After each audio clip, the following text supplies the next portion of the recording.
Hello, everyone. Hello. Welcome. It is really lovely to have you here today. I am going to do something that I have promised for a while that I would be doing, which is watch all the Resonator showcases. Every single one, however long it takes. I have seen some of them before, but I haven't seen all of them.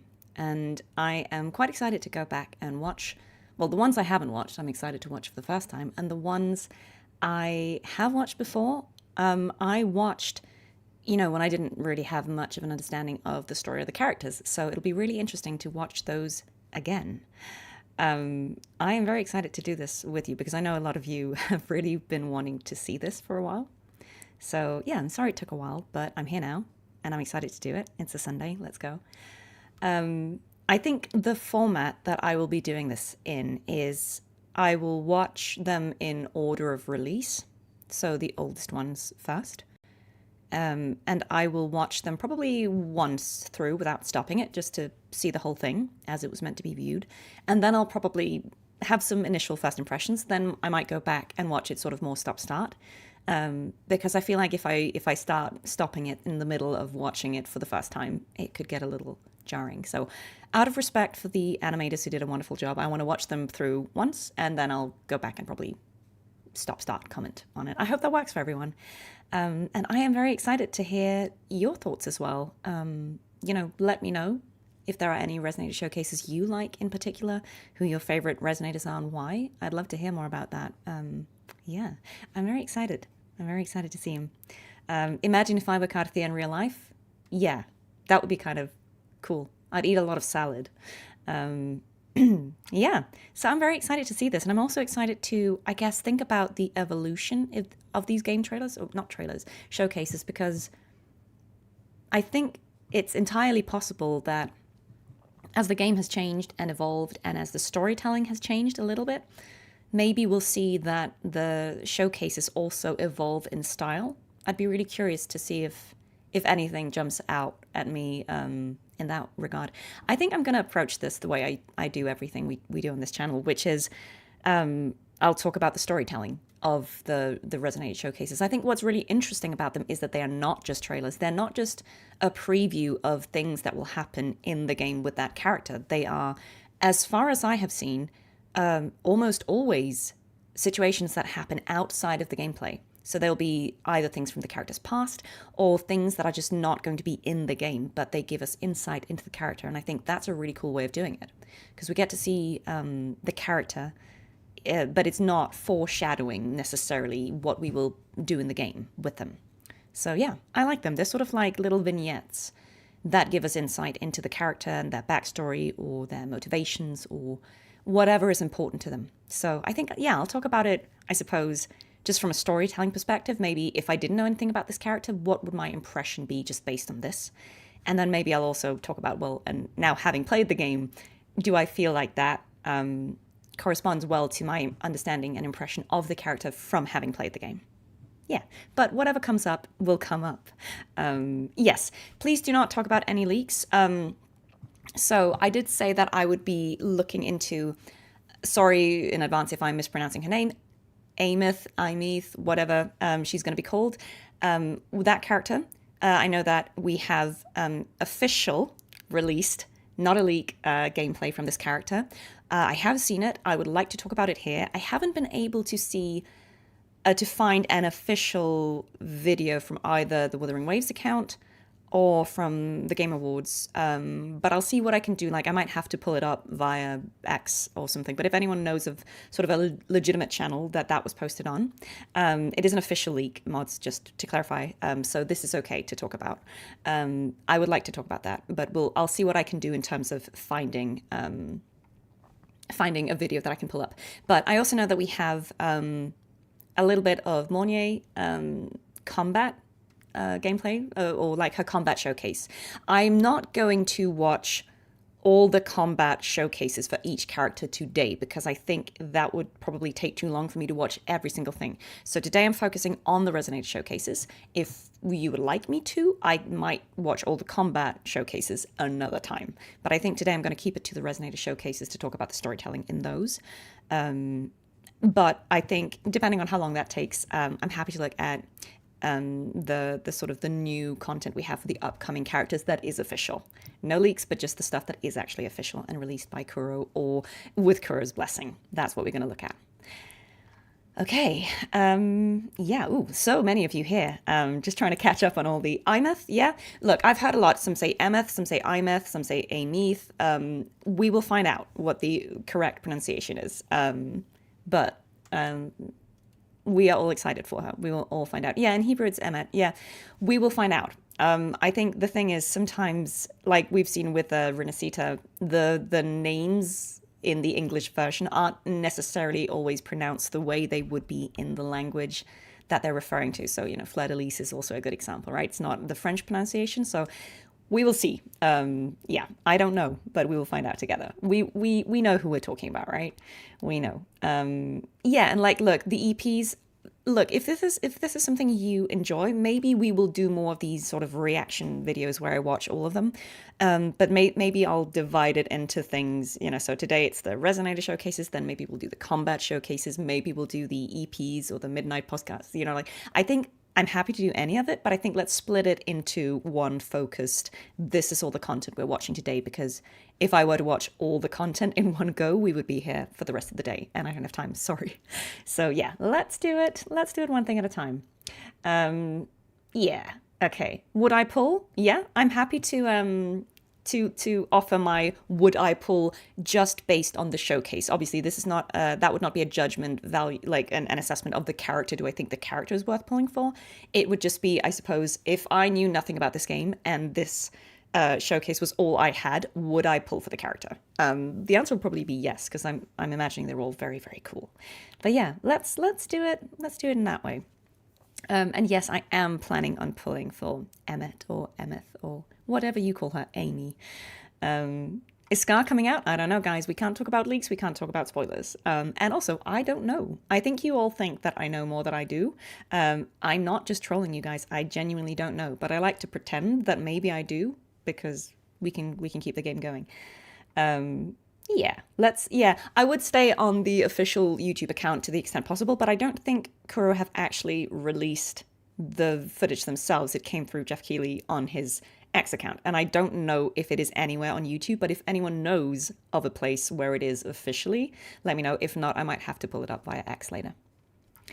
Okay. So many of you. Sorry if I miss any of your comments. All right. Well, yes. So, good question. For the Sentinels, I will also watch the special cinematics for Jinhsi and Cartethyia. So I can't remember what Jinhsi's is called, but I will watch that one as well. And I will also watch Dawn Arrives, because it feels more appropriate, I think, to do it in this context than in relation to the combat showcases. So yeah. All right. Am I going to rank them? No, I don't think I am, because I think there are too many for me to keep in my head. But also, I don't know. I think ranking isn't something that I'm particularly interested in, because I think different things will appeal to different people. And sure, I could be like, I like this one better than that one. But again, that's just my subjective opinion. And I also feel like ranking things, it's so easy for that to lead to, people feeling that their favorite was disregarded. And I think it's not necessarily helpful to hear my ranking. So I think I'll just say what I find really cool about each one, what I really liked about each one. And maybe you'll agree, maybe you won't, but I'm happy to have a discussion about that. Okay, yeah, this will be a long stream already. Have I pulled for cartwheel sequences? I have. I didn't pull, I used corals. So I have Cartethyia at sequence 3 currently, which is as far as I'll go for now. Maybe in future. But I think my plan is I would rather have more characters at lower sequences than a lot of characters at sequence 6. So I'm just going to get sequences with corals. So for now, I'm not pulling any more Cartethyas. I think I'm saving because I really want to get Iuno, who is coming back soon. And after that, I will be going for our pink-haired girlfriend, whatever her name is. Yes. All right. Cool. So, will I do fan animation reaction? Not today, but yeah, one day we might. Okay. Great. I am going to just quickly checking everyone's comments. There are a lot of you today, so oh wow, there is actually a lot of you. But that's exciting. You're really interested in this, I'm guessing. Okay. Cool. I am going to switch to this gameplay. So this is the playlist by the official Wuthering Waves account. So I'm going to go by that. Thank you so much. Thank you for the donation. That was really, really kind of you. Thank you so much. Is it Tintysen or Tintysen? I don't know. But either way, thank you so much. Right. So I'm going to go through this playlist, but starting from, the bottom and working up, because I believe this is the order they were probably released in. It's not necessarily in order. Okay.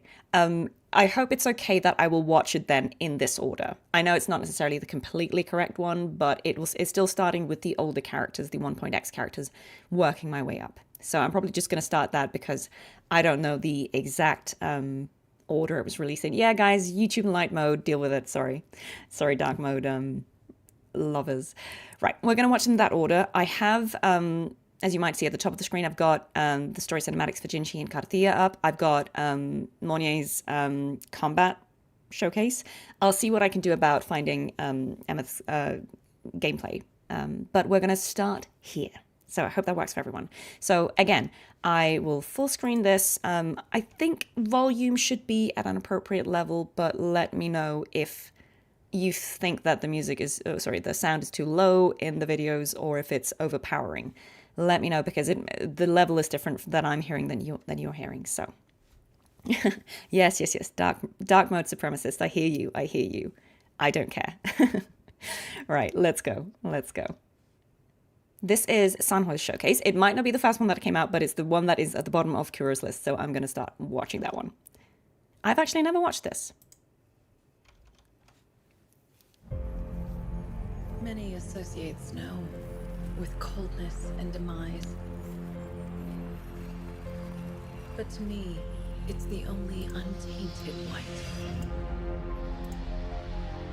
Anomalous visions, distorted nightmares linger in my eyes.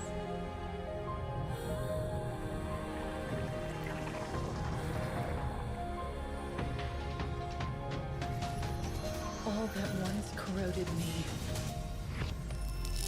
shall now be frozen in ice.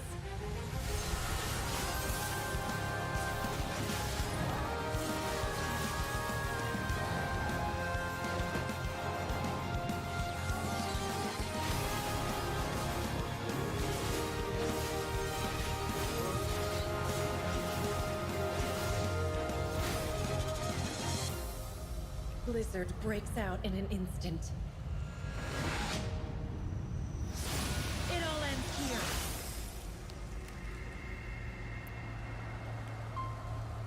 She's so cool. Oh, look at the way she just sheathed that. My shackles are no more. May our world be clean as snow. Ever so pure. Okay. That was really cool. Okay. Let me just go back to the start and we'll rewatch that again in a second. Okay. First initial thoughts is this feels like a different style than how the more recent ones are, which makes total sense. So this feels like we get sort of the vibe of her. We get to see some of her gameplay, some of her combat moves, because I think some of that was sort of game footage, or certainly it had some of the same moves and sequences that we see in the game when you play her. So I think in a way that's kind of cool, because that gives you an impression of what would it be like to play this character. I don't feel we get as much story necessarily as we get in some of the more recent ones, but if I just watched this having no prior knowledge of the character, I would think she was pretty cool. I kind of like stoic characters, and she does strike me as someone who is kind of stoic.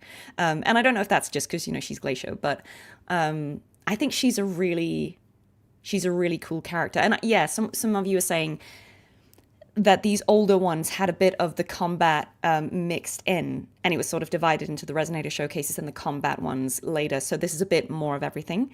But I think, yeah, she's cool, but I think this is a really good first impression. I've always liked Sanhua. I thought she was very cool. When I started playing Wuthering Waves off stream because I didn't know I was ever going to do this.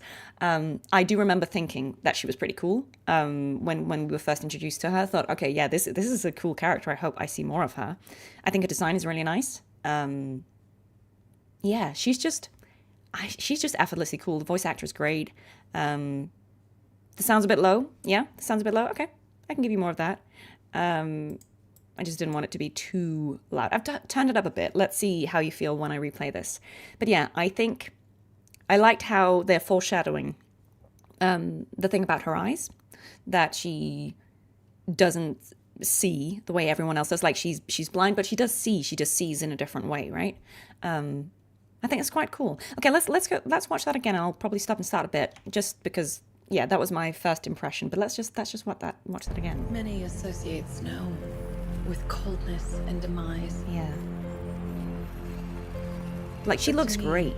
It's the only untainted white. Oh yeah, because we get an idea of Anomalous what visions, she sees. Distorted nightmares linger in my eyes. So this is kind of like her vision, maybe. It's interesting. That would make me interested in the character. All that once corroded me shall now be frozen in ice. Yeah, and this is what I mean. Like this looks. Oh, bad frame. This kind of looks like in-game combat footage, right? Like that. I know it says work in progress, but that feels kind of like what it's like to be playing in Jinzhou.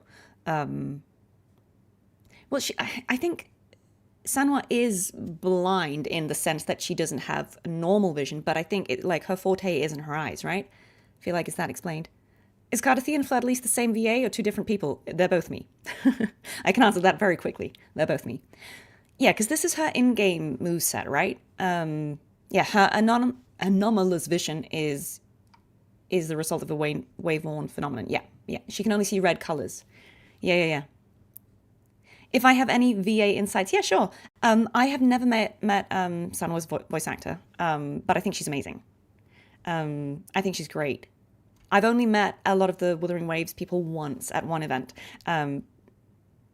Yeah, right. Okay, let's go back a little bit. So like just this whole sequence here, right?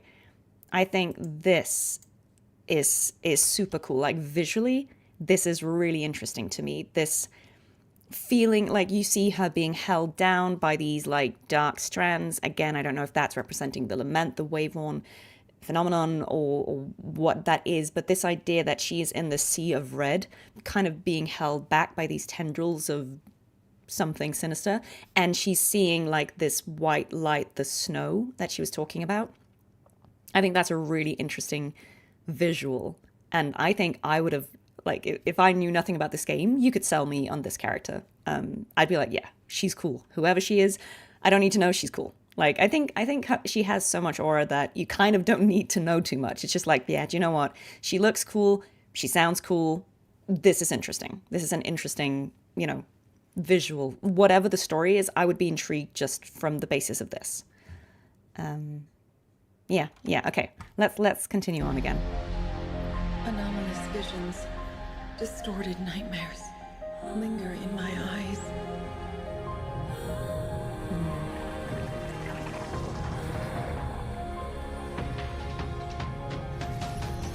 All that once corroded. And the contrast between the snow and the red, I think, is interesting. So now, because her color palette is so muted apart from the eyes. The music's great, as always. Look at how cool her moves are.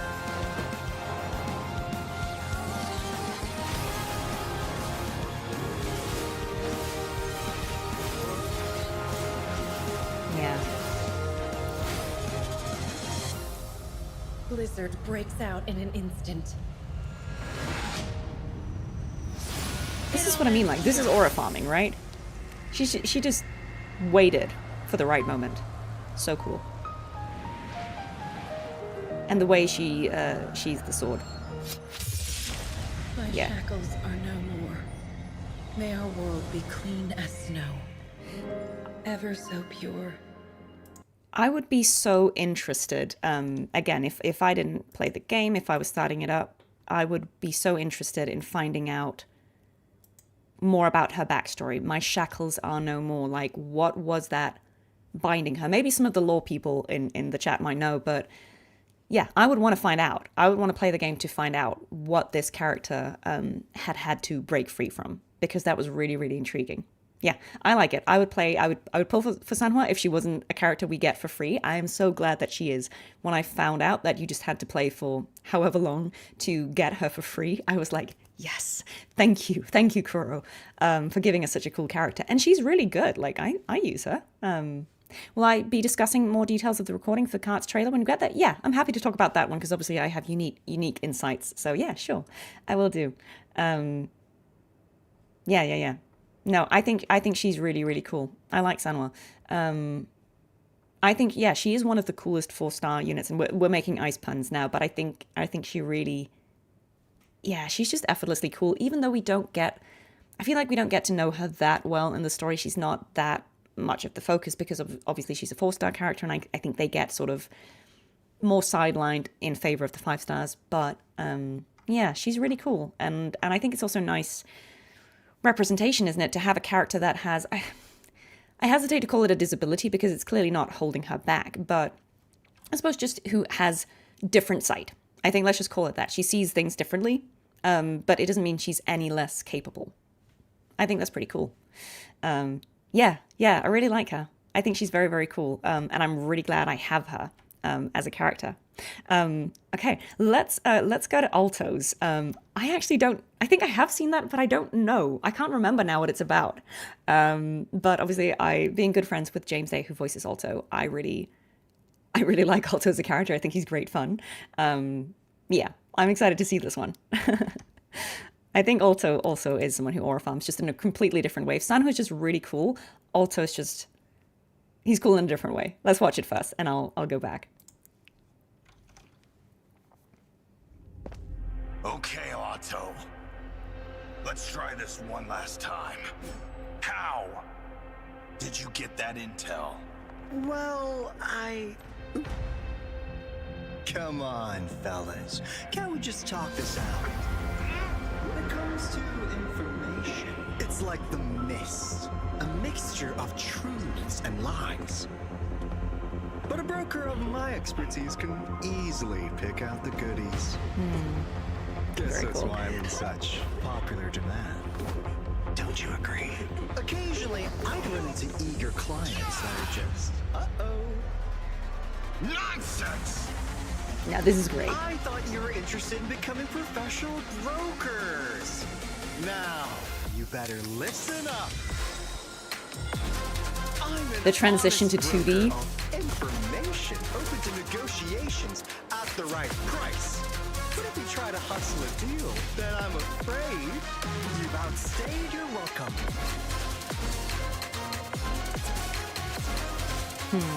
Nah, he's cool. The music's so good. Now you don't. Hey, stay focused. And that is my rule of thumb.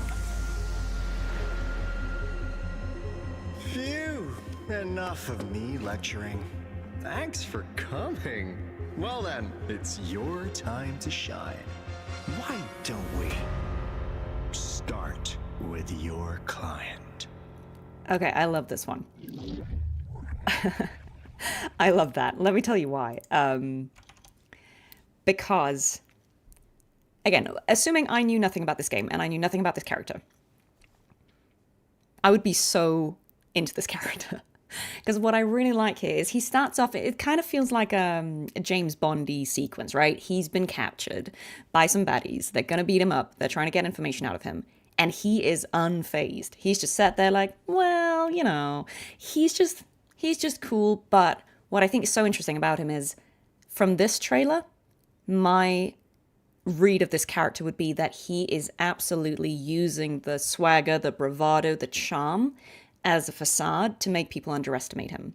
Because what this trailer does really well, that I feel like we see less of in the game, maybe more in the beginning, but not as often now, is the fact that he absolutely switches into a savage mode where he's absolutely going to wreck you, right?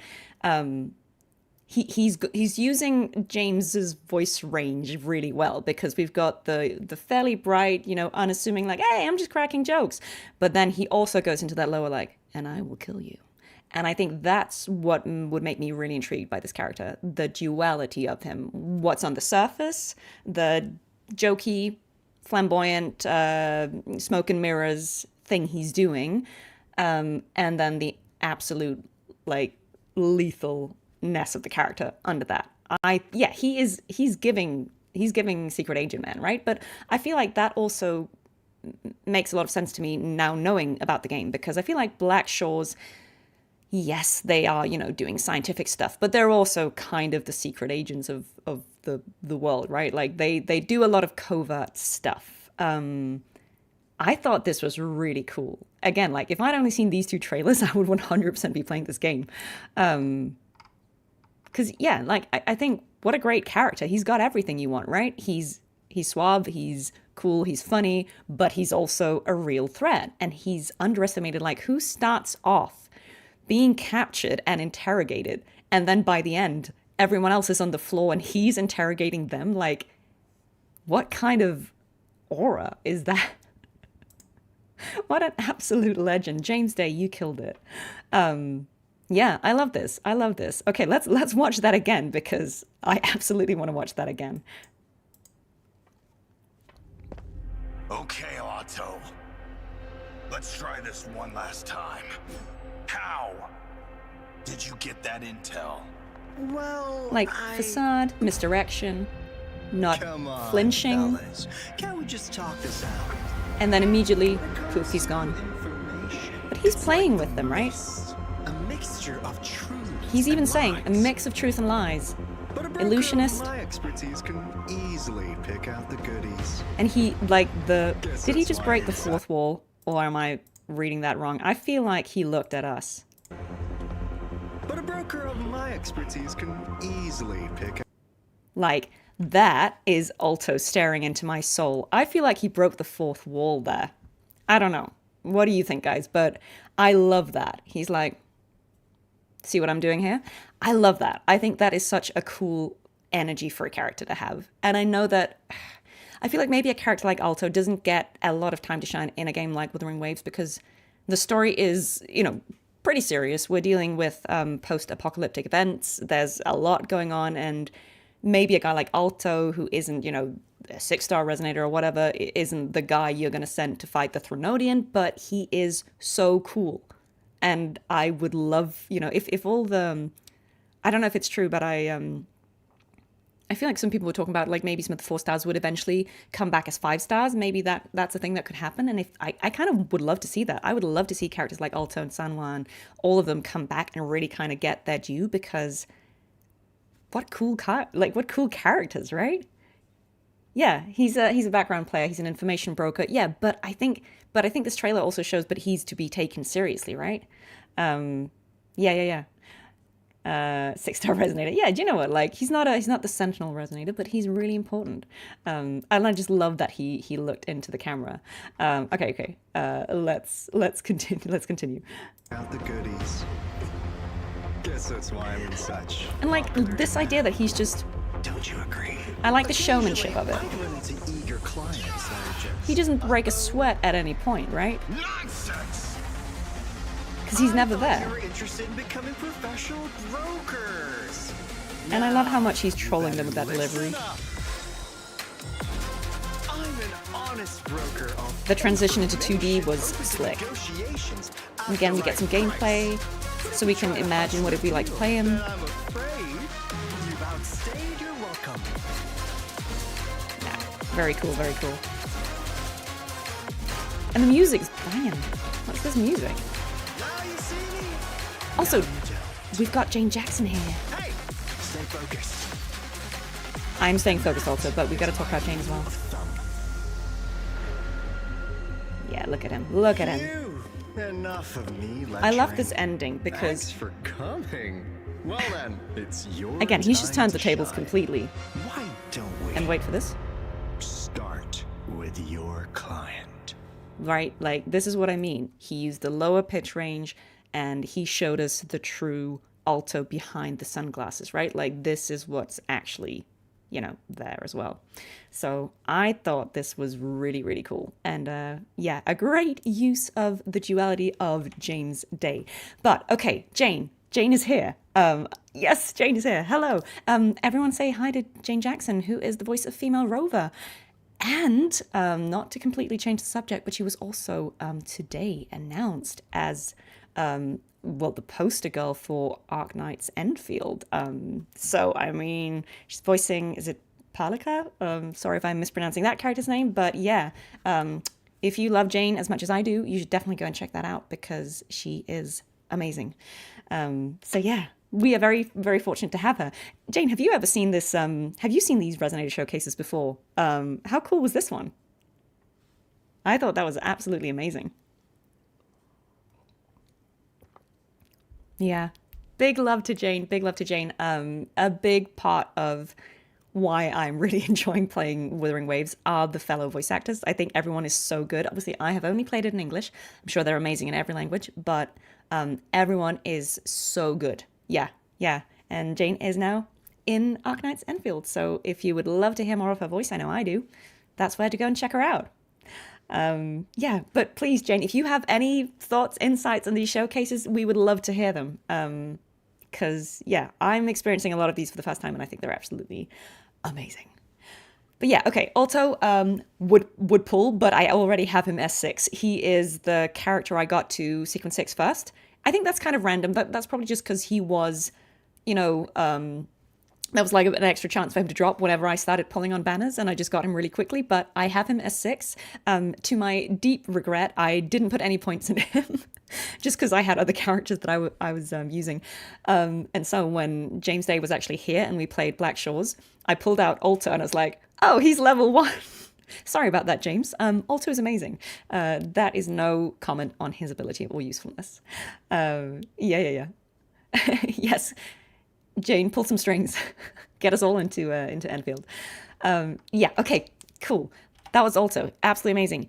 Danjin. Okay, so this is a character I know absolutely nothing about because obviously she isn't actually in the game. The lore and the mythos about Danjin is apparently, you kind of have to be in the know to know. But I know so little about her because she isn't in the game. I was waiting for her to be in the game. I've never seen a showcase, so I'm actually, do you know what? This will be my unfiltered would I pull for this character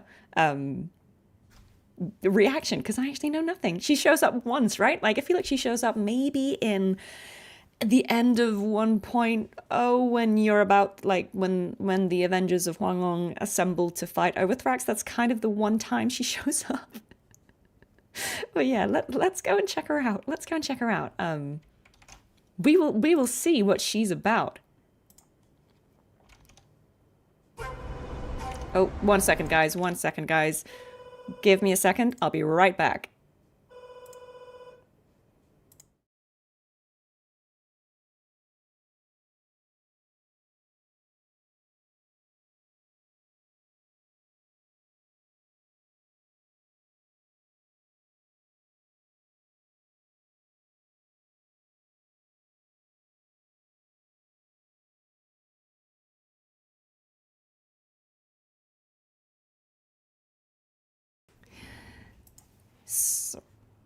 Sorry about that. There's always someone ringing my bell when I'm streaming. Live. Right. Okay. We are going to just restart that and watch that again. What if I become a Danjin main? I mean, I might based off this. Not food delivery. I should have ordered some Pizza Tropical for this, but just packages. Probably not even for me. It's just because I'm in a flat. So, right. Okay. Let's go. Let's restart that.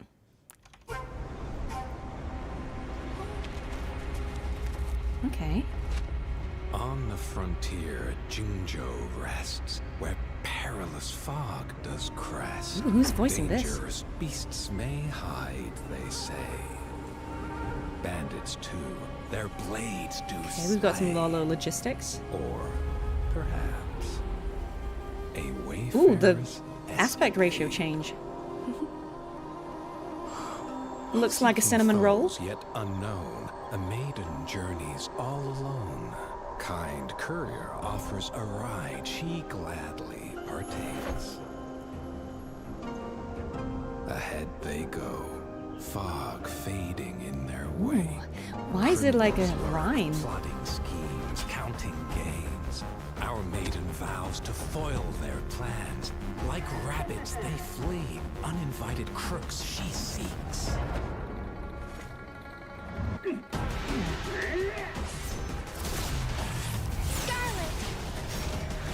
Would kill you. Not a cinnamon roll. My patience finally paid off.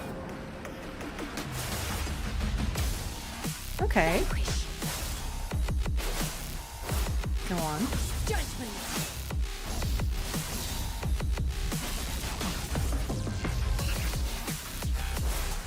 I mean, the combat looks good. And I love how the weapons break into the black frame. Eradicate. No mercy. Petals cascade, in grace they sway. Pure as ever. Oh, look at she that wipes smile. her face. Right, okay. Adorned with jade, dispelling fear, bringing hope near. Right. Okay. That was interesting. Okay, wow. So we didn't learn that much about her from this, I'll be honest. I mean, again, my first impression is looks like a cinnamon roll could kill you, and probably would. But is that just because, you know, is it like a Cartethyia situation where she will defend people who are being attacked? Because in fairness, these bandits came at them first. Or is she actually someone who's pretty violent? What do we think? What is the lore behind Danjin? Educate me. She's cute on the front, but when she stares at you from behind, you get the chills. Yeah, yeah. Why not both? Yeah. Look, hey, do you know what? She can be, yeah. Oh, hi, Elfin Caterpie. Hello, hello. My sister's here. Yeah, Hanfu inspired outfit. I think was really cool about the Huanglong outfits is, you know, please feel free, someone who knows more about costume to weigh in, but they have inspiration from traditional clothing, but they're obviously modern as well to kind of reflect that mix of old and new, the post-apocalyptic. I think that's really cool. She burns her own HP for higher damage output, so high risk, high reward type of gameplay. Okay. I see. Her sword is made out of her own blood. Wow. Okay. That's pretty crazy. Do you know what? I think that was a really cool trailer. I liked the poetry, the narration of this. That made me kind of intrigued, like, ooh. But I think based off this trailer, I would want to know more. Am I Cartwheel or Fleur-de-Lis? I'm both. I'm Cartethyia, but I'm also Fleur-de-Lis. Yeah, I would want to know more. I would be intrigued by the character, but I think I would reserve my pull for finding out more about what's happening here. And that is, that's purely a me thing. It's just because I think I tend to favor assertive characters over cute characters. And that's just, you know, my old, you know, goth sentimentalities probably, you know. I think personally I am drawn more to cool characters or stoic characters or assertive characters than really cute bubbly characters. Doesn't mean that I don't think they're still lovely. It's just a personal preference. So I think for this one, I would probably want to know more about her and find out if she's actually crazy, or like how aggressive is she? Is the cuteness an act, or is she someone who switches between that? But I would be intrigued. I'd want to know more. And the sort of fairy tale like poetry around it, that was really intriguing. Again, I'd be intrigued. I'd want to know more about her. I was kind of disappointed she wasn't more in the game, because I'd heard so much about her and how many, you know, I'd seen the memes, but I was like, but who is she? You know, I was waiting for her to show up, and she never did. If you read her character story in her profile, her ruthlessness was stemmed from her family tragically being killed by a group of exiles. Okay, do you know what? Fair enough. I mean, look, I think a revenge arc is valid. I can absolutely understand that. She might have a role later on. Yeah. Do you know what? This is the thing. I think some of the characters that haven't really had a lot of time in the story could still get that. And I think that would be really cool. Surely we are going to revisit these characters in Huanglong at some point. I feel like inevitably we will. And I'm really excited for that. She acts cute all the time until she's in combat. Do you know what? Fair enough. She seems very cool. She seems really cool. Yeah, okay, so her story was from CBT. Okay, I see. Okay, yeah. Okay, well, I hope she gets a chance to shine again. But let's just go through this again one more time. I'll pay attention to like I'll kind of pay attention to the story being told a little in the verse.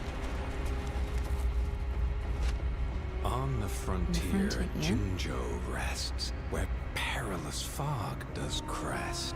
I really like this Dangerous framing beasts device. may hide, they say. Okay. Bandits too.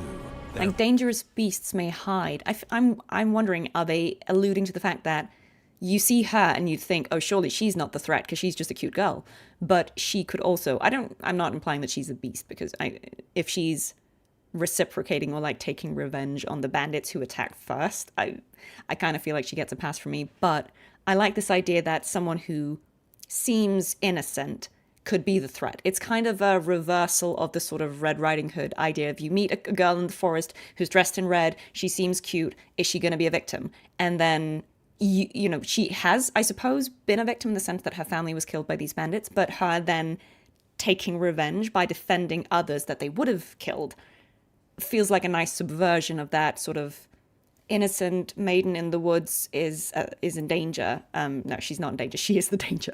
You know, I kind of like that. I think that's a fun way of subverting your expectations. Have I considered streaming in Cartethyia of Fled-Lisa's voice? I mean, I do. I say their voice lines every now and then, but I feel like it's a bit weird. Like it blurs the lines a little bit if I'm streaming in character, because I try and be really clear about the fact that obviously I am not the character. I am one of several voice actors for this character. I love the character very much.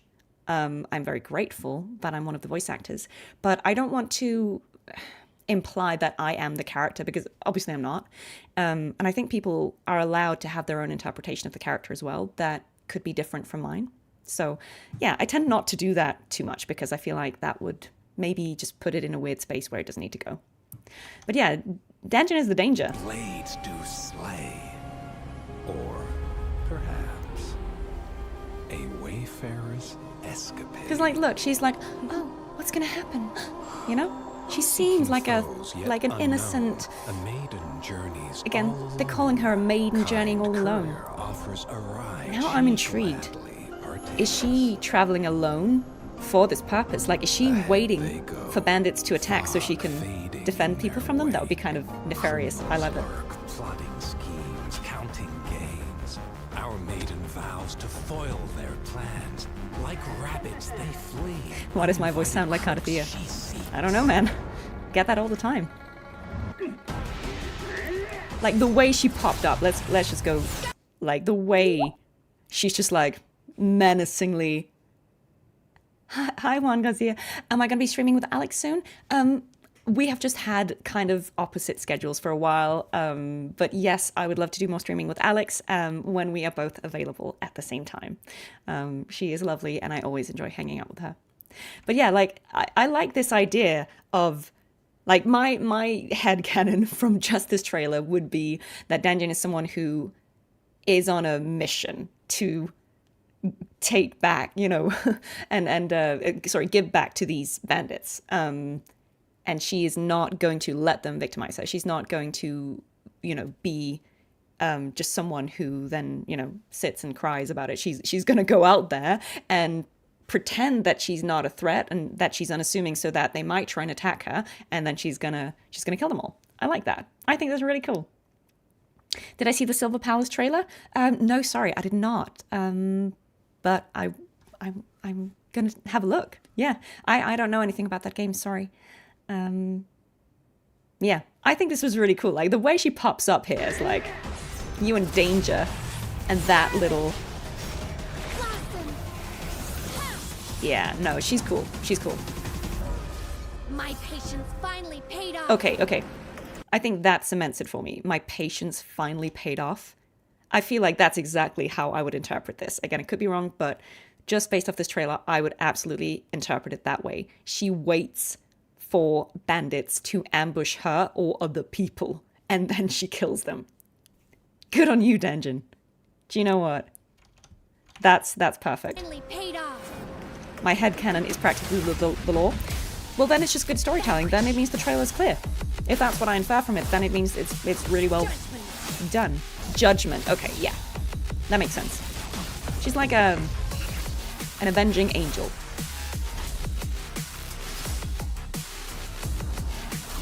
Good morning, people joining us. We are watching all the Resonator showcases. Bait tactic, yeah. No mercy.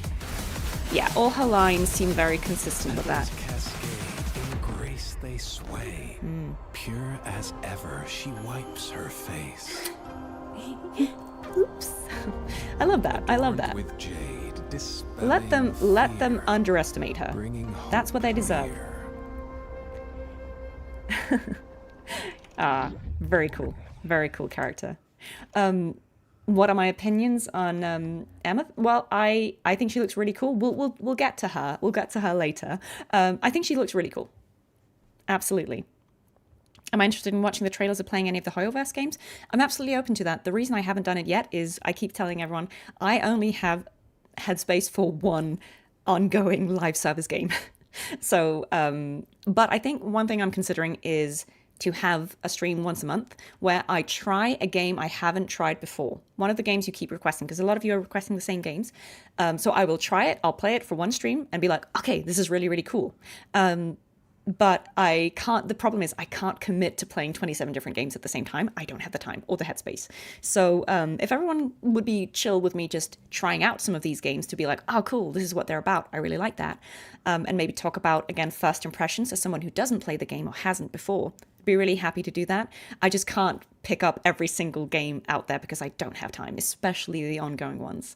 So yeah, I'm considering that. I'm considering that. Have I ever heard of World of Warcraft? Ronan. We'll talk later. All right. Okay, so yes, if you are just joining, we are only 3 in. We've watched Sanhua, Aalto, and Danjin. We're going on to Miss, is it Jianxin? I think she does show up in the story. I do remember seeing her. She shows up in the main story in 1.0 a little bit. There's a bit where you join up with her. I remember that, but then you don't see her a lot after that.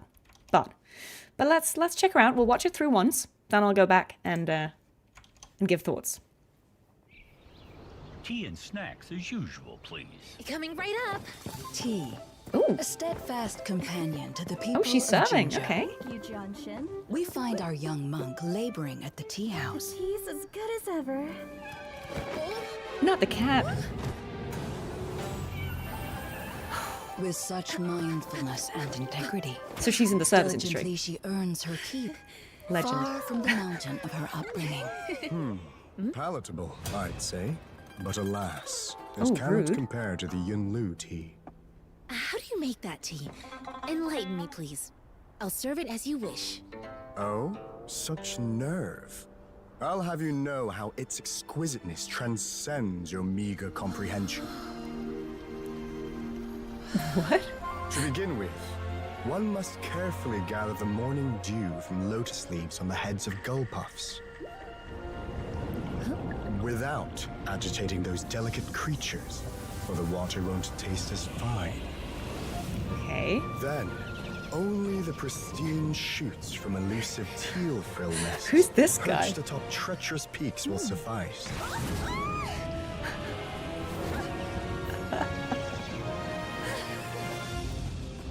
Finally, the tea must be roasted with ancient Uria wood, hailing from perilous domains, rife with ferocious. Is this James Day? beasts.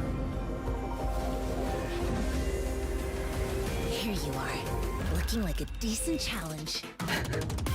Come forth. This is such a funny trailer. Serenity. Clarity. Tranquility. Okay, she's cool.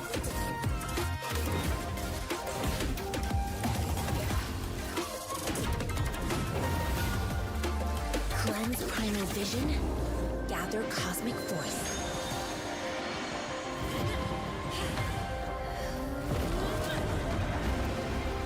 a random trailer for her. Evolution, oneness. She lasts evermore.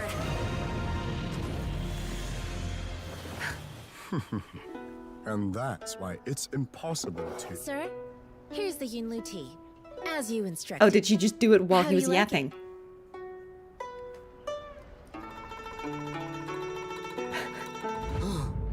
This is the... No. This divine elixir far surpasses any tea I've ever had. What on Another earth? day, another progress. Okay. Hey! Oh, not you again! Stop! Wait, this is the most random one so far. I love it. Okay. Sorry, that took me by surprise. Okay. What on earth? Okay, I feel like they kind of had 3 that were pretty, serious, and then they were like, "No, we gotta have a funny one now." Okay, so that one actually really surprised me because I remember meeting her character in game and thinking he was really cool. Like, I like the idea that she's a monk. I like her, combat with the Lingyang. I think she looks really cool. Okay, Lingyang's trailer. Okay, copyright strikes. Okay, I'll see what I can do with that one. That might means I just have to mute it. Sorry about that.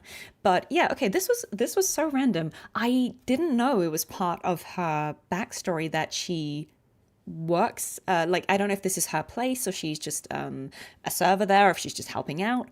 But I like that we see this idea that she is not someone who gets easily knocked off her balance, right? So even when she's, carrying the 2 trays and the cat trips her up, she catches everything, she catches the cat, and she doesn't stop smiling, right? She's someone who is adaptable, resilient, and she doesn't lose her cool. And I think that shows some quite likable traits about her. That's pretty okay. Yeah, so she just does many different jobs. Yeah, cool. Why not? Working woman. But I think it's quite nice to see her just helping out, and again being someone who can just roll with whatever happens. And again, you see this guy who's a bit of a snob who comes in and does his best. Well, this isn't as good as blah blah blah blah blah, and she just goes out. That's how I interpret it now, seeing the ending. While he is yapping, she just either she's already heard him say this before and she's prepared for it, or while he's doing it, she literally runs out and does all the stuff and is like, here you go, this is what you wanted. But she's not doing it to be smug or to brag or to put him in his place. She's just like, do you know what, whatever this guy's on about, none of my business, but I'm gonna make him happy. I'm just gonna do what he wanted, and it makes his day. I don't know if any of you watch K-dramas.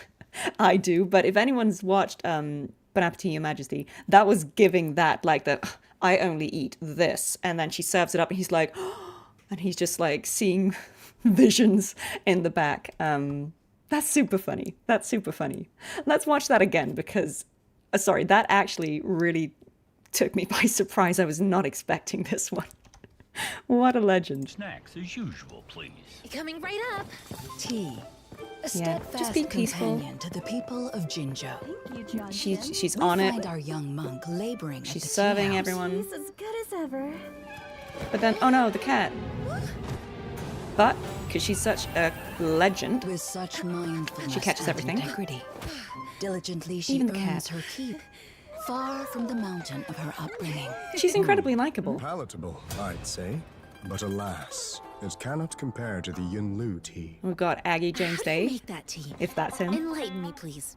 I'll serve it as you wish. She, Oh, such I like nerve. that. Look, he is being, snooty and saying, it's not as good as the Yunlu tea.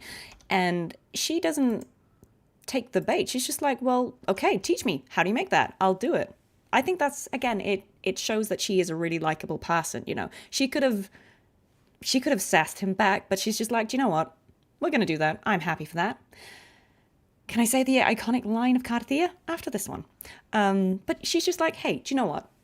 I'm happy to go and do that. Not a problem. And then he takes that as a provocation, and I think he then gives her a really ridiculous specification for all these unreasonable things she has to go and do, thinking that she probably won't or can't. Yeah, she's earnest to the bone, isn't she? But like, look at this. Please, I'll serve it as you wish. Sincerity? Oh, such And he says, nerve. ooh, okay. I'll Well, have you know how its exquisiteness transcends your like, meager he's being really comprehension. rude. But she's just like, teach me, To I'll begin do it. with, one must carefully gather the morning dew from lotus leaves on the heads I mean, of that's gull ridiculous, puffs, right? Lotus leaves on the head of gold puffs? without agitating those delicate Bro. creatures, for the water won't taste as fine. But look at her, she's just doing it. Then, Like a pro. only the pristine shoots from elusive teal frill nests perched atop treacherous peaks will suffice. I feel like this is also a dig at people who brand their products in a ridiculous way. Finally, the tea must be roasted with ancient Uria wood. Yeah, it's like the hailing Yin-Yang from symbol everywhere. perilous domains, rife with ferocious beasts. But look at her, she's just Here taking you it all are, in stride. Looking like a decent challenge. She's so cool. Come forth. Serenity. Clarity. Tranquility. And the music's cool as well. It's zen, but vibey, like her. Cleanse primal vision. Gather cosmic force. She looks so cool. And I love the color scheme. Oneness. Is she Arrow? She lasts evermore. Oh, And that's why yeah. it's So impossible. I like this. So he's saying, it's impossible. There's no way you could do this. And then she does it. I just think that's a really funny conceit, right? That he's here trying to make up something ridiculous, thinking that no one can do it. And she just sees it as an opportunity to practice and hone her skills. And she just goes and does it. Like an absolute legend. Yeah, trying to clear those red bears. I remember, they are brutal. She's Aero Gauntlets. Okay, yeah. So I've been wondering if... let's keep noticing, but I feel like they're doing a good job of using color palettes in the showcases that match the attribute. Yeah. Let's see here. Sir, here's the Yinlu tea. As you instructed. She does it exactly what How do we you want. like it? And he's doubting, but this bit cracked me up. Like, This is the... Like- No. This divine... like, what is this, right? We've got the gull puffs, we've got the bear, like, this is just absolutely ridiculous, but I kind of like that they're just, let's have a silly one, right? I don't know if did all of these come out before the game? Were these all in anticipation of the game, or when did this character release? Do any of you know?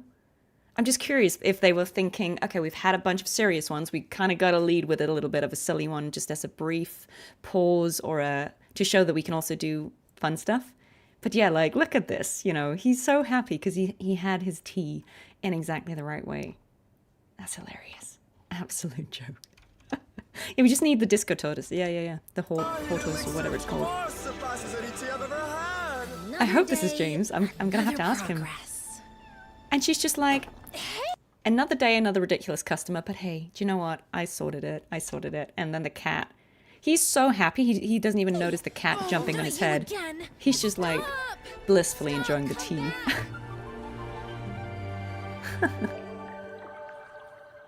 Do you know what? I think that's funny. I think that's really nice. Again, for a character who doesn't get to be in the story as much because she's on the standard Resonator banner. I think it's a nice introduction to her. I think it shows her disposition off well, that she is calm, that she's balanced, that she doesn't get ruffled, and that she just is a nice person. Even when someone is being unreasonable, she's being nice. She makes the world a better place. Yeah, I think that's really cool. That is indeed James. Yeah, I love that. Can we expect more gacha games in 2026? Do you mean if I will be in more gacha games? I mean, I'm sure more gacha games will come out. Yes, fairly sure. Yeah. Right. Okay. Yes. So these were all pre-release. Okay. Okay, James has confirmed that that's him. Okay, great. James, we love you for being obnoxious T-Man. I think that's all I'm going to say about that. Okay, Yinlin. Yinlin is a character I really liked when I saw her in the game. I think she's cool. I have no doubt I will also like her showcase. Yes, I have played all of the character quests. I've done everything in Wuthering Waves, all the story stuff. I've caught up completely. So I played this off stream. Sorry about that, guys. But again, I didn't know I was ever going to stream. So I'm really intrigued to watch Yinlin's because I think she's a really cool character. Let's see. I know she's going to aura farm. Boss, we got a problem. Undercover cop in our ranks. Our stuff made people overclock. What if... You handle them all. Don't worry, boss. It's been taken care of. No one will know a thing. Oh, okay. Okay. Already intrigued. Like, undercover cop, you had me. The dolls are scary, though. Ladies and gentlemen, allow me But to her delight voice. you with the grand finale. A hunt in the shadows. Our factory's up and running again. But, boss, Yeah, her voice is great. what about the side effects? Those workers won't last long. Just throw some She's cash Electra, in their right? families. That'll shut them up. I think they're doing something with the Fixed your colors. screw up. Do the upgrades like she said, or end up like the other losers I've let go. Oh, yeah. Looks like they could use some more help from me. We're gonna rake in the big bucks. Those suckers will eat up our new arsenal like candy. Yeah, she's cool. Yeah. I will make sure And her ears, her elf ears. I know she's something else, but her ears are cute. We'll make them pay. Here, the activator. See you at the meetup spot.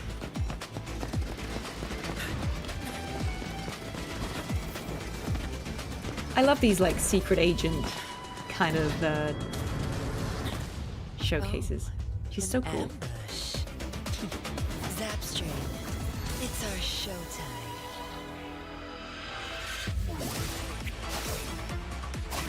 She's really cool.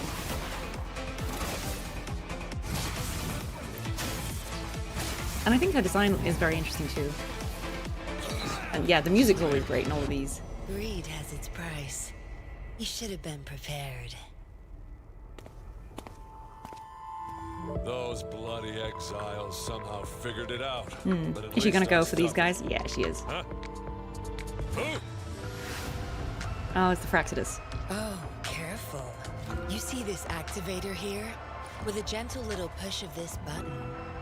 Well, let's just say your boss won't be too pleased with the outcome. You Fool! She's the mole! And who's the one we took out? Hand that thing over. Now! Tut tut. You don't get to tell me what to do. Surrender or die. This one feels The longer choice than is the yours. others. I'll give you 5 seconds. We've got the weapons now. 5, That activator alone 4. won't make any difference. Well then, you're in for a bigger surprise. Delicate strands intertwined. Ooh, again, aspect ratio changes.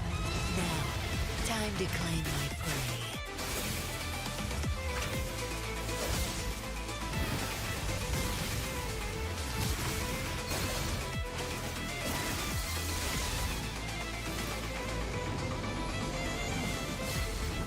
No, she's very cool.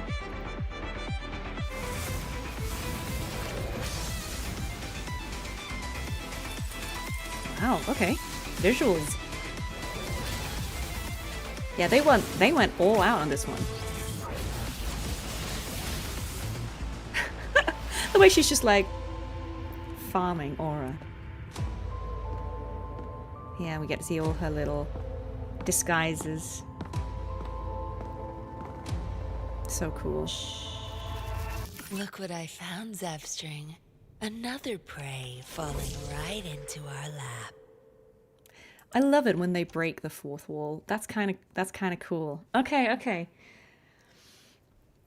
Yeah, she's really cool. Look, I already liked this character when I was playing the game. I thought she was really cool. I think her story quest character quest, whatever we call them, was the first one I did because I was just so intrigued by the character. I was like, oh, I want to play this straight away as soon as I saw her. This is really good. I think these first Resonator showcases, it feels like they don't go too in depth with the character's backstory, but they are telling us more about what the character does, what is their job or their function, or how do they interact with the world. And I think that's good enough, because this is a teaser, right? It's to give us insight into the character and get us interested in them. And I think they do a really good job of this. So this one is definitely longer than the previous ones. But she is really cool. Like, I like, again, they open with this, you know, she's an undercover cop. I mean, already I'm intrigued, right? But like this little board of all the, wait, did it? Yeah. You know, with the little strings, and I love that. I think that's really cool. And then this, yeah, see, I think Sapstring is a little creepy, like design-wise, I'll be honest, but I love this. Oh, can I find the, yeah, like this visual of her as a puppet master. I think that's the really cool part about this showcase, is that we get to see her kind of like how Aalto was playing with the guys who, you know, thought they were interrogating him, but it ends up with him interrogating them. She has this like puppet master vibe going on, right? Where she is pulling the strings, she's manipulating, controlling, she's always effortless. She's disguising, she's engineering these things. I think that's just a really cool visual. And it does a really good job of telling us that about her, right? Like I know that that's part of her moveset, but I feel like visually it tells us that she is a puppet master character, literally, but also figuratively, right? Yeah, she's playing the Fraxlers like puppets. I love that visual. She's putting on this puppet show, you know, unassuming, distracting Ladies people. And gentlemen, allow me to delight you with the grand finale. A hunt in the shadows. Our factory's up and running again. Yeah, and the way like she's pretending, oh, I'm just someone who's doing like a sideshow on the street. Those workers won't last long. But I feel like this visual of her strings, That like new that chick fixed your screw up. slick Do the upgrade. transition there. But I think it also shows like how she is, you know, she is sort of shadow puppeting all the events. Yeah. And her voice is really, really cool. Aalto and Yinlin would have good chemistry. Yeah, probably. Be kind of interesting to see them together. Do we ever meet them together? I don't think we do. Yeah, I see the parallels with Linnae as a secret agent. Absolutely. Yeah, no, she's really, really cool. And look at the way she's just, I love the way we have these shots where we see her, you know, doing her unassuming worker thing in the front, but then we've got these people that she's sort of she's listening to them in the back. I love this, you know, the shots of these are so cinematic. I think it's really good storytelling because, again, we kind of see that she's there smiling, knowing, like, fully in control. This is part of the plan. She's really like clever. She said, or end up like the other losers I've let go. Yeah. And the way she's Looks just like they smiling. could use some more help from me. We're gonna rake in the big bucks. Those suckers will eat up our new I love this, arsenal again, like this visual of mad. the string. Oh yeah, I will make sure everything goes as planned. And then seeing her as these different kind of disguises. Deactivate. See you at the meetup spot. Nah, this is really cool. She's a great character. This would 100% make me pull her. An ambush. I would love the character. I know that Zapstream. her gameplay might not be holding up now, but like, look at this. Look at this. How cool she looks, right? With her little puppet hair, her, you know, electric web, her ears. Like, she has a really cool design. I think we have to concede that. Yeah, the violin and the music, playing them like a fiddle. I love all the meaning in hidden side. I think these Resonator showcases are so interesting because they really do give us a lot of information about certainly the feel of the character and the gist of them. We don't necessarily get all the backstory, but I think that's okay because, sorry, you can find that out in the story, in the lore. And this is just to give you a first impression, a teaser of the character. And I think they do this really well. Oh, Jane, thank you so much for stopping by. It was really, really lovely to have you. Big love to you. And again, guys, if you want to hear more of Jane, she is going to be in Arknight's Enfield. That has been announced today. So go and check out that. That information is on X. I shared it. So yeah, go and support Jane. And thank you so much for being here. And yeah, we get to see a combat, which is really cool. I would love for them to buff the old Resonators. It would be great to get, you know, updated versions. Greed has its price. And look at her. You should have been prepared. Being really, really cool. That voice is so velvety. Those bloody exiles somehow figured it out. But at least our stuff is... Huh? Huh? Oh, careful. You see this activator here? See this activator With here? a gentle little push of this button. She's so cool. Well, let's just say your boss won't be too pleased with the outcome. I like how she's just, again, threatening them, controlling them. And they have no idea what's happening here. Hand that thing over. Now! Tut, tut. You don't get to tell me what to do. Surrender or die. The choice is yours. I'll give you 5 seconds. We've got the weapons now. 5. And then the way she's counting down. 4. Won't make any difference. Well then, you're in for a bigger surprise. Look at that. Delicate strands. And then the way the aspect ratio changes. To a web. Now, I think that's really cool. time to claim And it transitions into some more combat gameplay.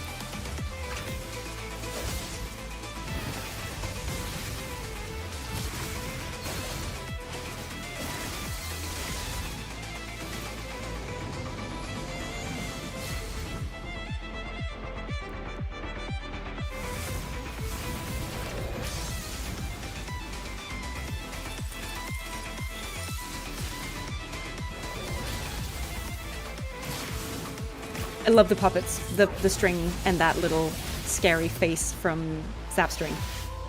And then the aspect ratio goes back. I think that's really, really cool. That I love how they play with that.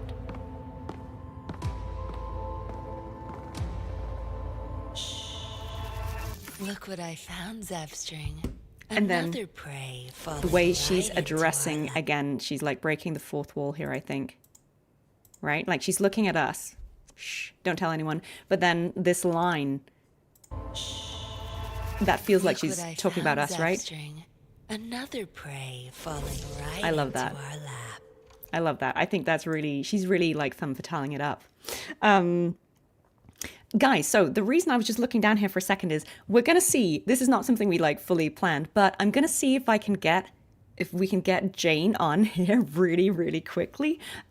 We don't have anything set up, so she's just going to give me a quick call. Jane, whenever you're ready, I think give us a call and I'll see if I can put you on speaker and you can just quickly say hi to everyone because I think everyone would love to hear that. I'm just going to go full screen for a second. And Jane, you're very welcome to give me a call, I guess just on WhatsApp whenever you're ready, and I'll put you on speaker and you can just say hi to everyone before you have to go. Because we want to hear from Jane, right? We'd love that. Now that she has like 2 minutes to spare, it would be great, right? See, guys, this is live. This is totally unplanned. We're just winging it here, but we would love to hear from Jane. Oh,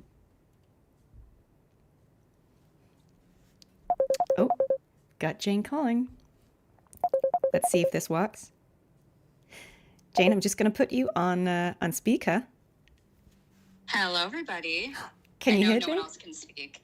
I've just muted you on the streams just so that I'm not hearing you and me talking at the same time. Amazing. But hello, everybody. Hello. Oh, Jane, you have the chance to do the funniest thing ever. You know how on my streams I always get interrupted by female rover? Oh, yeah. I mean, obviously. Can we get a live read of that? Oh, my God. Wait, what? Now I'm forgetting. I'm totally blanking now. What is... I think it's one is her idol line? This is a testament to the, you know. Oh, yeah. Oh, I have to do it in the exact tone. This is a testament to my connection with the world around me. And it's very much my companion now. bearing witness to everything I've experienced on this journey. This is so funny.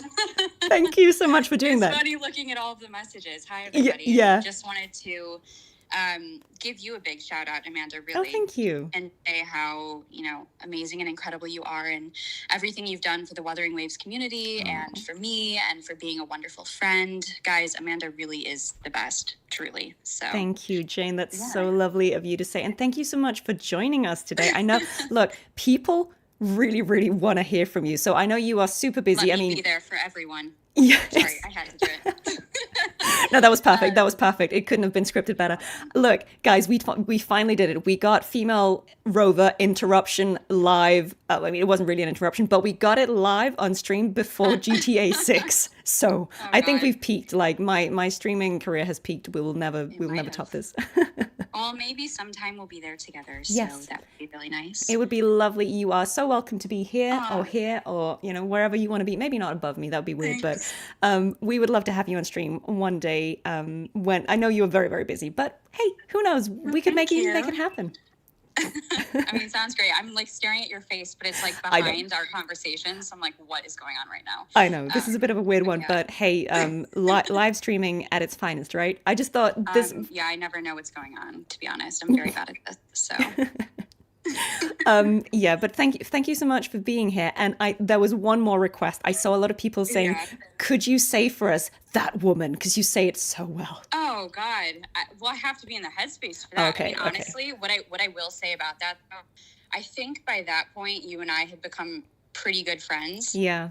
So like when I was actually doing that, it was bothering me on like a personal level and on a rover level. Do you know what I mean? Yeah. So you thank definitely you. had an effect on that. Thank you. That means the world to me. Maybe another time. Maybe another time. Okay.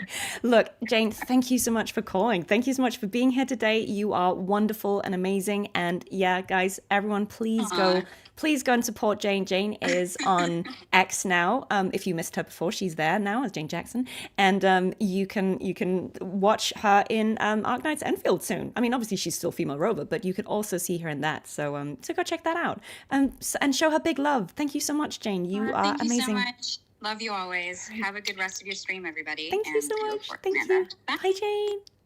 Oh, that was great. I just thought we should take this chance to actually hear from Jane because I know she's been really happy to say hi to all of you. But again, we're just all busy. Schedules don't always line up. But yeah, it was really, really lovely to get her on. So big love to Jane and to all the other Wuthering Waves VAs. I can't believe we actually got her to say the rover line that always interrupts my gameplay. I kind of feel like this is peak streaming. All right, but back to our scheduled entertainment. Right, okay. So that was Yinlin. Again, thoughts on Yinlin? She's great. Really, really cool design. Aura farming, obviously. And I think this showcase really shows off everything we need to know about her personality. She's a secret agent, cop, whatever she is, and she's dismantling people like the Fraxidus from the inside. She's hiding in plain sight. She's using all these disguises. She's spinning this web. Again, another character who I suppose pretends to be unassuming in all these disguises, but then she's actually a mastermind. And I think that is really well conveyed. So again, if she was around, would pull. Yeah, absolutely. All right, people, if you have to go to bed, totally understand it's late for some of you, but the VOD will stay up if you want to catch the rest of it. Thank you so much. And yeah, guys, we love both rovers equally. I'm really close friends with Jane, so that's why she gets a lot of love, but Chase Brown as male rover is also absolutely fantastic, and we love him too. There is no canon rover, there is only your rover. All right, okay. Let's go to, Jiyan, yeah, okay. He was the first... No, wait, was he before Yinlin? I thought he was the first limited banner. Is that right? Is that the mask from the Iron Mask in the background? No, guys, that's just my LED face mask. It's nothing sinister. He was the very first, so he was before Yinlin. Okay, I don't know why the order of these are wrong, but okay. Okay, I think we'll watch it first, then let it speak for itself, and then we'll comment. But I think Jiyan is a character when... Oh, sorry, something keeps popping up. When I saw him in-game, I was also like, who is this? He's really cool. And again, I like that his certainly with him as well, his whole color scheme, like the teal, fits the attribute, right? Like he's also an era character, and it's really cool. I think that is reflected in his colors. They don't always have to go completely literal and have a character be in the color of their attribute, but I think it's cool that we get this hint at it. Right, okay, let's watch him first. I don't know if I've ever watched this.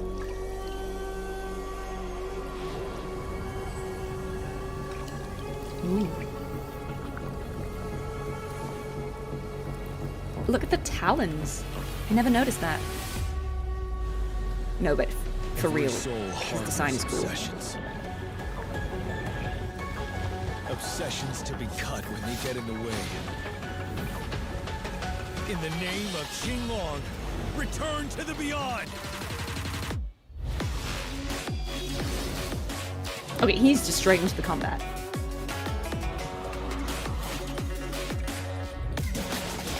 But I love the dragon.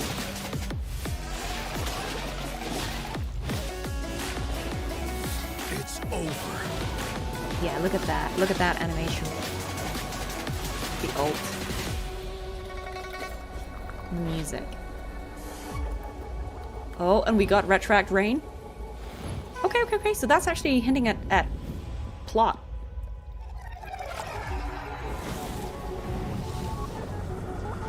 Ooh, okay. As doctor, you failed to rescue. As warrior, you failed. Ooh, and we've got to Yinlin in defend. his trailer. Ask yourself this, General Jiyan. Do you truly deserve your title? Okay. That's so cool. So this is really story heavy, actually. Listen, how will you answer their dying pleas? Look! Do you have an end for this eternal carnage? Save me! Help!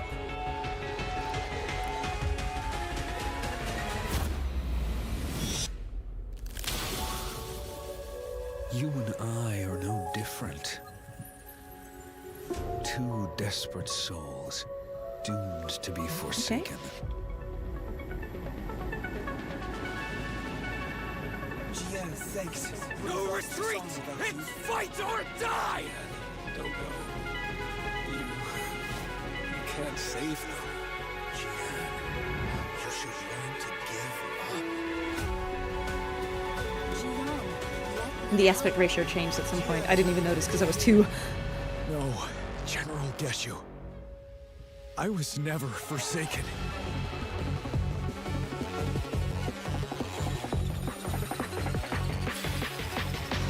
Okay, this is a very cool one. Through the darkest of nights, my path remains true! Yeah. Alex and Josh know this.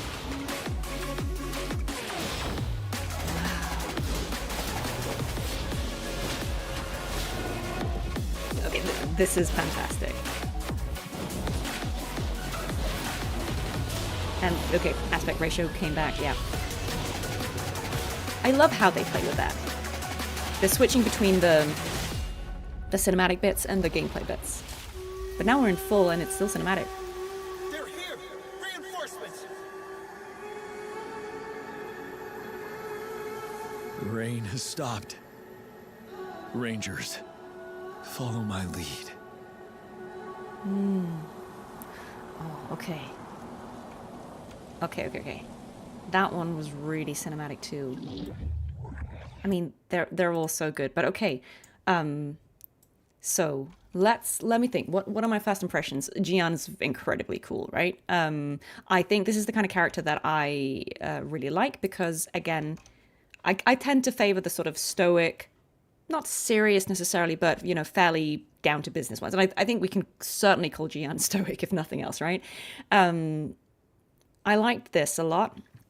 I think it's interesting that in this one we actually get to see real, like, significant plot stuff. I feel like if you, because I hadn't seen this before playing these events, yeah, like, I think if you'd seen this first, which probably was the intention, right? Like this probably came out before the bit of the story. So you would already have pre-existing knowledge then about there being a conflict between Jiyan and Yinlin. And if you watch this trailer, you'd be like, okay, intriguing. What's that about? I want to know. Yes, I'm into aero resonators. Not exclusively, but yeah. Like, it doesn't give away the plot. Yeah, you're quite right. Like, it doesn't spoil anything, but it makes us intrigued. Like, okay, there's clearly personal history between these two characters. They're facing off. We're getting a lot of clues about plot stuff. Let's just go through that again. Because, like, here again, we've got the retroact rain, right? We've got the rain moving up, which obviously is a wave-worn phenomenon that we get to know in this bit of the story. We're seeing this battlefield. We're seeing his cool Talon... And he just looks really cool. I still think, for me, I think he has still one of the coolest, it's hard to find his face, designs of any, like, male resonator. I think they're all, like, all the characters in this game are objectively, you know, cool looking and attractive. But I really like his. I think there's just something very clean, but very cool about it. I like his... I hesitate to say eyeshadow, but, you know, tattoo or whatever it is, like the red around his eyes, I think that looks really cool. Yeah. And the retroact rain, that would make me go like, what's this? Why is the rain going up? Obsessions to be cut when they get in the way. And all this, even this line that he's saying here, right? Like, obsessions, everyone's got obsessions. Every soul harbors obsessions to be cut when they get in the way. You know, I feel like, again, he's foreshadowing a little bit. Sorry, something keeps popping up. I feel like he's foreshadowing, again, this bit of the story with Yinlin. That's really interesting. In the name of Xinglong, and we get to see his dragon. Xinglong, apparently. Again, it's not completely clear to me what the nature is. Like, does he summon it? Is it in him? But it looks really cool. Yeah, he's got some scales in his cheek, too. I really like his design. I think it's very, very cool. And I love the color scheme. I quite like you. So this is cool. That was cool combat. But then we get this bit again. We're seeing the retroact rain. And we get this showdown.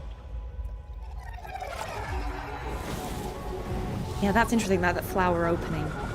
As doctor, you failed to rescue. As warrior, you failed to defend. So I feel like that is the bit that I would really pay attention to if I was trying to understand this character just based off the trailer. As doctor, you failed to rescue. As warrior, you failed to defend. So now we know that Jiyan has a background, probably as a field medic. And, you know, so he's both a medic and a soldier. But this guy is taunting him, saying he was bad at both, right? And I think that is great foreshadowing because Jiyan's personal quest is very much about his Survivor's Guild, right? And I think that's really interesting to get like little hints without saying it explicitly, right? That we get that. Oh, okay, yeah. You like the indication of the terminal red ring where is combat or about to be and blue is peaceful. That's a cool detail. I hadn't noticed that. Oh yeah, most replayed. Yeah. These are the most replayed sections. But yeah, like, this is really cool. Got this character who shows up and we're like, who's this guy? Ask yourself this, General Jiyan. Oh, and the way he's like emphasizing general, you know, he's being sarcastic or mocking. Again, now obviously we know that Yinlin was the general first, right? And so Jiyan kind of steps in after him, as far as I recall. But I think it's really interesting to see like the feud between these two. Yeah. General Jiyan, do you deserve your title, right? Like, it tells us everything about the character's doubt, which I think is interesting as well. We've seen a lot of very confident characters. Listen, how will you answer their dying pleas? Yeah. And we hear the bits that's haunting him. You have an end for this eternal I think it's carnage. very cool that we get to see a character's fears. He's still cool, but we get to see what's difficult, what's challenging for him. You and I are no different. That's really interesting, I think, in a character to get to see souls, what's haunting them. doomed to be forsaken. Jiyan's But then, this is the cool bit as well. We get to see both the difficult moments, but also the moments where he did succeed, where he did help people. Right?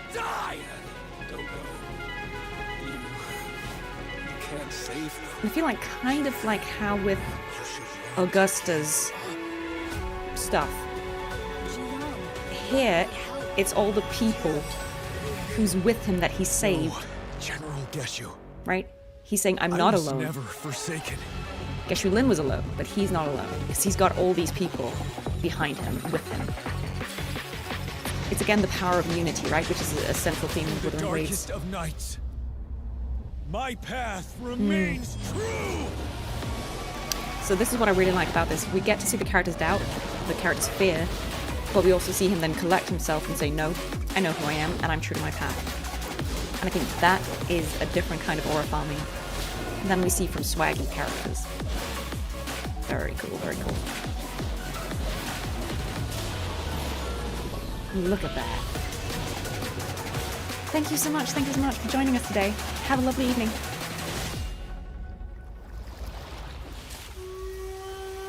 And then look, now the rain's falling down normally.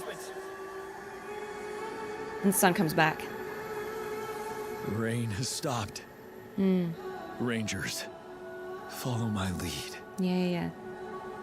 Yeah, but like it's cool. It's cool, right? Like seeing this insight into the character, and I feel like this is also kind of similar to what we saw with Sanhua, right? Like in her showcase, the sky also kind of cleared up at the end, and I think it's nice that they show us these dark moments of the characters, their self-doubt.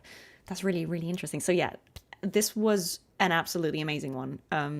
I really, really like this one. I would totally love to have Jiyan as a character. Like, the problem is there are none of these characters where I'm like, skip, I think the only ones maybe that I'd be like are probably the cuter characters, because again, they don't appeal to me as much, but like they're all very cool. My thoughts on Geshu Lin is a really interesting character. I hope we get to see more of him. I hope he comes back, because I'd like to understand more about what's happening with him. I think it was interesting we got to see him in like the 2.7, like the end bit with Jiyan. We got to see some more of Geshu Lin. I think he's an interesting character, and I hope we get to see him explored more. And I mean, we all want more Josh, right? So yeah, be great. And it'd be really interesting if we got Thronodian's Resonator properly, because spoilers all, but Cartethyia and Fledley's isn't really the Thronodian's Resonator, not in a consenting way, right? So be really cool. Be really, really cool. Okay, cool. Moving on. Lingyang. So I know that some of you said the music here apparently is copyrighted, so I might have to mute this one. I'm sorry about that, but we'll have the I think that there are subtitles on. Yeah. And if not, I'll just have to... No, there are subtitles in the game, actually. We don't need that. I don't normally have subtitles on. Okay, I think they're off now. But there are subtitles on the video. I'm going to watch it then without. Thank you for flagging that for me. Let's see. Sorry we're not having the sound. Okay. First performance. Okay, so we know he's a performer. Yeah, okay. Right. And we know he's doing lion dance because we're seeing that now. But he's struggling a little bit, or he's uncertain. Oh, okay, and he loses his grip. Yeah. We're not going to skip them. I'm going to watch them all. Right, so he skips, he falls. But again, now that gives us the opportunity to see probably a flashback about him practicing earlier on. Right. Doubting himself. Maybe this is his mentor. Yeah, okay. Do his impression. I can't remember what he sounds like. I haven't seen him in game for a while. Okay, so this is kind of the same thing, right? Obviously at lower stakes, but this idea that he is doubting himself and having to think back to a moment of doubt. Okay, yeah. Humans confuse him. So we get this indication that he's not fully... He's something else.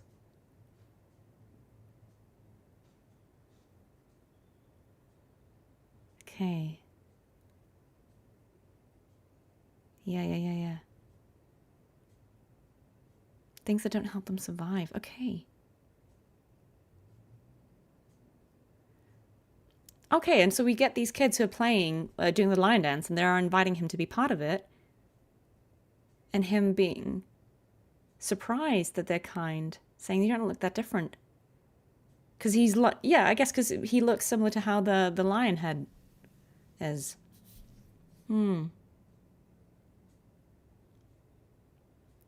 Right. And so he gets to be part of the community. He gets to be part of doing the lion dance. Even though he's still a little wary, it seems. But he gets to kind of be part of it all. And he's thinking back on that. And that gives him maybe the courage to do this again, because he knows that he is part of the community and he's got people believing in him. I think he's going to smash it. Yeah, look at him. He's confident. He's got this. He's got this.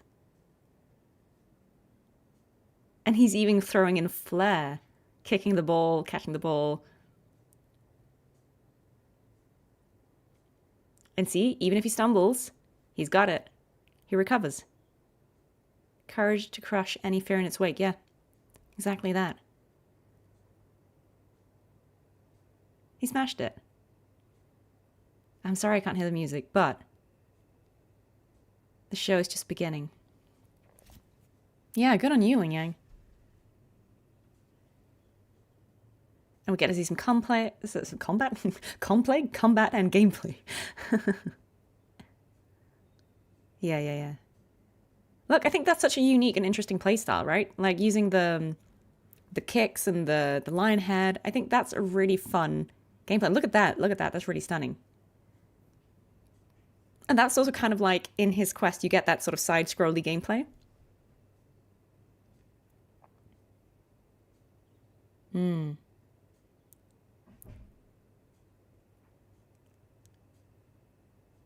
I love this. I think this is really cute. Okay, the music is just at the end. Okay. We'll have some sound back on the start. I think Lingyang gets more like hate than is deserved because he's not a bad character. I think his companion quest is really endearing. And I think again, it's totally valid to have characters whose arcs aren't necessarily wild and dramatic. I think it's nice to have a character whose arc is about, I suppose, it's kind of like how Chisa's arc is about how she has been mistreated or, treated with suspicion or discriminated by her original village or where she was from because of her being a Resonator and that being controversial where she was from. And similarly here, we've got Lingyang. I can't remember what the species he is called in this, like the Jingle Beast, whatever he is. Can't remember what it's called. But I like that they're showing here how he's anxious, understandably, right? That he will be mistreated, that he will be maybe discriminated against, that people will be scared of him.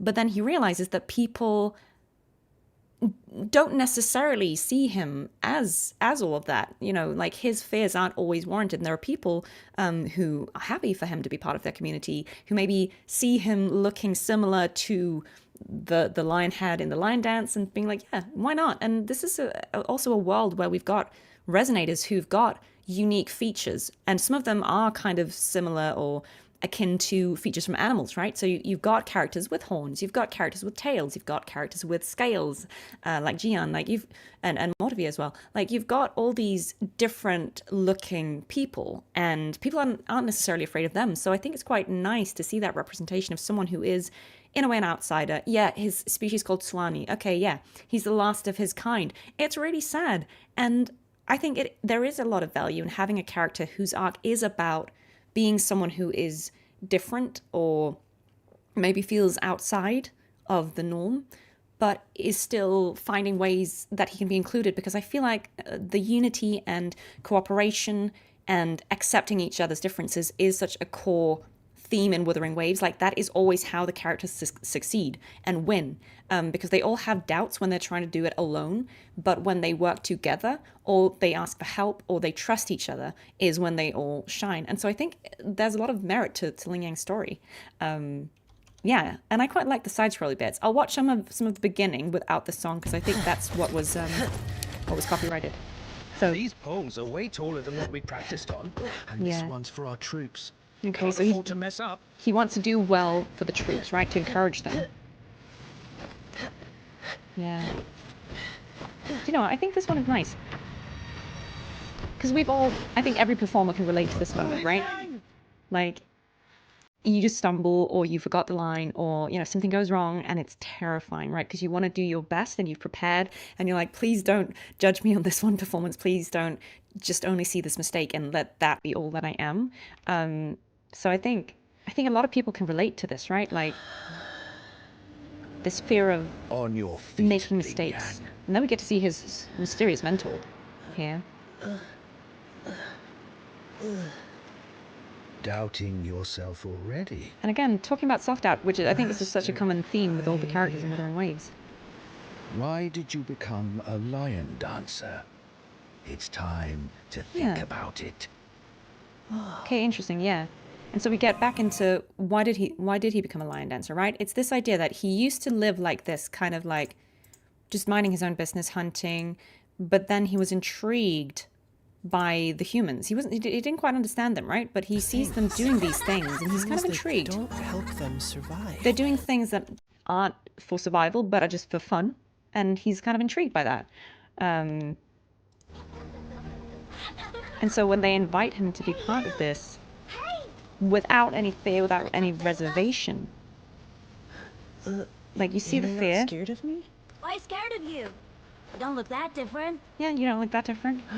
And then him realizing he can be part of this. It's gonna scare off all the bad guys. Yeah, and they're saying having the lion on his side is going to scare off all the bad guys. I think that's quite endearing, right? It's a smaller story than, some of the great dramatic arcs of Wuthering Waves, but it's a personal story, and I think it's one that probably a lot of people can relate to. Yeah, I'm gonna mute it from here on out. But I think this is really nice, and I like that we get this little training montage of him, bonding with all the people, and then he absolutely. I'm gonna skip through this again for the music, but like he just rocks up and he smashes it, right? And when he stumbles, he recovers. I think that's just a really sweet. And look, the fireworks. I think that's a really sweet way of doing this kind of arc. And everyone's happy, everyone's joining in. Yeah, and we get to just see a little bit of his gameplay here, which is pretty cool. And I love this bit, because that reminds me of his side-scrolly quest, which I thought was quite fun. I definitely did not do this quest before I did that kind of gameplay for the first time, and I was so confused. I was like, why is this here? But then I saw his story, and I was like, I probably should have done this first, and then I would have known that this gameplay was in here. But look, hey, I like this. I think he's an absolutely fine character, and I think this is a really fun and relevant little kind of story to have in Wuthering Waves, because I feel like so many of the characters have themes of self-doubt. So many characters have showcases where they have got like a shadow self. We'll get into that, but I think this is just a nice little bit of story and world building. But we're going to go to Encore's now. A lot of you say that her story is her personal quest is one of your favorites. It's really, really good. I really liked it. I really liked that one as well. But I don't think I've seen her showcase. So we will do that now. I'll put the sound back on. I think this is where we are. Yeah, and lion dance is very traditional in Asian culture. Once upon a time, in a faraway town, folks were going missing. Ooh, ghost story. Spooky! The fairy godmother in her castle was their Straight only off the bat, hope. we get the storytelling, we get the puppets. But it was dangerous, and none of the Seekers ever returned. What happened? A fearless hero stepped I want to up know how she's doing the two save the voices day. at the same time. Ta-da! Encore the hero, ready for battle. Encore is so cute. Oops! Yeah, Karina Reeves is amazing. Leave it all to Encore! And I like how we're getting this Brechtian, this is obviously a play. This is a story, right? We see this set. That's quite nice. So we understand immediately that she's a storyteller or someone who goes into story worlds. Oh, and now they're just saying ba ba ba. They're not actually saying lines.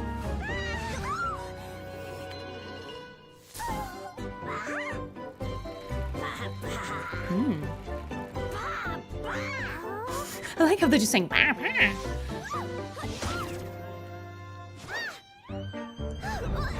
But again, this is a really nice intro to Encore's gameplay. Like, it's really cute, it's whimsical. Then we get these fairy tale elements as well.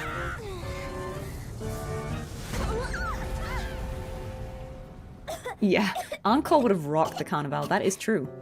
Absolutely. Is this the fairy godmother's castle? And I like, again, this subversion of fairy tales. Oh yeah, and the Gullpuff witch. A fairy godmother? Oh no! It's the big bad demon! Cosmos, Oh no. Cloudy, help! But also how, like, the fairy tale becomes kind of scary now.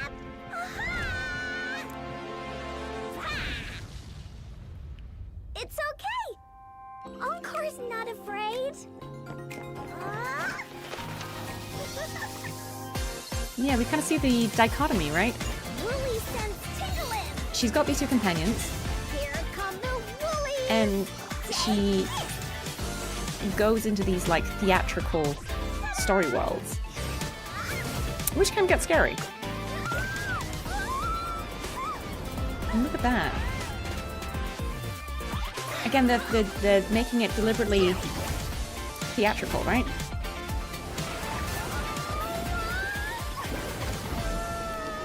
Oh, hi, Brant. Thank you so much for joining.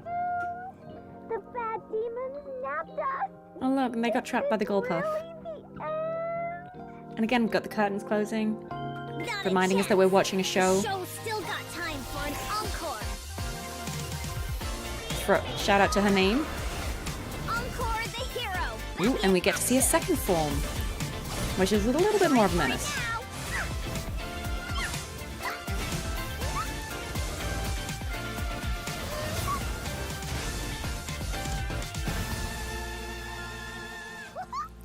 And that's how our hero crushed all the bad guys!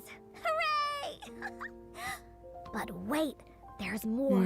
Encore's story has just begun. I mean, this is precious. Oh, she's in the Black Shores. Yeah, so we get to see... I guess the Black Shores content wasn't out when this trailer came out, so maybe this was our first... Can anyone confirm that? Was this our first view of Black Shores? Was that kind of like foreshadowing the location? It wasn't. Yeah, okay. That's pretty cool. Okay, so thoughts on this is... I like, again, how they're doing something completely different. This feels quite... Again, we're back to kind of the fairy tale elements, right? We get to see a girl who's telling the story. We've got the storybook, we've got the stage, we've got the sets, the props, all these things that show us that she's either a storyteller or she's someone who is interested in story or fairy tales. And I think that corresponds really well with what actually happens in her story quest, right? This mechanic that you can go into these kind of story modes. That's its own little form of gameplay, which is really, really cool. Yeah. So I think that does a really good job of foreshadowing Encore. We get to see that she's, on one hand, an incredibly cute character, but she also kind of has the Encore mode, right? Like where she, when it looks bad, she transforms, and she's got this other form where she's a little bit more of a menace, right? We get to see her two puppets or friends, woolies. They're not puppets. What are they? We know, like, they're not really echoes, are they? Are they echoes? Her two friends, whatever they are, her two woolies. I think it's really nice that we get to see how she interacts with them and how they're supporting her.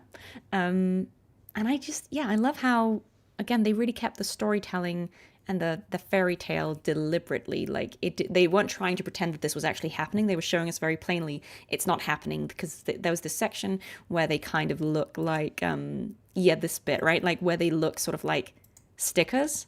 And I like that because, or like a comic or something. It's this conceit that shows us this is not real. This is storytelling, right? But we still buy into it because it's happening in front of our eyes. The manifestations from her. Okay, yeah.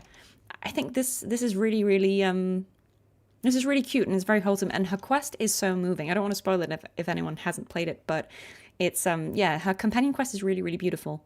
And I think this is it does a really good job, like the other showcases, of showing us the character, her gameplay, what she's about, foreshadows or hints at her story without spoiling it. I think that's really elegantly done. Let's just go through this again and focus on some of it. Like, we get this start where it's like, ooh, here's a ghost story, you know? And I'm guessing she's doing the voices here because they don't actually speak, right? They just go bar. But it was dangerous. So she's doing these voices. Yeah. What happened? A fearless hero. I don't know how she's doing two voices at the same time, but I respect it. And again, this idea that she's on stage, she's performing, she's a princess in this version. You know, we see the duality of her. Phew. And then, again, I just love the theatricalness of, like, look at this. She goes from this to immediately, like, when the light changes, hero pose, right? She's a performer. She's a storyteller. And we've got this clearly a stage with, like, the props dangling and the set. You know? I think that's really, really cute. It shows, you know, she's a child, she's playing, but she's also someone who tells stories to herself and others. And we've got these two woolies helping her, but, you know, in their own little awkward way. And again, I like the subversion of, again, we see these cute characters who look like they might be meek or not able to protect themselves, but, you know, when it gets dicey, like a little later here, you know, she gets into the scary bit here. Because right now she's just kind of reacting and fleeing, and you might think that she's a helpless child, right? Which again is the subversion of expectations, like this little cute princess girl is in danger.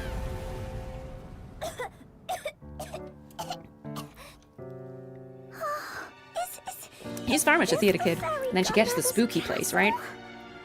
And we've got this evil gulp-off witch who doesn't say anything. Who's definitely not a fairy godmother. Oh no! It's the big bad demon! Cosmos! Cloudy! Because again, I feel like she's just playing up to it, right? Like, she's help, but like she can absolutely take care of herself, right? You know, she's like Danjin, she's the danger, right? Encore's not afraid. It's the thing. She's like, nope, I'm fine. I can do it. And Encore's such a fun reference as well, right? To the storytelling and the theatrical aspects. And she's got this cute gameplay with the woolies, but then she's also got her final form.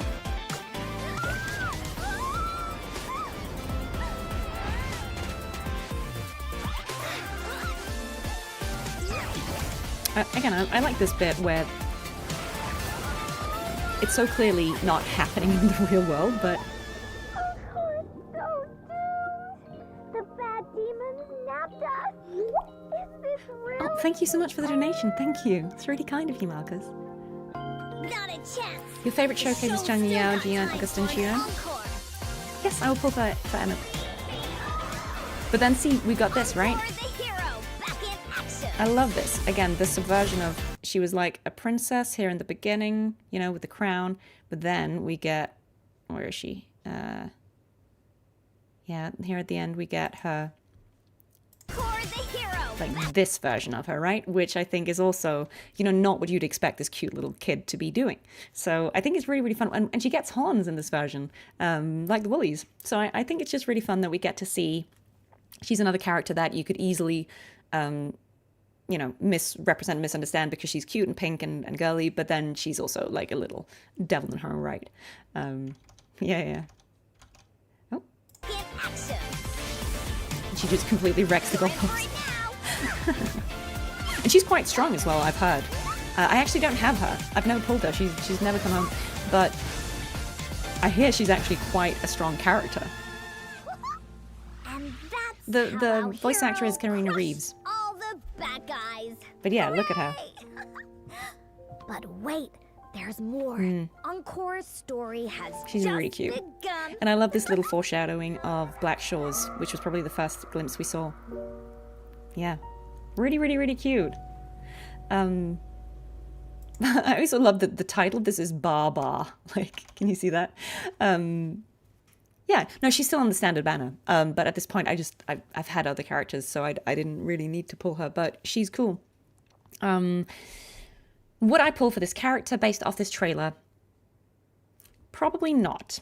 But that's not because I don't think she's incredibly endearing. I think it's just because, like I said, I'm less drawn to the cute characters. I think cute characters are fantastic and lovely, but I think they just don't appeal to me the same. Again, I don't know if I'm just too adult in my tastes or something, but I think I prefer characters who are older, on the more mature side in terms of, I suppose, their personality and how they approach stuff. So I think I tend to favor characters who are just a bit more stern and serious.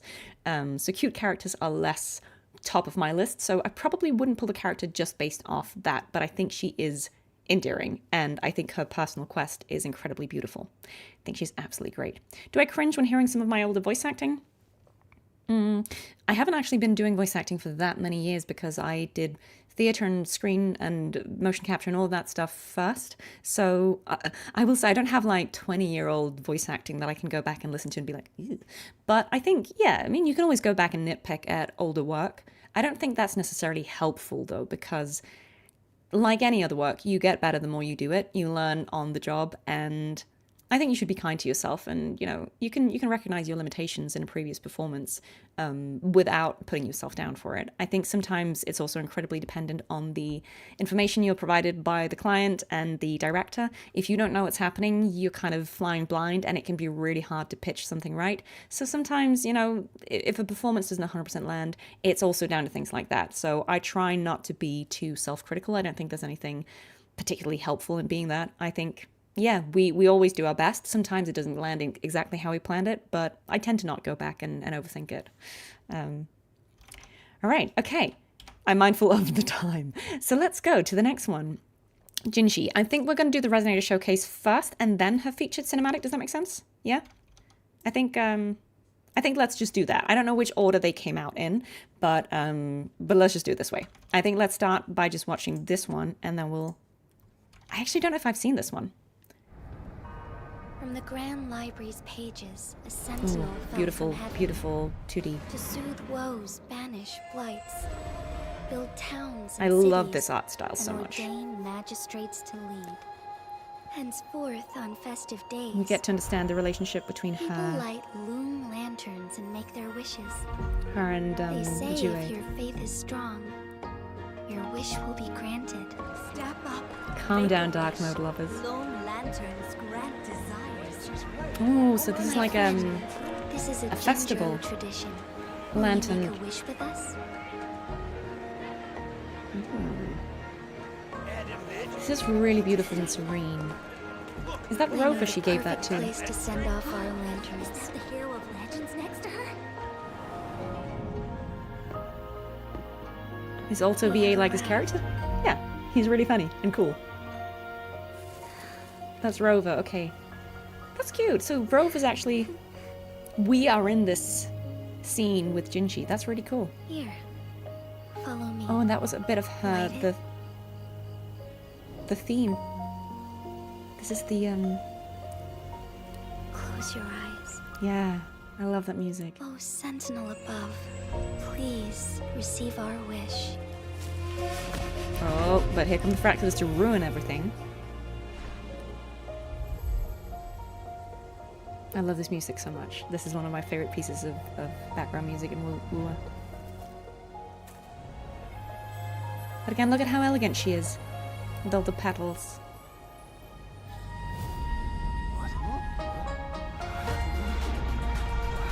Yeah, I love the Mount Firmament music. And there she is. On this festive day, I will stand no disruptions. Look at how cool she is. I think she has so elegant gameplay. Ooh, and I like her antlers. Thus it ends.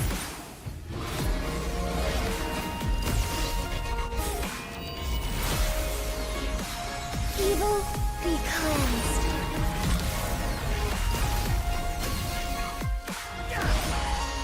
It's so cool when Jiyan comes out and just zaps everyone. Ooh, look at that. Just her temporal powers on display.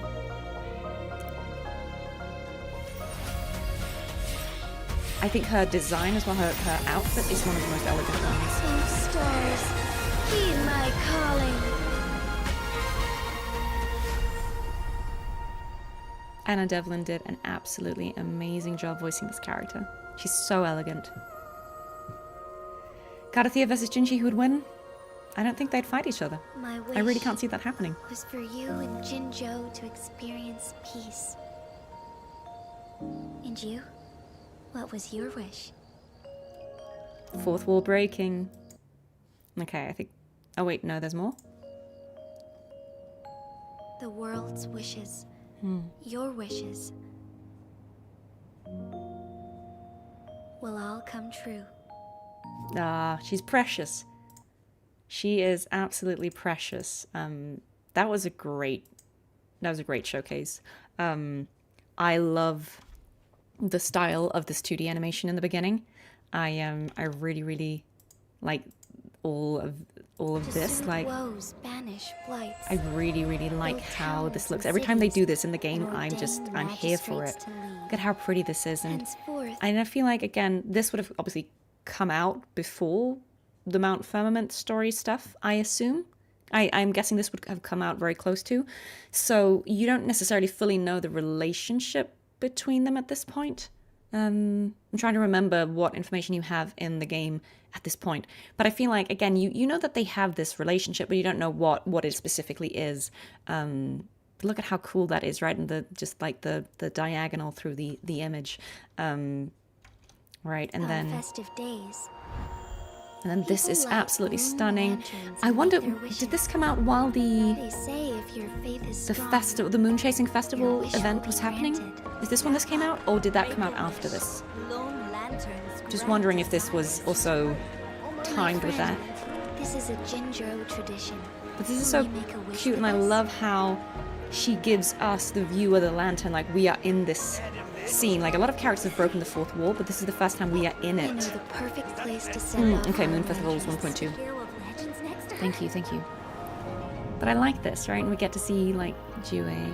We get this really peaceful sequence where we're just arriving. We're just going to send these lanterns off again, but she's addressing us so much. I think that's really serene. Follow me. Light it.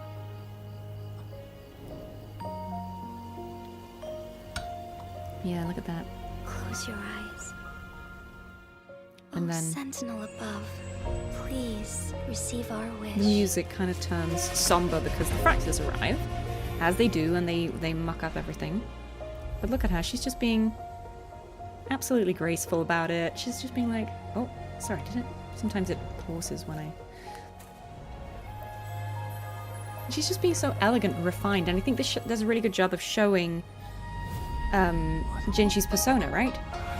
She does stay very calm and refined and graceful and elegant, like very befitting of a magistrate, I think. The way she just kind of like floats down. Yeah. On this festive day, I will stand no disruptions. Look at that. Look at how she transitioned from the 2D to 3D. Moment of awakening. I love when they do that with the frames and the aspect ratio changes. And I love like these horns that she's got, or antlers, like Jiyan's. I think it's really pretty seeing that as the connection between them. Evil be cleansed. And like this attack is so powerful. She's so cool. She's so cool. And I love how we also get to a hint of her temporal powers here, right? She throws that sword in midair. Oh, stars, heed my calling. And that's her ultimate, isn't it? Yeah. She's so graceful. She's such a cool character. Would absolutely pull based off the trailer. Absolutely. Yeah. My wish. I still think she's you one of the and most Jinzhou elegant to characters that have experience been peace. released. And you? And we get back to her theme. What was your wish? No. This is beautiful. And also Your this, like... wishes I love how much she addresses the player character will and all breaks the come fourth wall. true. I think that's really nice. We're gonna go and watch her other trailer as well straight away. Let me just see if I can... No, that was Dawn Arrives. Yeah. Yeah, you can see this. Great. Yeah, I think let's watch this straight off the bat of that, just to see. This is her featured cinematic. Sentinel Jue saved us from the morass of wars. It's a little quieter. It embodies the hope of our people.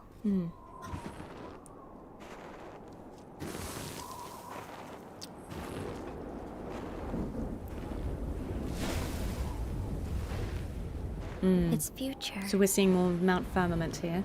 is Jinzhou's future.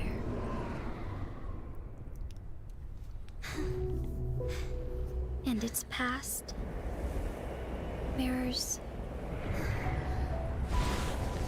that of Jinzhou's. This feels like it's foreshadowing the 1.1 story.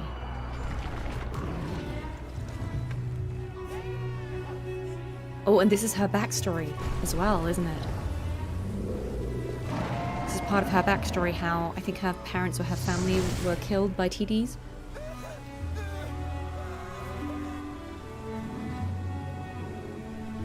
Yes, this is her backstory. This is oh yeah, okay, so this is her old village, right? That was decimated. And she sees, I guess, her mother, probably. Which I think is also, and yeah, okay, so we see how Jue, I guess, saved or lifted her out of that. Yeah. That's such a beautiful way of showing her backstory.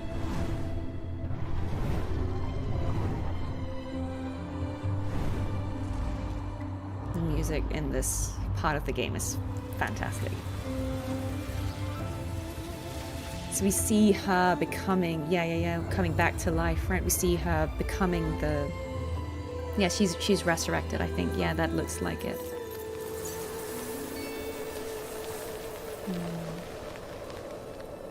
It's very beautiful.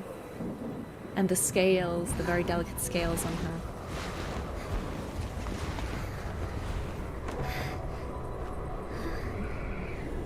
And again, we see this character struggling alone.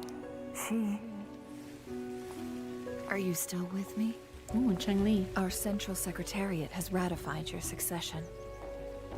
This ceremony with Sentinel So this is when she Jue became the will be magistrate. Final step.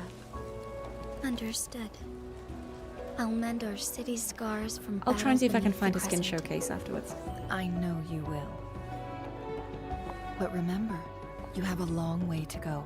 Now, stay focused and walk ahead with confidence. So again, we're seeing her backstory, quite literally in this one.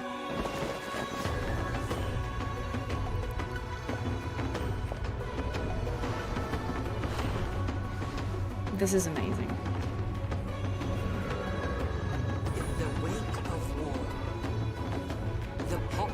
Like, all the showcases have been great, but the cinematic, obviously, is on a different level. And we're getting to see these images of Wave 1 phenomena and the Lament. Good night. Please have a good sleep. We're hearing Jue. Join our sacred duty to defend the city and its folk with honor and fervency.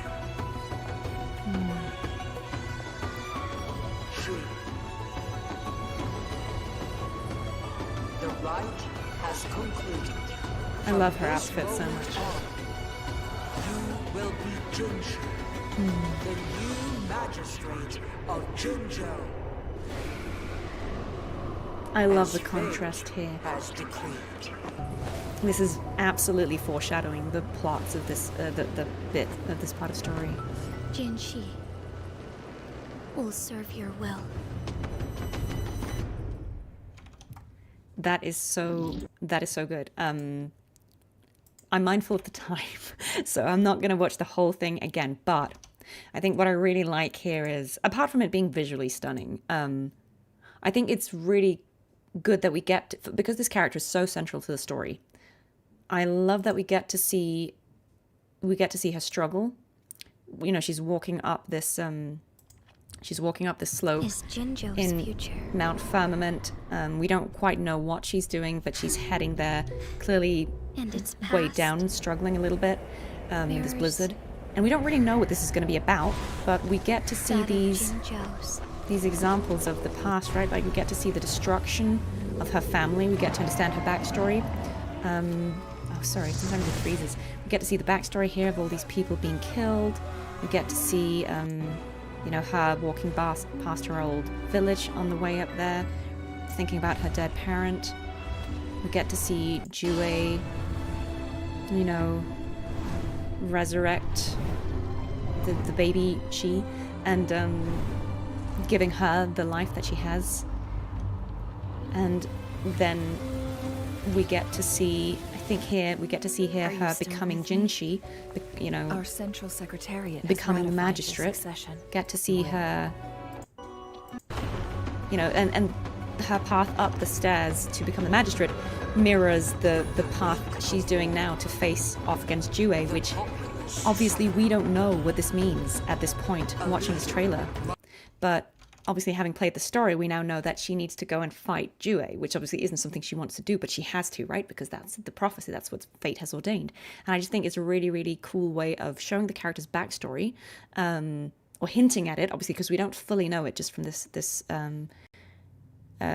trailer, but we get to understand a bit of about her backstory, and it also foreshadows her future. So for a character that is all about time and temporal flow, I think it's really, really elegant that we get this juxtaposition between her past and her future and her present, and I just think that's really, really interesting. So I feel like they just played this so masterfully, and it's just so well animated and told. I mean, the other trailer, like her Resonator showcase, is great. Elegant, beautiful, lovely. But this is such a great piece of storytelling. Yeah, cinematics power creep. It's just really, really good, and it tells us so much. So, you know, if I wasn't already sold on the character, like, I would 100% be intrigued and wanting to pull her based off of this, right? Because what do you mean? What do you mean? The way it cuts between these two points in time, right? Perfect transition.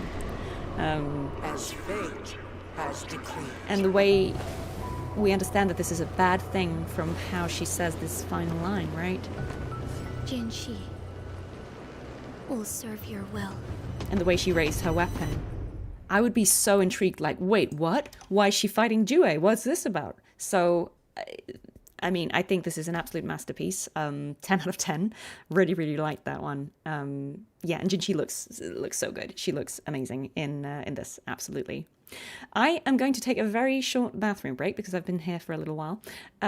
Give me a few minutes, talk amongst yourselves. I'll put you on the BRB screen, and we will continue afterwards with, we are at Changli.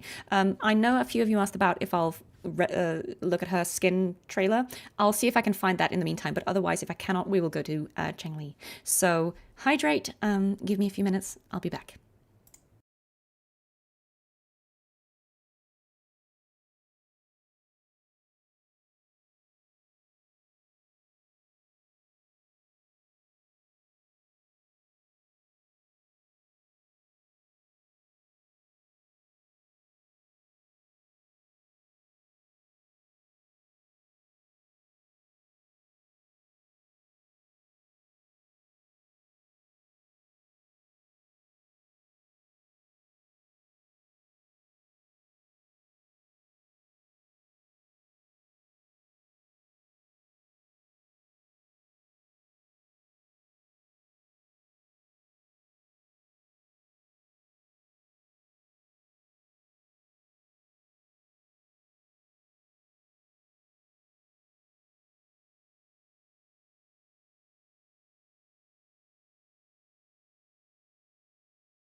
New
Okay, friends, I am back. I am back. I did find Jinxi's skin trailer. That sounds a bit creepy if you don't know what I mean, but the one for her alternate outfit. So I'm going to watch that one now, just to wrap up Jinxi before we move on to Changli, who's also amazing. So welcome back, everyone. Got Jinxi's trailer here, the one for her peach blossom outfit. So let's watch that one. Thank you for staying with me. Apologies in advance, this is going to be a long one, but I mean, you asked for it, so it's also why we're not watching anything other than the Resonator showcases today, or we would never be done. Okay. Ooh, okay.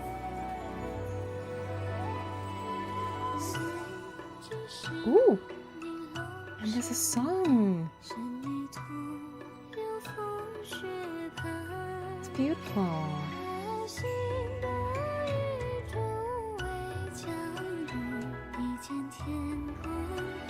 That's so elegant.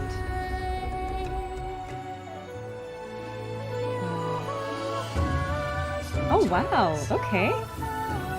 Come on, Jinxi.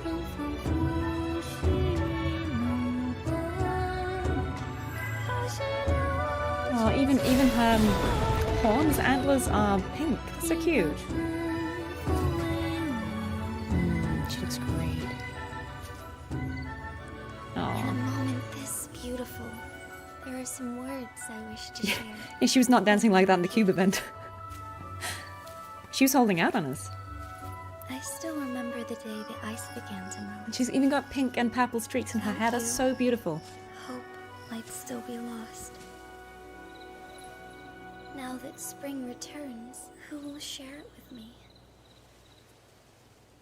Wow. Peach Blossom's beauty longs for ice that see. Okay, I mean, I have to... Oh, nope, sorry. That jumped to Carlotta. Let's go back. I will say, Jinxi does a lot of fourth wall breaking. She is always looking at the camera. I don't know if that was just something they started doing because they were like, you know, like, because characters had done it before her, but I feel like they, like, in every video of hers, she really does it. But look, I think this is adorable. Yeah, and Ariel says this is the first time we saw her being sort of like alluring a little bit. I think this is really cute. Like, it's not long, so let's quickly go through this again. Like, look at how elegant she is and how confident she is. It's kind of nice to get to see her be a little more like, you know, I've got this. She did not have this energy for the Cube event, that is true, but maybe this is more her dancing style, and whatever Cartethyia was doing was a bit like, okay, you know. I feel like Jinxi is giving us traditional, beautiful dancing, and maybe Cartethyia was giving us K-pop. I don't know. But this is beautiful. This is beautiful. I think this is a really lovely design for her, and I think it fits in quite well. Because we already saw the peach blossoms in her previous Resonator showcase, so I feel like it's a really lovely callback. And it probably also fit the time that the skin came out, which, you know, Chinese New Year, Lunar New Year, so I think this is really stunning. I think it's lovely, and it's nice to see, yeah, as you're saying, it's nice to see a side of her that is relaxed, that is off-duty, that isn't so grave, because her bit of the story danger has been, to an extent, resolved, right? So... Now that spring returns, who will share it with me? This metaphor of spring returning, and look at that little smile. Look at that. Jinhsi, Miss Jinhsi, what are you doing? Like, look at that, and the little blossoms in her eyes. I love that. Yeah, she's absolutely beautiful, isn't she? Jinhsi should dance with Linne. Yeah, hey, we should see someone like make Jinhsi and Cartethyia do Linne's dance. I would love to see that. That would be very cool. Yeah, no, I feel like Jinhsi's not a TikTok girly. She's traditional dance, I think. I think that's beautiful. But look at, yeah, we're gonna have to, too alluring. We're gonna have to skip away from that. Oh no, that's not what I wanted. 1 second, guys. I'm gonna get that tab back because that had all the showcases in. Sadness. I'm going to go to camera while I do this because I know some of you get triggered by my white YouTube screen. I honestly don't have strong enough opinions about light mode, dark mode. Sorry. Right, let's get this playlist back on the go. We had made it to Changli. Great, okay. Gonna get that back. Here you go. Here you go. Oh, Control-Shift-T brings back close tab. Good to know. Good to know. Yeah, we're going to go to Changli, who is an absolutely amazing character. Shout out to Ashley for being amazing. Her voice is chef's kiss. Again, I'm biased here. Changli's a character I absolutely love. Again, she's a mature character. I like her. She's an adult. She's assertive. She's cool. But let's watch her Resonator showcase, because I don't think I've seen it. Like Weiqi, everything in the universe follows its already own stunning. rules. The animation is so good. Win with elegance, govern with care. Both demand one's utmost grace and tact. Do you still remember what I taught you? Yes. Do you want to hear a knock-knock joke? To break a Sure. stalemate. First envision the larger play, then adapt accordingly.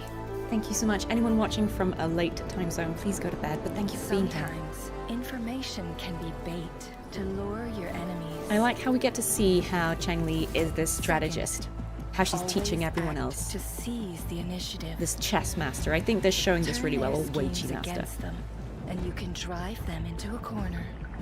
I like that we see that she's a strategist, which is also what we see in her personal story. Yeah, smart, competent, powerful. Absolutely.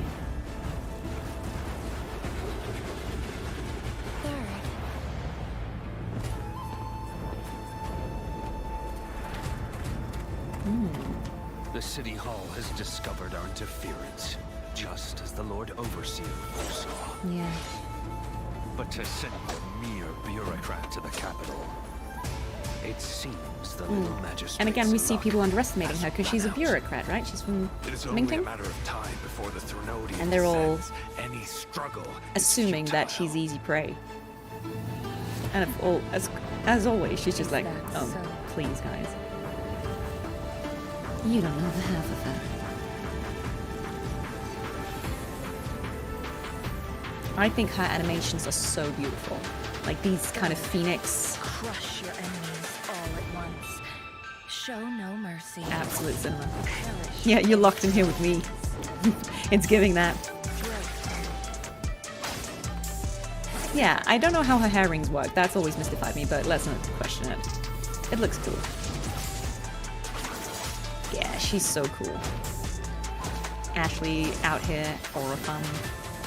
And I love the blindfold. I'm not 100% sure I understand what that's about, but it looks cool. Be reduced to cinders. And her lines are great. Be reduced to cinders. Drink. Then, victory will be yours. She's so cool. Yes, I have met Ashley. I've met her several times. She's very cool in real life as well. I will keep it in mind. Jinzhou finds itself And she's such an in a interesting complex web. opposite to Jinhsi, right? What would you do, teacher?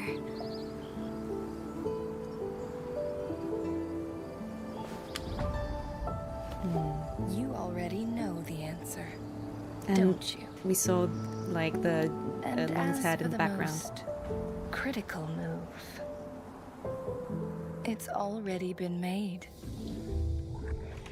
It's great. I love this because I feel like from the beginning they were hinting at characters, but some of the first ones we saw for maybe Aalto and Sanhua, and they were more just about the feel of the character, a little more. Like they didn't go as much in depth. I feel like these are going more into the character backstory or hinting at the character's story in the game. I feel like this is definitely hinting at what we see in Changli's personal quest, which I think is really nice. Like, you know, don't spoil us, but hint. The blindfold is there because when her forte is full, she sees with her mind's eye. Thank you. That's great. That's really cool. I missed the ending. Oh, wait, there's more? Let's go to it. Isn't that right, Rover? Oh no. Let's go back. Okay. Thank you for that. Isn't that right, Rover? That would have been such a shock, I think, for everyone watching. Be like, she knows us? How does she know us? That's really, really cool. Okay. That's cool. Let's go back and watch that again, or at least parts of it. Like Weiqi. I like we start with the Weiqi because that's so prevalent in her quest, but also it shows us this idea that she's a strategist, she's a chess master, she's thinking many steps ahead, right? Elegance. Govern with care. Both demand one's And we see her, obviously her relationship with Jinhsi, that she's kind of a mentor to her, she's coaching her. And I love how their dialogue here starts overlapping. To break a stalemate. First envision the larger play. Then adapt accordingly. Right? So she's another great example of a character who is thinking 10 steps ahead. She's playing 4D chess, or Weiqi. Information can be bait to lure your enemies. I feel like they're kind of hinting a little bit at how they were handling this Fraxidus situation, right? Like maybe suggesting that also, hey, they were trying to bait them, or like there's a larger play, because in Changli's quest, we do see her, having a long game plan to trick the Fraxidus, right? So I think it's really clever because in a way we can't fully understand when we're just watching this trailer. We do actually get really interesting hints about her personality and her story and what's going to happen in her personal quest, but they're not spoiling it. Yeah. Okay. Second, always act to seize the initiative. So she's actually telling us her plan in this lesson, right? Because this is foreshadowing what happens in her quest. It pretty much happens in her quest. She's very, very cool.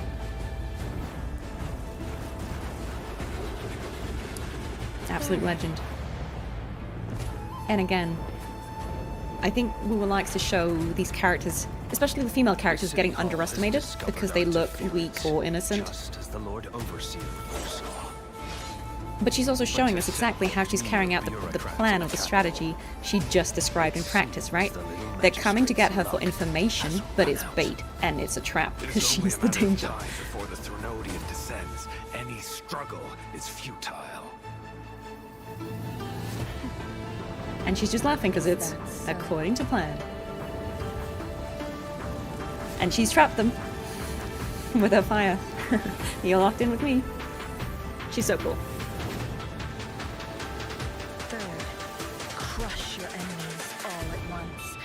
Show no mercy.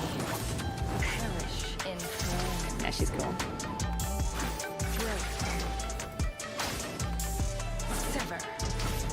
Yeah, I love her gameplay. I actually really would love to have Changli as a playable character. Absolutely would pull. Okay, in Chinese, she speaks in traditional old Chinese, so she's very poetic. That's cool. I love that line. Be reduced to cinders. Strike. Then victory She's so cool. will be yours. I love Changli. I think when I'd only played 1.x, Changli was my favorite character. Cantarella narrowly has stolen it. I have a type. What can I say? Jinzhou finds itself in a complex web. Yeah, she's a phoenix, what would right? You do, teacher. And then this bit is such great foreshadowing. Sorry I missed that. I didn't know more was happening. But look at this, You like... already know the answer, don't you? And as for the most Again, breaking the fourth wall.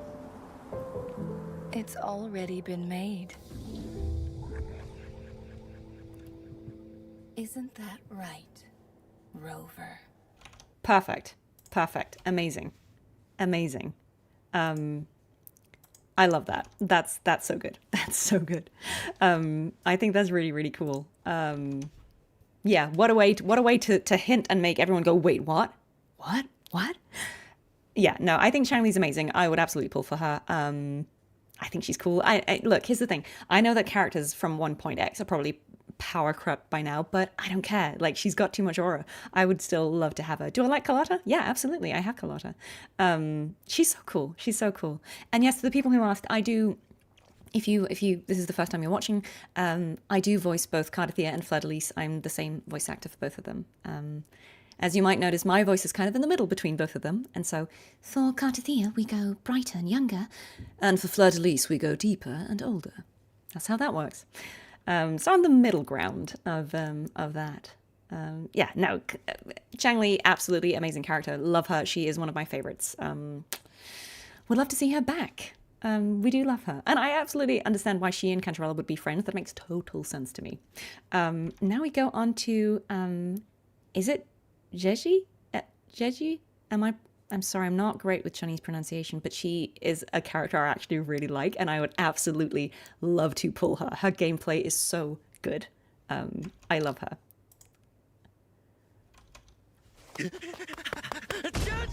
Zhezhi. Okay, Zhezhi. Thanks for telling me, random guy. Can I help you, sir? Okay, we've got another funny what one. I'm about to say might upset you. Please don't worry. I'm a professional. Okay, Whatever already my it's good client vibes. wants, he'll get. I've had another This is show, isn't it? So, the painting needs further adjustments. Right now? Are the details written down? No. And you'd like it by... Okay, so he's a terrible client. But Zhezhi. I told you I need a week's notice. Come again? Okay, so like the previous one with the T, he's an unreasonable client. If you could. Mm-hmm. And she's shy. What was your new idea? It's simple. But he's so flamboyant. Of my childhood village. It needs to look bursting with life. Like this? Yeah, The he's scenery's killing it. fine. The people need more life. Like that? No, more drama, more energy. Why is he so intense? Ah, no, the revelries of life. Have you not experienced any? Chickens clucking, children playing, laughter filling the air. You get it? Oh, he's a menace. Yes, sir. Poor girl. Those were the days. The kitchen smoke rising from every home. Neighbors gossiping over laundry lines. Parents yelling at misbehaving children. He's a mood. Everything in disarray, yet heartwarming nonetheless. You still with me? Oh, I'm listening. In fact, I know Yeah, are we sure this is exactly not what you're looking Cristoforo? for. He's giving Cristoforo. Now, just leave the rest to me. I love her gameplay. It's so fun. And it's so pretty. It's just as I remembered. There, that should be a pond. And a house over there. Oh, No, yeah. ain't too big, smaller. That tree, a bit to the left. Oh, wait, it needs to be lower. Yes, yes. I yes. love the effect of how it adjusts. The streets wider, the view. Yeah, when he's giving notes. And a forest of pure tranquility. It's amazing.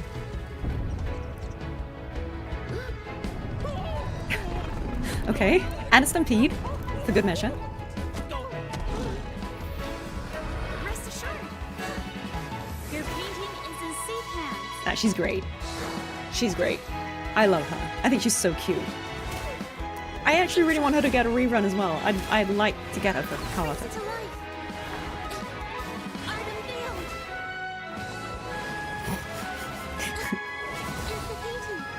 Yeah, he got what he wanted.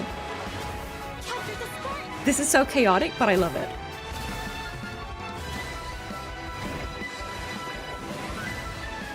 Witness the art's true form. The painting isn't just shapes and colors. It's more about how it makes you feel. With these final touches, what do you think Her of the eyes are so painting pretty now? as well. The gradient.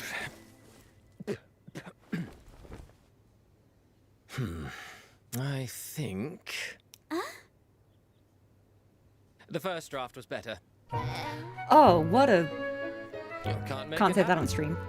Then I'll find someone else. Well, wait, What? I'll do it again. No, you deserve better, girl. Love yourself. Okay. This was very, very funny. Am I going to be a full-time streamer? Probably not, guys. Unless I quit my day job. Yeah. What you said? Wow. Okay. First of all, we got to give props to the VAs here because they were absolutely killing it. I kind of love the silly ones as well, as much as I love the epic ones. I love the silly ones. Yeah, this is absolutely Hoey, who is Brant and Christopher's VA. Who's that behind me? There's no one behind me. Okay, let's go back and look into this a little bit more. We were giving a lot of attention to this guy, which is kind of rude because it's her story. But I think it kind of works because what we're seeing here is that, okay, either she was tired because she's been dealing with people like him, or maybe she hasn't been in demand because she's overlooked. Because we kind of get to see in her personal quest that she is introverted, she's shy, she's maybe not so assertive, she doubts herself, again, a common theme, but she's incredibly talented, right? She is probably one of she has a very unique forte, right? Like the fact that she can literally bring things to life with her painting. And I think this does a really good job of showing that. We see her personality, her disposition, even though this guy is totally obnoxious and he's being incredibly rude and unreasonable, she is still trying to appease him, right? Because she's a nice person. Also, she's non-confrontational. He's absolutely absurd, but the performance What I'm about to say here is amazing. might upset you. You can kind of see how Please don't worry. why they would get a theatrical Whatever my performer client like Hoey, who's got a he'll great get. musical theatre background, I've had another brilliant to be this idea. larger-than-life, The painting needs further ridiculously melodramatic character, right? Right now?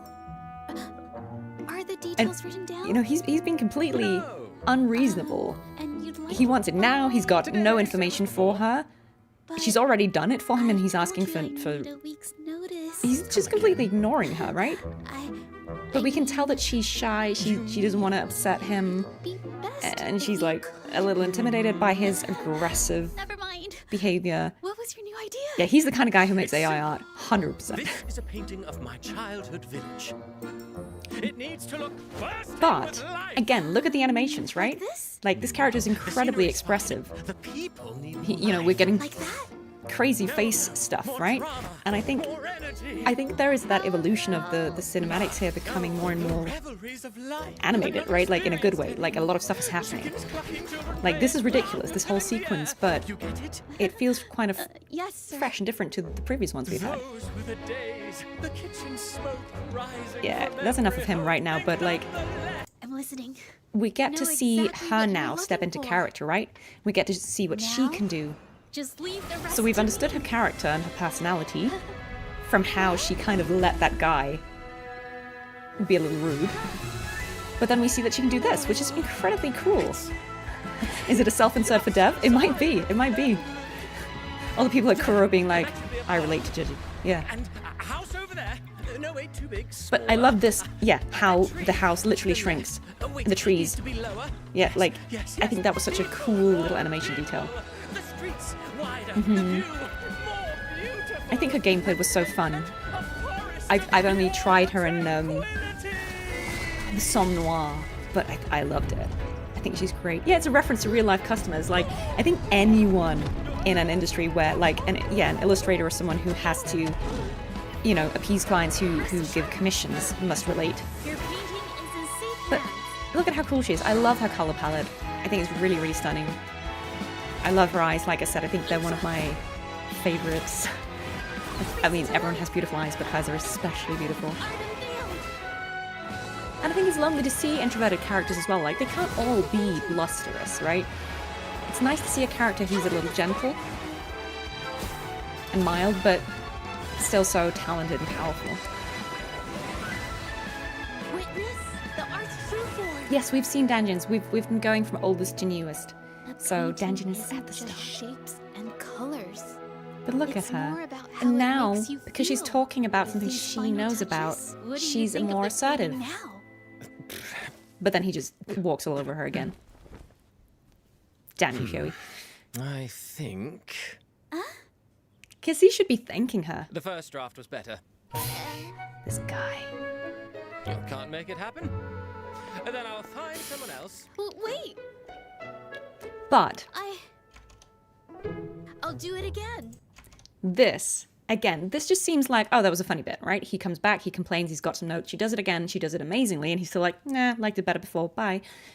That just seems like a little self-contained sequence that tells us that she is shy and is a little bit of a pushover at this part of the story. But it also actually really does a good job of foreshadowing her story, because as I remember it, she has these like almost nightmares, or maybe no, it's in the Somme Noir, isn't it, that she has these nightmares about like doing the same thing over and over and over again. So I think that's also kind of interesting how it's like foreshadowing that bit of, and that dilemma. I think if you're an artist, you know, how much should you compromise your own vision and your own style and what you like and what you want to make to appease your clients or your audience? Should you do stuff that isn't necessarily what you're passionate about, but it's the popular thing? Like, or should you stick to your guns and be like, no, this is what I want to do, and this is what my art is and what I want to talk about? And I just think it's really interesting. Like, they're showing us a lot of great, I think, representation about probably how a lot of creatives or artists feel in this one character. And maybe because I'm an artist, I relate to her and I like her a lot. But I think she's just so endearing. And so I think she's like the rare occasion where even though she is a cute character, I would still pull, because I think that there's just something really endearing about her. And she's an adult, you know, she's not a child, she's an adult, but she's just shy. But she becomes more assertive in the story. So I like her. I think she's really cool. The client was a terrible guy. Yeah, sorry guys. If this is late for you, do remember that tomorrow is a work day. Please go to bed. The VOD will stay up. Sorry, it takes a while to go through all of these, but yeah. This is what I promised, and I'm keeping my promise. Okay, we've got Mr. Xiangli Yao here, whose content I have barely seen because he's only a tiny bit in 1.0, and I have not played the content that he was in because it was not in the game when I started playing, which was in 2.3, so I have missed his content, and I'm really sad. I would love to see it. I really hope it comes back one day. Like, I'm not expecting him to be a free Resonator forever. I would just love to be able to see the content. I'm kind of sad that it's not in the... It's not that I don't like kids. I'm just less drawn to pulling the characters who are very young or very, very cute. They just don't appeal to me. I like children in real life. I think they're lovely, but I don't like the idea of fighting people with children. That just feels a little strange to me. I feel like I prefer in a game where I'm going through some harrowing combat to play with characters who are more adult coded. That just feels a little bit more appropriate for me personally. That's not to yuck anyone's yum, but I kind of clarified that at the start of the game. I tend to prefer to play as characters who are mature and assertive, who I feel like, yeah, it's not ethically questionable to send these to fight monsters. But that's just my personal preference. Yeah. Okay, so let's see this. I've never seen this one. I'm really intrigued what his story's about. Xiangli Yao. It's been some time. I'm curious, where have you been this past year? Disappearing before the entrance exam isn't like you. Who's this? I was trapped. Trapped? Caught in a tricky problem. Huh. Then Okay. let's discuss the solution to that problem. Very intriguing. The world is full of clever puzzles. None more so than the Oh, Court Court of of Cervantes. But no matter how complex, any device can be decoded. Identify the gaps, and you'll hit the mark. Okay, he's very cool in his The ways playthrough as to well. solve a puzzle are endless. My goal is to simplify the complex, shattering the illusion of the unfathomable. Sounds like you already have a Okay, solution. yeah, and he's got that mechanical To be honest, arm. I'm still Is far he a from human with a prosthetic arm? Or is Sometimes he a problem something will else? set traps, create mazes. Those who fall prey to the maze will be lost It's a prosthetic, forever. okay. Searching to no avail. But I won't let that happen to me. I like how we've got this cube, To this day, I'm still digital sort searching of for the answer. aesthetic going on. Shattering barriers, drawing closer to unveil the ultimate Okay. truth. He's human, yeah. Ooh, okay. Father. Oh, it's his father. He's disabled, yeah. Okay. Father.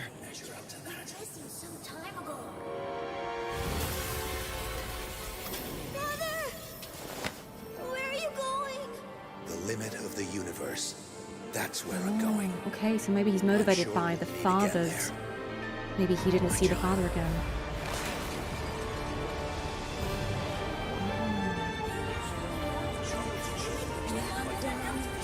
Our lives are brief, so be brave. The path to truth lies at your feet.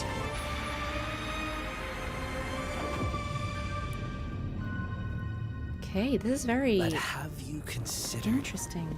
the answer may reveal Who's this another guy? mystery? Oh, is that like Dark So why him? not stop Is that while like you his shadow can? self? Accept who you are today. Maybe the answer That's his has darker been side, here the shadow all self. along. Hidden in our shadows, out of sight. Maybe I should take a different path. One I've never walked before. Okay, very cool. Very cool. Even if the roadblocks are ones I've built myself.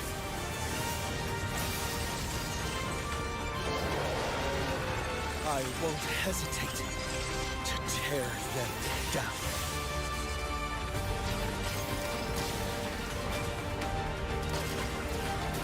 Okay, okay. Principal investigator in charge of the academics. Okay, yeah, yeah.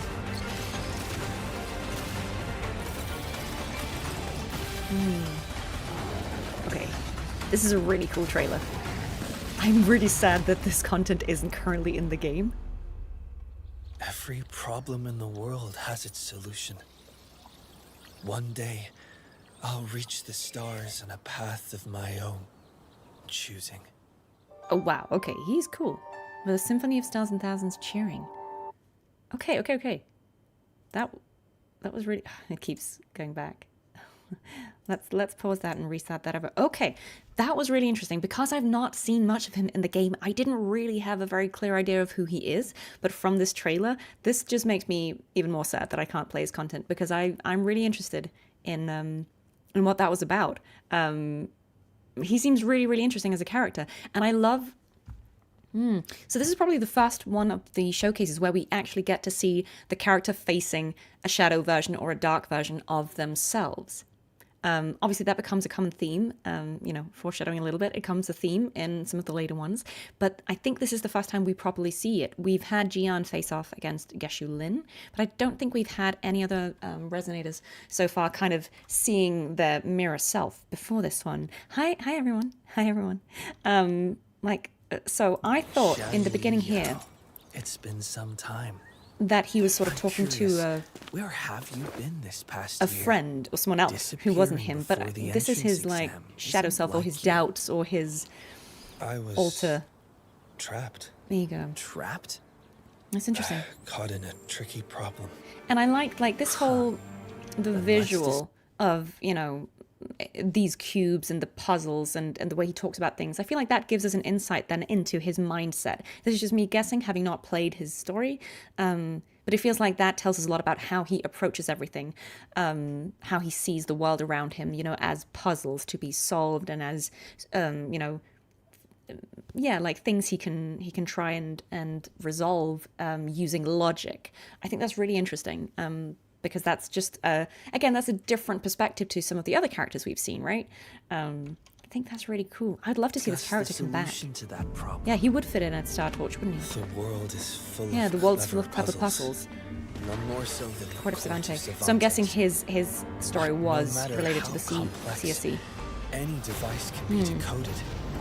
And again, we see, as someone said, the his terminal's red because he's in combat. I think that's such a cool detail. But yeah, again, this idea that he is approaching everything from a logical perspective, everything's a device that can be decoded. I think that's just an interesting insight into his mindset, right? And how, like, he just casually identify the gaps. He's got this logical, almost mechanical mindset, right? Where he can figure things out. My goal is to simplify the complex, he seems like a really interesting character. Yeah, everything can be figured out if you give it enough time. Sounds like you already have a solution. And I love this introduction of his mechanical arm, the prosthetic arm. I'm still far from it. Okay, cool. Yeah, because in this scene he's got his two original arms. Set traps, create mazes. So I'm wondering if he lost it, because we see him reaching for the father and then he loses the arm. So I'm wondering if that is how, in his past, he actually lost the arm. Because we see him rushing up these stairs, feeding all the Tacit Discords into data blocks. It's like he's in a simulation. Drawing closer to unveil the ultimate truth. Yeah, that's really intriguing. I'm INTJ. Maybe that's why I like him. Yeah. And so I think this was nice because we get to see that probably part of his motivation is what happened to the father. Because he's reaching for him. We see the younger him catching on to the father. That's where I'm going. I'm sure we'll meet again there. And he might have lost the father to the lament, or to wave-worn phenomenon. And then probably he also lost his arm. And we're getting to see glimpses of his past. His father disappeared in the Court of Savante, and he lost his arm while searching for him. Yeah, that totally makes sense with what they're showing us visually. Yeah. But have you and I'm intrigued about this idea the answer may reveal of this shadow self, right? Maybe this alternate him. So why not stop while you can? I don't know if it's just his fears or his insecurities. Accept who you are today. Or if it's him if he had gone a different route. Maybe the answer has been here all along. But I like that it's interesting that he's, whatever it is, hidden in our shadows, he's out of sight. Again, he's resisting it. He's denying it. One I've never walked before. So he's not defeated by his own doubts or demons or past. Roadblocks are ones I've built myself. And I think it's always powerful seeing a character face themselves, even if it's, happening in their heads. To tear them down. Yeah, it could be a third path that combines them both. Whatever it is, I'm intrigued and I would love to play this story. He seems like a really cool character. Yeah, it could be his insecurities. Absolutely.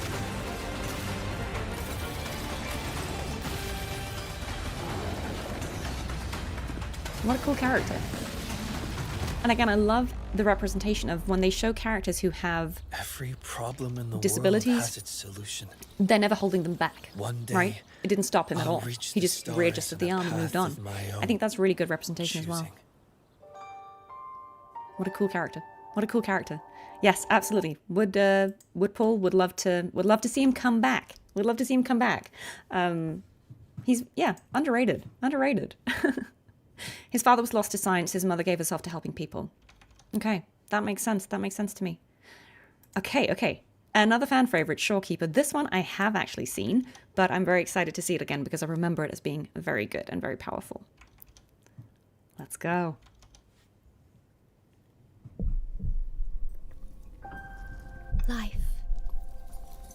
Life is the dim light that flickers in the chaos. The faint heartbeat that echoes in the silence. A beautiful accident and a deliberate creation in the galaxies. Stunning. Yet, can an entity of energy be And from the bat, we're getting these philosophical questions. Can an entity of energy be life? This age-old story question of, can someone who's essentially a very advanced AI be real? Time flows over me. Is what she without a feels trace, real? like Is she a raindrops person? lost in the lake. This is so beautiful, and it's such an important philosophical question. But unlike me, Still in this age, right? humans are blessed with boundless And I love this visual of her walking against the crowd. So I close my eyes and try to be one And I of feel like it really foreshadows her story arc. She's not human, but she's trying to be, or trying to empathize.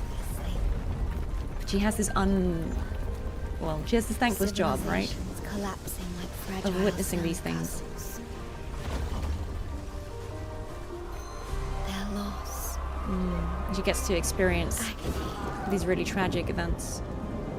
Decay and decline. And the way that rain, the visual of it slicing her. So powerful.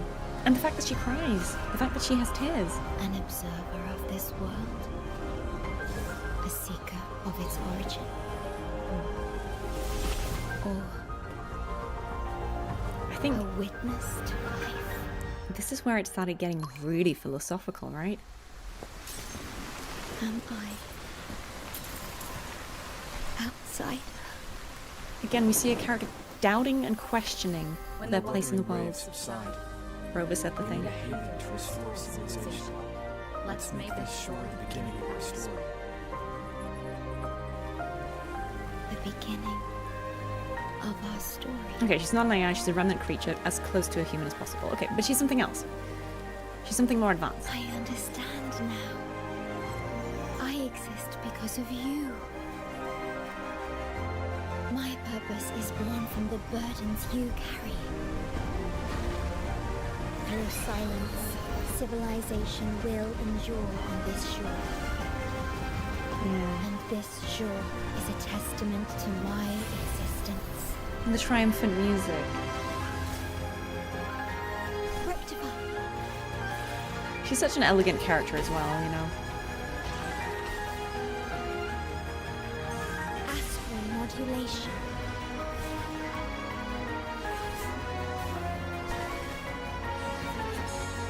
Very graceful, her combat. Very floaty.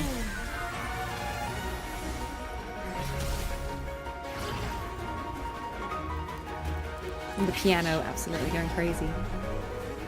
This is so beautiful.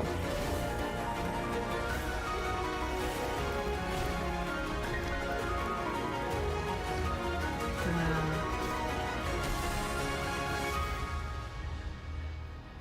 Literally a keeper.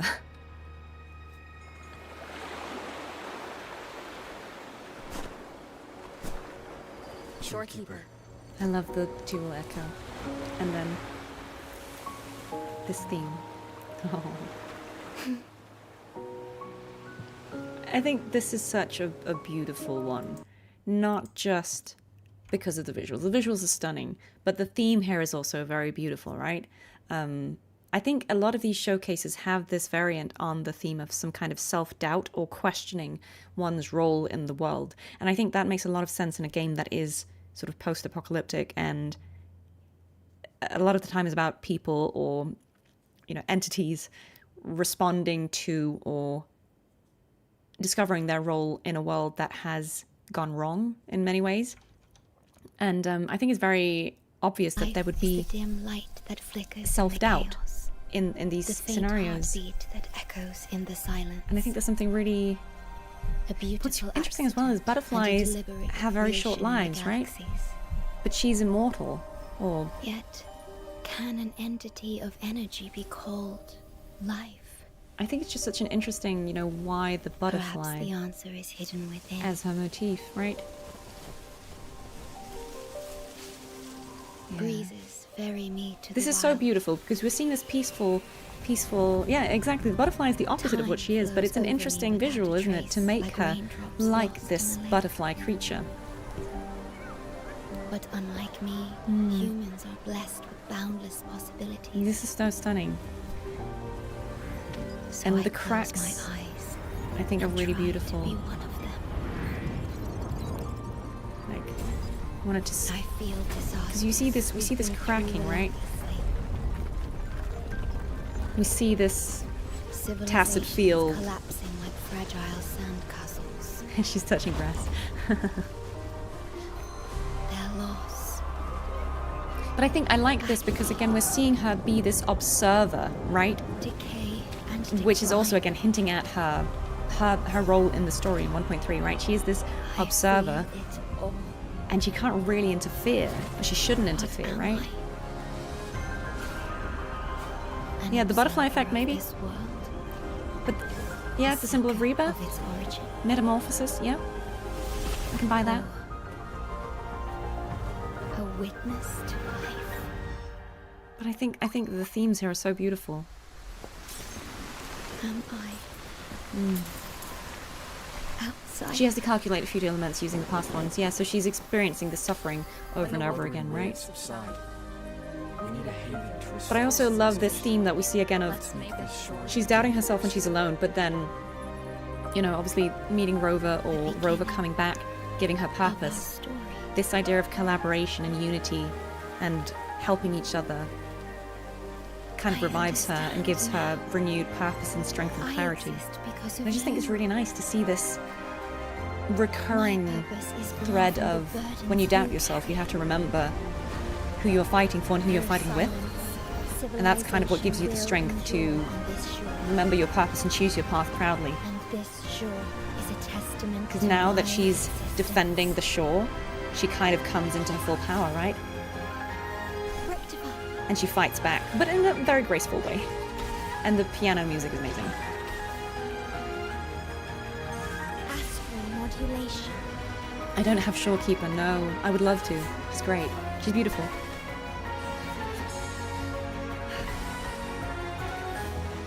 Ordained. Would pull for Shorekeeper. Yeah, so we're seeing the lament. This is the port city of Guangzhou, yeah. And the piano going absolutely crazy. I think this is the first time the piano has been as heavily featured in one of these showcases. Beautiful. Yeah, it's stunning. And we get to see this, like just the foam, that was gorgeous. Shorekeeper. Again, we've got a fourth wall breaking moment. Very pretty. Very pretty. Beautiful. We love Shorekeeper. Yes, someone said, we should see Camellya before Carlotta. I agree. Absolutely, we should see this one first. Because obviously she was released first. I don't know why. Some of them are kind of like switched around. But let's definitely... Thank you, Magic Core. Thank you so much for joining us. I'm sorry if it's late for you guys. Please go to bed. Please sleep responsibly so you can get up tomorrow. The VOD will stay up. But yes, yeah, Shorekeeper is an amazing character, obviously. I didn't get to play Black Shores until a little later because I was trying to get to 2.0 so I could stream 2.2 before it had been too long after it came out. So I got to play it kind of late, but I played it with James Day. There's a stream around on my channel if you want to see that. It was really, really good, and it was so interesting to get to know her sort of after the fact, because I knew that everyone loved the character, but it was very meaningful to see her story play out and really understand her significance in the story. I think she's an amazing character, and I'm happy that she's popped up again recently in 2.8 and in 3.0 as well. I think it's really nice when we get to see the characters come back. But yeah, absolutely amazing. I feel like the showcases were great. Like even the first ones were great because they had great storytelling and they were beautiful. But they're just getting more and more advanced and more cinematic and becoming little mini short films in themselves. Even the gameplay, obviously because that's moved into the combat showcases, the way we see their gameplay play out is still more cinematic. And I think in a way it's probably a good way that they separated them, because then if you are interested in the story aspects of the character, you can watch this one and you get sort of that complete feeling of watching a little cinematic about them. But then if you just want to go and check out the combat and kind of get an idea of what would it be like to play them, you can go and look at the Resonator showcase, which has in-game footage. And I think it's actually quite clever to split them up, because I think it keeps you more in the illusion in the Resonator showcases of this being the cinematic adventure. And it doesn't cut to gameplay to kind of bring you out of that and say, oh yeah, by the way, this is a game you're playing, right? So I think that was actually probably a good choice. Yes, let's see Camellya's. Look, guys, I know about Camellya. I'm not I'm not intimidated by it. If you need to avert your eyes, maybe go and have a cup of tea. But we're not going to judge her. We're just going to watch it as is. La, la, la, la. Like this? What about this? Still looks She's making a little rover figure. Is that what she's doing? I'm all out of ideas. Oh yeah, I could watch Xiangli Yao's story quest on YouTube. That's a good show.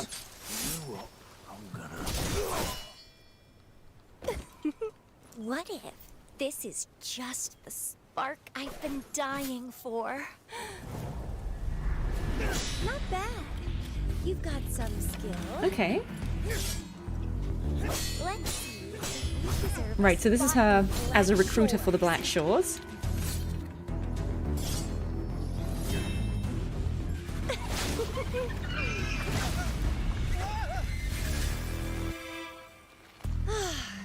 What a buzzkill. It's kind of a funny one as well, right? Because she's just being like, next. So we get to see her challenge all these people who look pretty impressive. Missing a few brain cells, though. But she's not impressed by anyone. Hey, Squishy. Oh, a tactical fighter. And again, she's just playing with them all, right? She's unfazed. Too bad your strategy isn't all Oh no. Are you even trying? Too easy to see through. Ugh, even your resolve is... Yeah. She's got really high standards. Oh, this just got interesting. Are you a promising snake?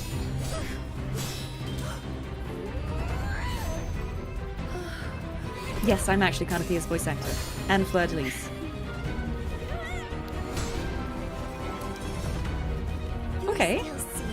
Okay, so this guy's... Well, this girl is holding up. Also not the dumbest I've seen. She's kind of doing it. Let's see how far you're willing to go.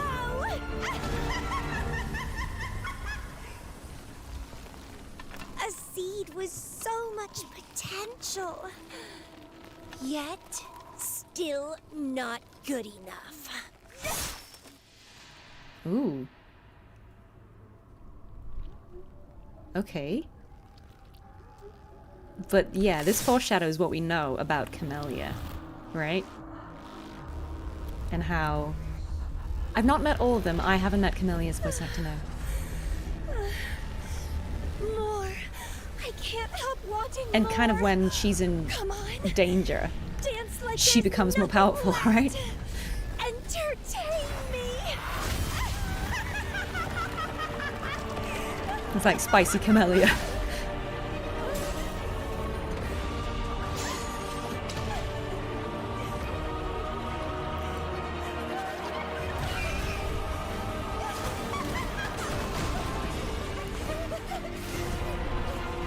Yeah, we'll need an FAQ one day, guys, in the chat. I'll look into that.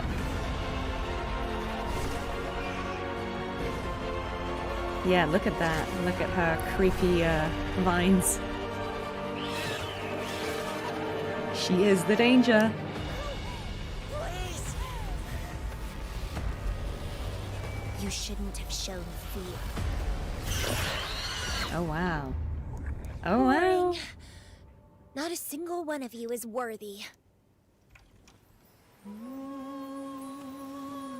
This melody.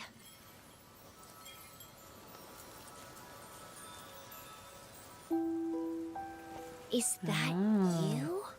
Okay, The so one another always foreshadowing in my of the dreams. character knowing Rover. Being a My little obsessed with him. seed of fate. Oh, okay. Little sus, yeah. Little sus. Cantarella did it better.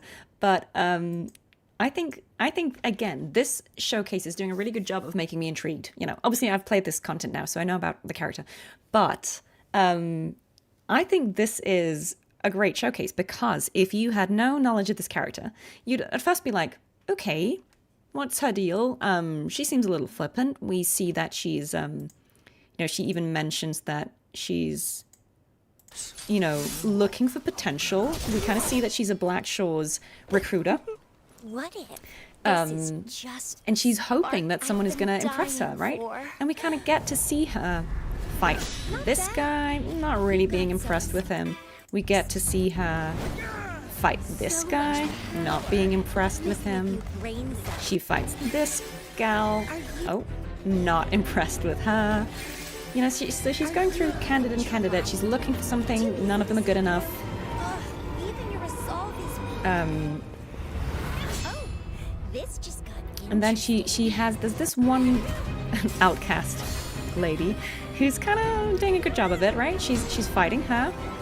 She's promising. But then even at this point, right? She's saying you've got potential, but it's not enough. And we think, okay, what's going to happen? Not good enough. And so this girl actually stabs her, right? She kills Camellya, and we're like, oh, okay. But Camellya's just like, joke's on you, friend. And we get to see that transformation. I would be so intrigued, right? Because like, oh no, this was the plan. There's like, this is not her final form. There's more. Like, and this is straight out of like a horror game. I can't help wanting more. I would be so intrigued and be like, is she an antagonist? Is she evil? You know?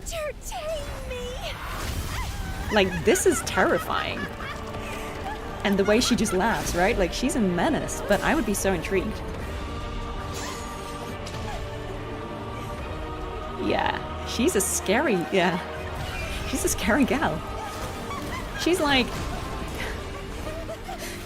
like Danjin on steroids in terms of, you know, like, crazy. Because Danjin didn't seem that crazy in her trailer. She just seemed like she was getting revenge. Camellya seems to be in it for the love of the game. But like this bit, that reminds me of, okay, this visual, can I just, apart from it being amazing, those plants are reminding me of Resident Evil. You know, and those, like, is it the dogs where their heads open like that? Like that's what that's reminding me of. Terrifying. Yeah, no, she's scary, but this I would be so intrigued by. This would make me want to get to know the character and probably pull them, because I'd be like, wait, this is the first time we see a character who, I'm not going to call her evil because I think that's reductive, but who seems, you know, like, doesn't seem like a story where she's getting even, right? So it's different from Danjin's, who is waiting for them to attack her first, and then she's, you know, kind of trying to right a wrong. Obviously, like, yes, this lady did stab her first, but she also seems to be provoking them into fighting her. She's testing them. So, you know, she's kind of entering into the combat on very different terms. She's scary, right? Like, this whole line here, like, this person's begging for their life, and she's just, you shouldn't have shown no. fear. Like, what?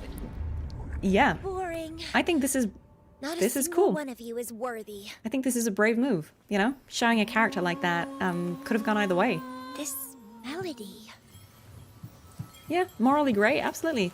I think having an antagonistic character or a anti-hero character can be interesting.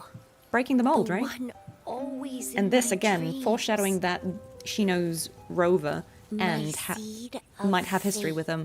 Always intriguing, because at this point in the game we want to find out what Rover's story is, right? Okay, let's pause that for a second before we go straight into Carlotta's. So yeah, I think that did a really good job of showing us something completely new. I think this is the most unhinged character we've seen in a Resonator showcase at this point. So, I mean, yes, I would be tempted to pull for Camellya. I think she was probably quite powerful when she came out, wasn't she? Like, her gameplay, I imagine she was doing what Phrolova's doing now in terms of crowd control, lots of damage to multiple targets at the same time. She's very, very cool. Just scrolling back through some of there are a lot of you right now in the chat, so I'm just scrolling back. Have I played her companion quest? Yes, I've played all of the companion quests. I think hers is really interesting, and it adds a lot of nuance. This is a character where if you just saw this trailer, you might think you've got it figured out. Obviously, there's more depth to her. If you haven't played it, you're in for a good treat, because it's a really good story. She's interesting. She's very interesting. I like her. Yeah, shout out to Resident Evil. I think she's a really cool character. I feel like there was a question for me that I missed earlier. Just seeing if I can find it again. I am trying to read the chat, but I'm also trying to watch the trailers. Yeah, I have caught up with all the character stories to the people who may be joining us later. Am I allowed to disclose how I got to be in Wuthering Waves? Yes. So, guys, I know a lot of you are interested in this. We're going to Carlotta's next, if you're waiting for that one. But just to quickly say, so Wuthering Waves and games of that sort of caliber, I suppose, they don't do, it's not like an open audition where they just post somewhere like, hey, looking for voice actors. At this level of voice acting, basically it goes through agencies and it goes through studios. So certain developers will have certain recording studios that they work with. So in this case, Kuro Games work with side studios to do their voiceover, localization. In the international version, I'm sure they are working with other people in maybe China, but for the international, the English version, they are working with side studios.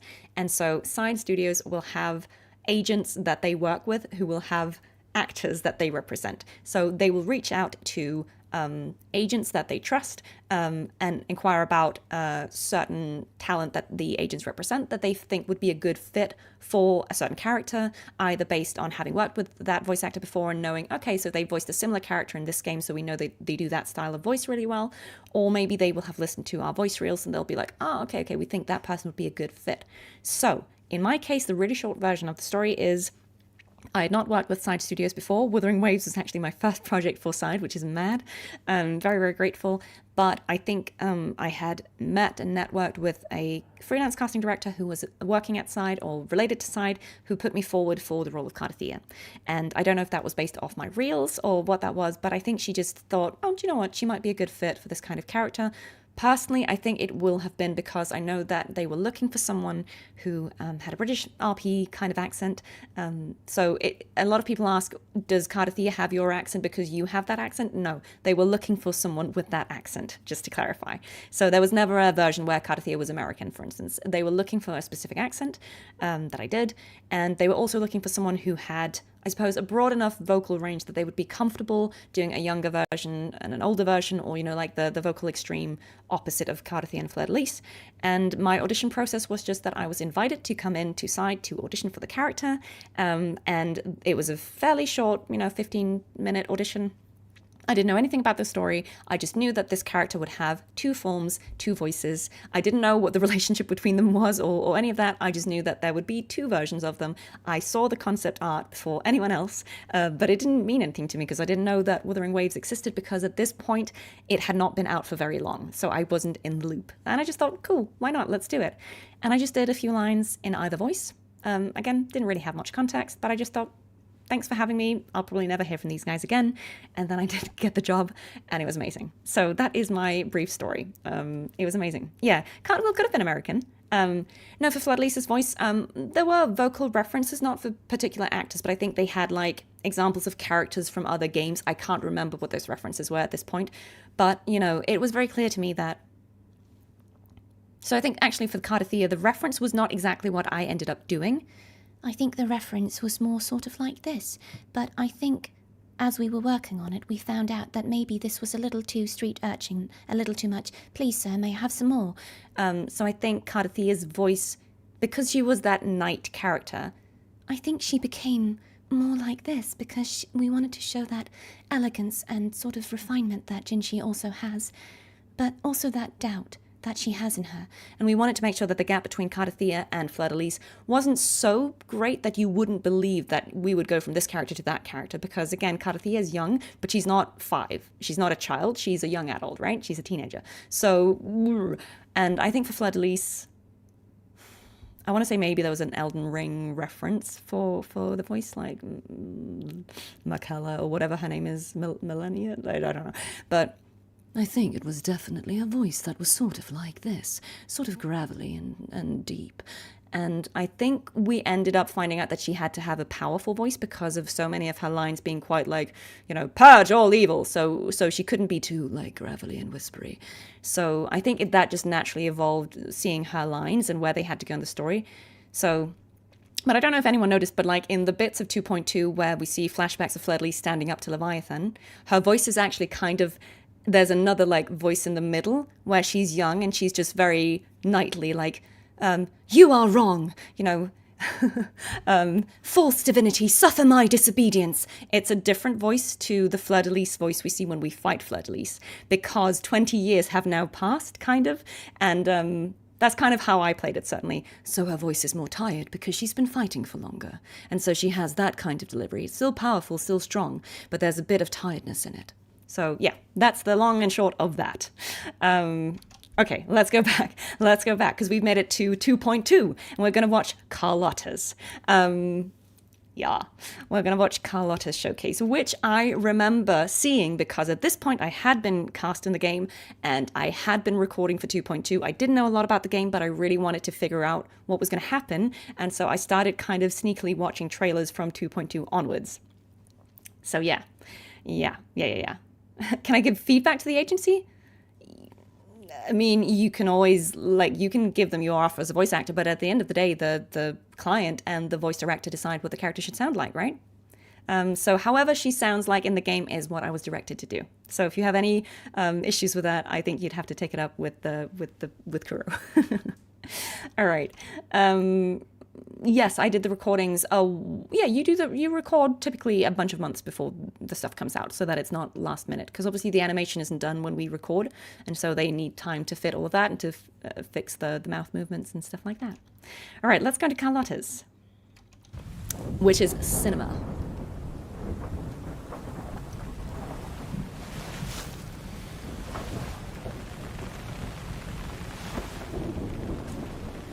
This felt stylistically like a shift as well, right? Because obviously Resonator was a very different stylistic vibe. But opening up at a funeral, right? Giacomo Faciaspina will soon bow before you in regret. May his repentance bring peace to your soul. Like, already we're intrigued. Whose funeral is this? Oh, and then this. Good morning, Mr. Faciaspina. It Again, seems you had quite a restful we see a night. character who's completely in control from the Forgive us start. for being so forward. The Montelli family is known for their bold greetings. What a shame you were unable to attend Tori's funeral. We already know she's a dangerous character, right? Perhaps from how before she's the treating this guy. carnival, you might find some time to pay your respects. And see how nervous he is, right? while the He knows prospect she's for amends dangerous. still remains. Well, morning hours are precious. Therefore, I shan't impose any further. Enjoy the rest of your day. Now this feels like Mr. he's gonna get beat up Faciaspina. by these guys as soon as she closes the door. I'll see you at the auction.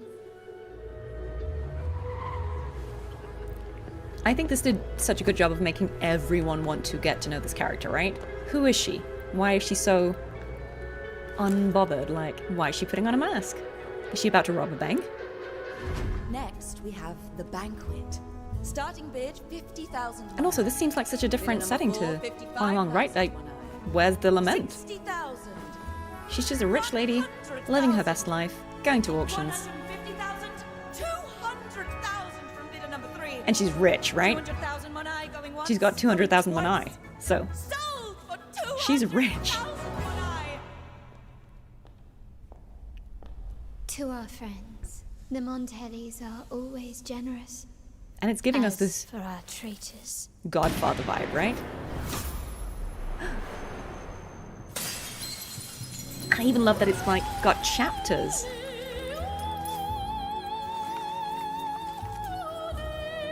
Again, immediately we see that she's a character who, even when caught off guard, responds with total grace and control.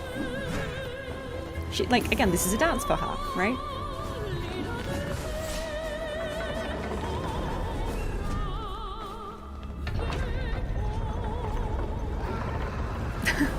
Just the people screaming. Like, this is very swashbuckling of her, right? And look at those, like, overwhelming odds. They're just gonna rush her. Is this your invitation to dance, gentlemen? And she just swan dives.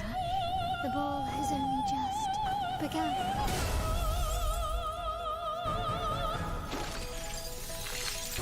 Yeah, we need Marco to sing that. And look at her gun.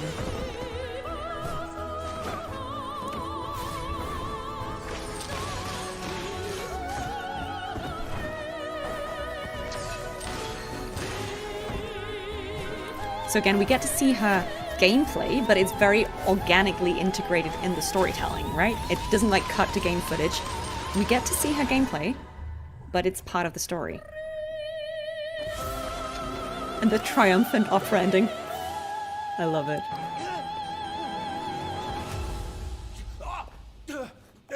Why don't we cut a deal? You can have the Fasciaspina estate on Breda Street. And 10 chests of Mornye. No, wait. Are you really willing to be a gun in someone else's hands? Carlotta! That ending is so great. They're so real for that. I think this is such an amazing showcase. I won't yap about it all day because we don't have time. But what I really love about this is it does such a good job not only of explaining this character to us and getting us interested, but also of showing us that this is 2.0. We are not in Resonator anymore, guys. Stylistically, it feels different because you start off with this sort of funeral scene, right? It's very cinematic. You're like, oh, what's happened? Who's died, right? And we think probably it's going to be sad, like she's lost a family member or someone she loved because she's at the funeral, right? And it just gets like the contrast between that first shot and then this ending shot where it's like she's this guy's grave and she's just like, sun is shining, don't care. Absolutely amazing.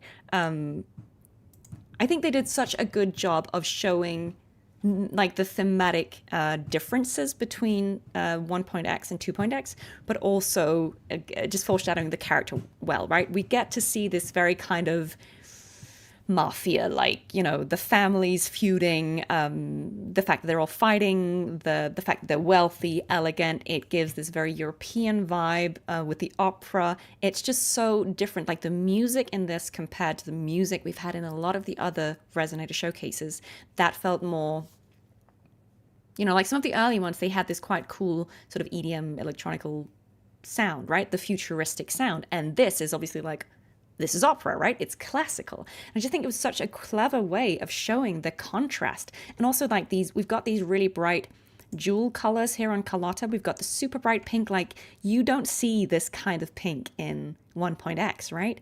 She's got these bright turquoise, like there's something very different about the color palette as well. Yeah, let's just watch a bit of this again because it's too good not to, right? But yeah. Again, she's like at her family member's funeral, right? And she's vowing revenge on this guy, Giacomo Fasciaspina, who probably maybe killed him or like is the reason he's dead, right? But like also this like film grain kind of old noir feeling, like, and immediately we see her following up on her threat, right? It's not, as dramatic as like waking the guy up with, a horse head in the bed, but it's giving a little bit of the same, right? Like he's waking up being completely like confused by why this lady is in his private quarters, right? The Montelli family is known for their bold greetings. But, she's just playing with him. She's just threatening him. You were unable to attend Tori's funeral. Yeah, and saying like, I know you had a hand in my family member getting killed, but you might find some time to she's threatening him, but she's doing it very gently. The prospect for amends still you should remains. Make this up to us or else. And I think that's just again a really interesting first introduction to this character, right? Enjoy the rest of your day. She's absolutely a threat, and he knows it since he's like the scared of her, right? Even though she's small Lotta, she's very scary, and he knows that he's in trouble. And then she just goes to her auction, lives her best life. Yeah, I remember when everyone was trying to link Carlotta and Phrolova because of the colors, right? Thinking that maybe they were sisters or related. But like this whole vibe that we see now is so different stylistically to the other showcases, right? Again, just like this graceful European, rich people bidding. And the jewel colors, I love this. But then also this, right? They try and kill her now because she threatened them, right?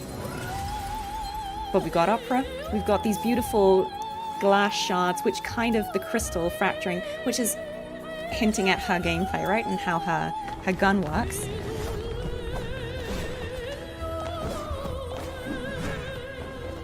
And again, we've got these characters who are just absolutely calm and graceful, even in the face of, you know, overwhelming odds. So she's absolutely aura farming all these idiots.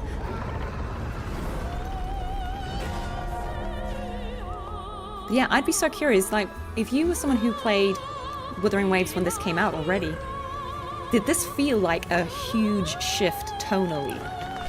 And did you like it, or were you confused by that? Is this your invitation? Because, like, look at this. Gentlemen. Just swan diving off the building, and all these fools are falling to their death. Has only just begun. Yeah, I could imagine this would have felt like, wait, what? What is this? But I think it's actually clever. Because if they'd just given you more of the same, I know not everyone loved the departure from the sci-fi, but I think this is a really clever way of making the game feel fresh. Yeah, it's like The Matrix and The Godfather collabing. I think everyone fell in love with Carlotta at this point, just like off vibes. Look at this.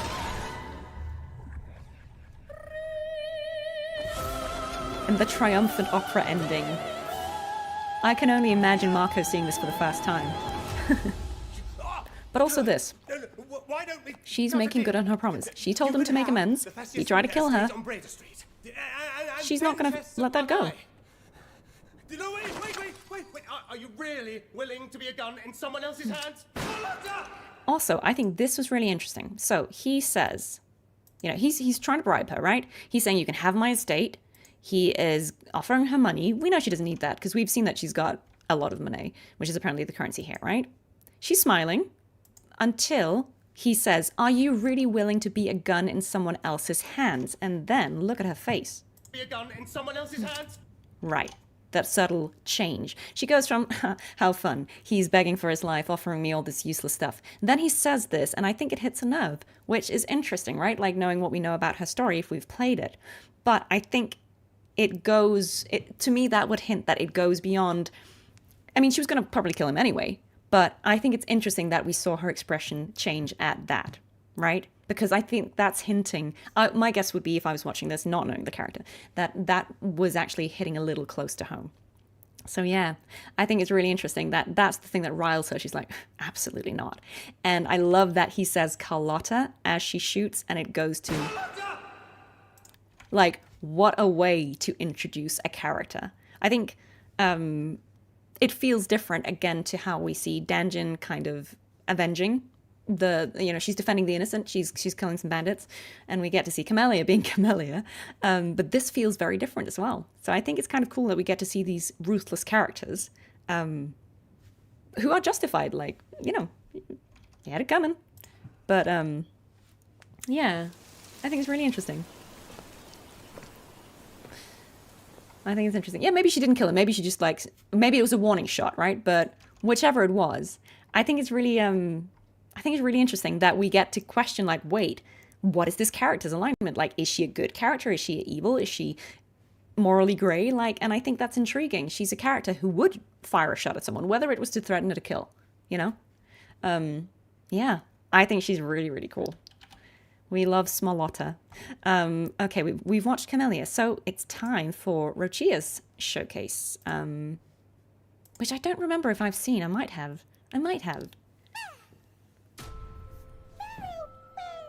Oh, I have seen this one. This is actually great. Pero is so cute. Everything the light touches will be yours.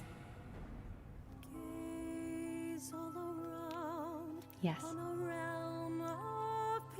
This is like... Wait, what? It's a musical? But a sky of gloom bears witness as the bells of the convent chime. I remember seeing this.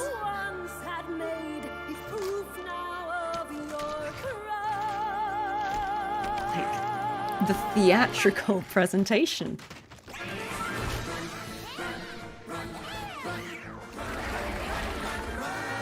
Absolute banger. Yeah, it's giving Disney, right? But intriguing. I don't know if Holly voiced Pero.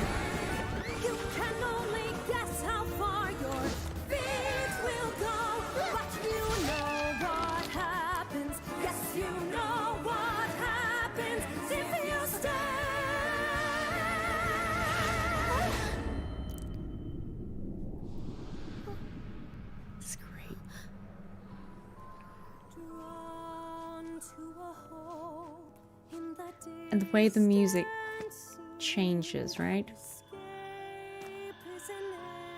And again, this is, if we play her story, hinting at that, right?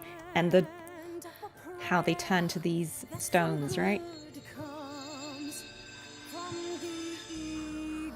And her almost fading away.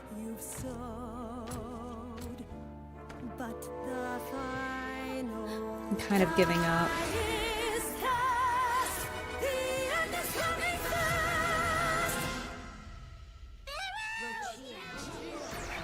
But Paro's bringing her back. And the color comes back. I think it's so beautiful. Paro's smug face like... Paro, paro.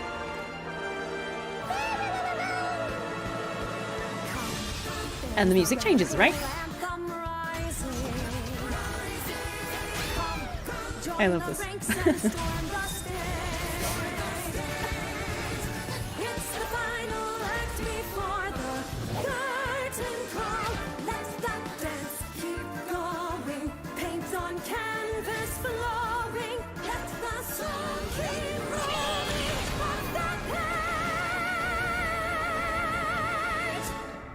I mean, fantastic. So different, but fantastic. And again, we end on the sunrise and cut to all these stones, right? The gems.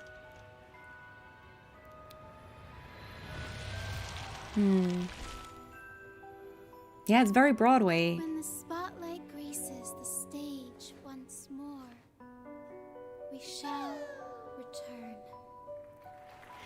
I really like this one. I think it's interesting because, you know, there are some parallels or similarities with the ones from, like, with Encores, right? Not just because they are two young, cute-looking characters, right? But I think this did a really, really good job of, again, we showcase the fact that Roccia is part of the Troupe of Fools, the theatricality of that character, the performance aspects, and I think it's really, really clever that it's a whole, like, musical episode, like it's a song. I think that's so cool. That's such a fun and different idea, and I feel like they were just, at this point, really just playing with trying out different stuff and experimenting and giving people something surprising. Because I think I remember this coming out and everyone being like, wait, it's a song? And I didn't know enough about Wuthering Waves at that time to know if that was, like, out of character. But I thought it was really, really interesting. And I love how, again, like, we see sort of her relationship with Pero, right? How it starts off kind of like tentative and, you know, there's a little Lion King moment there for some reason. But we see these, like, little interactions between them. All these cute little pictures. We've got the sad music.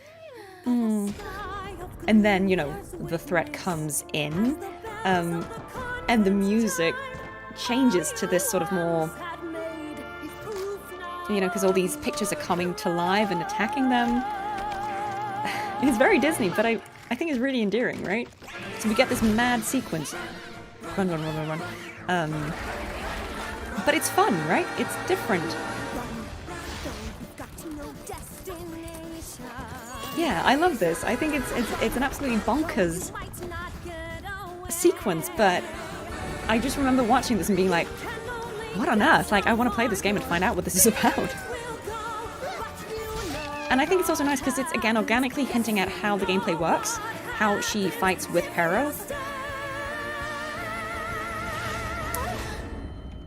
But then we also get this nice little twist. Again, the music changes. We go back into this kind of serious, moody, lamenting mode, and it foreshadows her story. Like, so we see, again, I don't want to spoil too much because I don't know if everyone watching this has played the story, but we get this hint at these, like, ghostly figures from the past, the symbolism of them turning into these pebbles or gems, and again, her almost fading away, and almost giving up. Yeah, again, the troupe is formed, I think that's not a spoiler, the troupe's formed of all the people who were sent away, right? They were sent on these pilgrimages, but essentially to die, right? And then how what is bringing her back now is Pero. and the Troop of Fools and her friendships, right? Again, the connections with people around her. Yeah. But like, just how beautiful this is. I love Perro's smug face. Yeah, this is like pantomime, yeah. Or Commedia dell'arte or something like that. I think it's just, this is lovely, right? We get to see how now they're in sync. Music comes back triumphant. They're gonna wallop all these baddies. We get to see the gameplay. But yeah, I absolutely love that this is a song. It's so extra, but as a theatre kid, I mean, I can't be mad. I love a musical.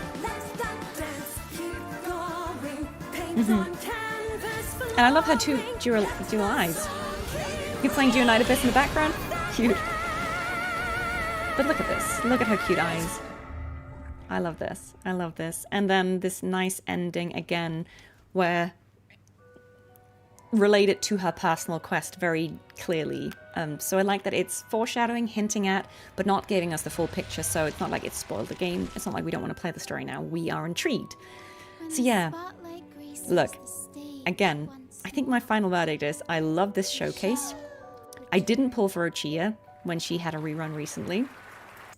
And I think it had mostly to do with the fact that I think she's an adorable character. But again, I don't know. I just feel a bit strange about young-looking characters in a game with this much combat. Like, I don't know why. Like, that's probably just me being a granny or something. But I think I feel bad about like having young, cute-looking characters fight. I think I feel more comfortable with having the older ones do it. But I think she is really, really precious. And I think this was such a fun Resonator showcase. I think it's just, it gets point for creativity, right? And again, I love the Brechtian ending of the curtains closing, right? Like this very obvious, you are watching theater symbolism. I think that's really fun storytelling. If Carlotta's Resonator showcase felt like watching The Godfather, this is like watching a Broadway musical, right? Or a Disney film. And I think it's just nice that they're giving us all these different stylistic references. Yeah, really, really cool. Really, really cool. Yeah. Look, hey, we all have different preferences, right? There is no right or wrong with these characters. We just got to go for the ones that we really like. And look, hey, pulling her because you want to adopt her, I think, is a completely valid way of going about it as well. Okay, guys, stay with me. We are making progress. Okay, we've got Phoebe here. Phoebe, I have watched this one as well. This one is really cute too. Phoebe, take this. Sentinel Imperator will surely send a divine envoy. I've seen this before I understood it. Now I think I'll understand it better. Joy. Daddy. Mommy. Phoebe is a really cute character too. I really like her. I think she's very endearing. Just a dream. And this one again starts off so intriguing. Like, what was that drowning sequence, right? She says just a dream, but like, what is that? There's still so much to do. Oh, sorry. I'm just doing them in the order that they were. Sorry, Brant might have been. Sorry. I'm just playing them in the list Kura put them. Sorry, in the order Kura put them on the list. But again, I love this because we get to see her relationship with the echoes, right? Like, she's a dutiful acolyte. She's doing her job. But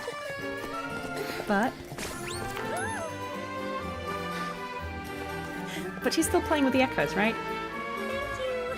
And I think it's really, really endearing. Like, this makes me like her as a character, right? Novice acolyte Phoebe. And then we've got the strict lady. What were you just doing?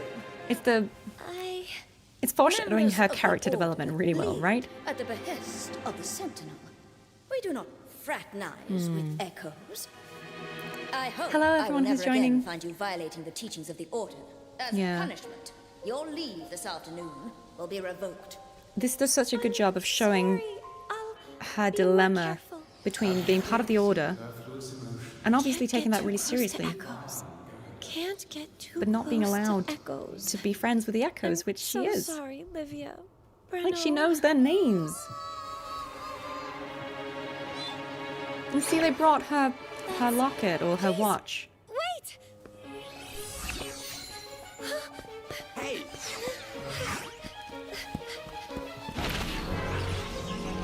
Oh no! Look at the little echoes being threatened.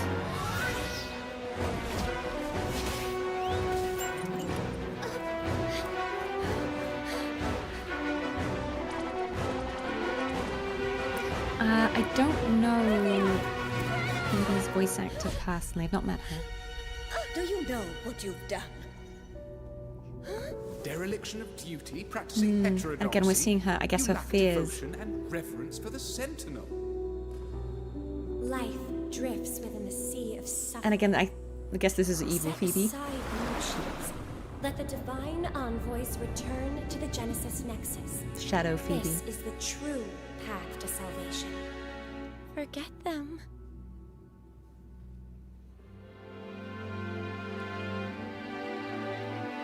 It's really sad as well, right? Because, like, she's so good friends with these echoes. They are my cherished friends. As an acolyte, I have a responsibility to protect the divine envoys.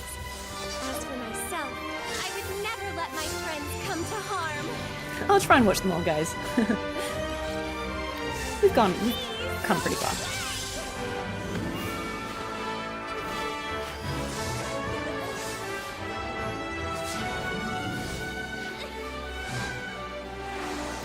I think her playstyle looks really cute. I don't have Phoebe, because I wasn't playing when she came out originally. Settle down and turn to whence you I do love her bonk.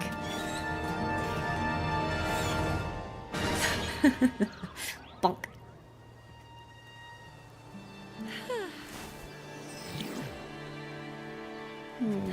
When they come back, her friends. You found this?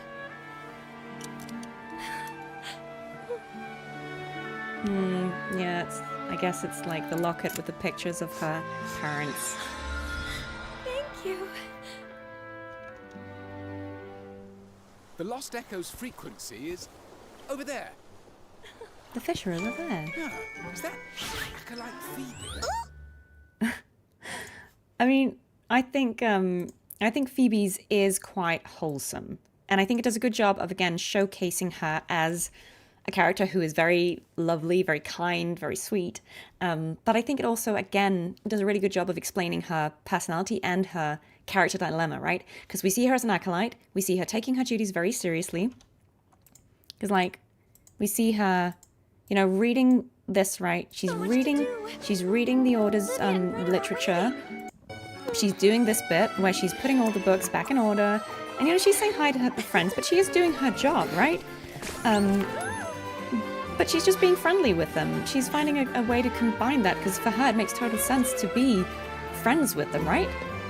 But then you've got this juxtaposition, right? Where you've got this other acolyte, who I suppose, as we find out in the story, represents, I suppose, more of the indoctrinated part of the Order, being very strict and saying, no, you absolutely cannot fraternize with the Echoes.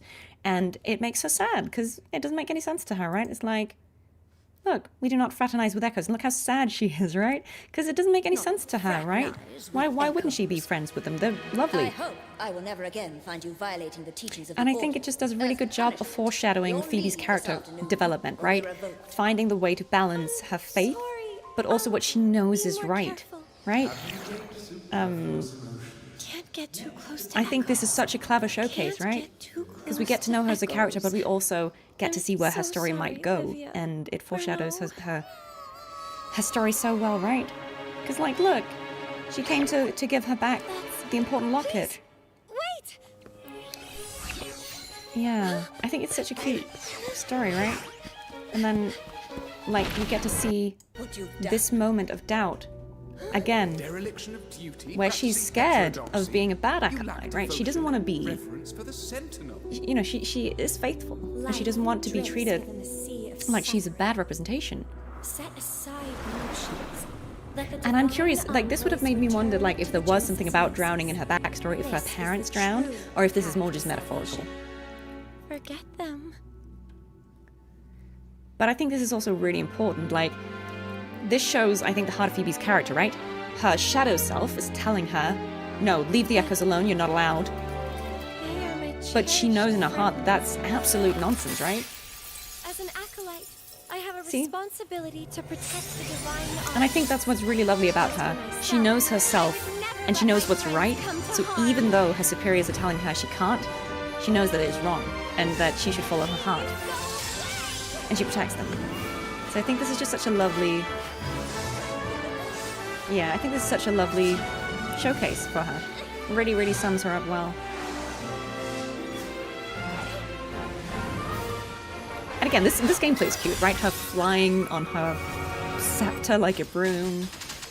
I know a lot of you were saying it's like Cardcaptor Sakura, but I just think it's cool gameplay, right?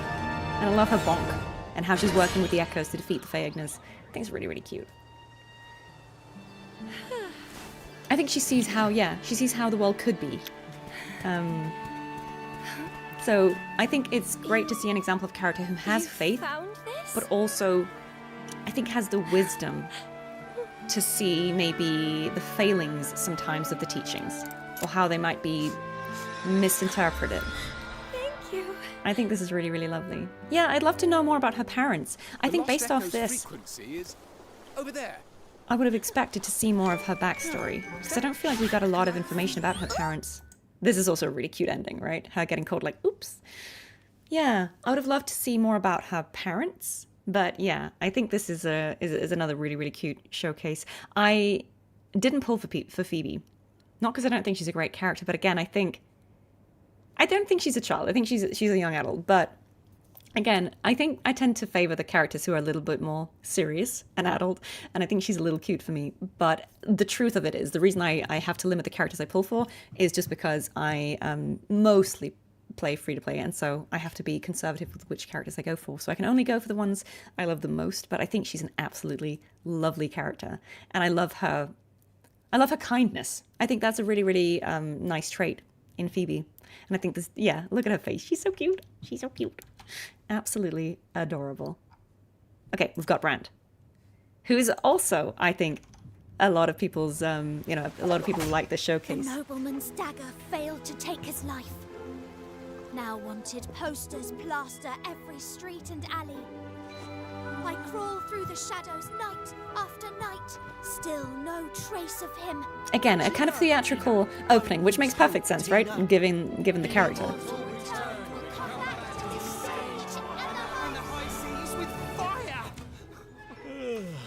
Still standing, friend? This is the flaming return we're talking about. I'm not missing this. Well, there's no fun in watching from here. And again, a character who's imprisoned, but he's just like, I'm not bothered. Easier said than done. Yeah, it is giving Jack Sparrow a little bit. Already we get intrigued because he's like, he's in prison, but he doesn't care. To see it up close. Then what are we waiting for? We're not missing this show for the world. I like the music. And the fact he can just like, oh, we'll just break out then. Come on. Our freedom is not the Thessalia's to control. I love that his Resonator showcases are like a prison break. And he's just bringing this guy along with him, because why not? Now writhe in flames. Whirlpools of the deep. Now see. Absolutely aura farming. The return will not be undone. He's a real showman as well, right? Like you can see the evolution of the character in Zhezhi's trailer to this one. They were like, gotta get Phoebe back. Everyone, together, we shall create wonders. I love how he's just like breaking out to give the people a show. There, you circus clowns! Save that ridiculous dance for the afterlife!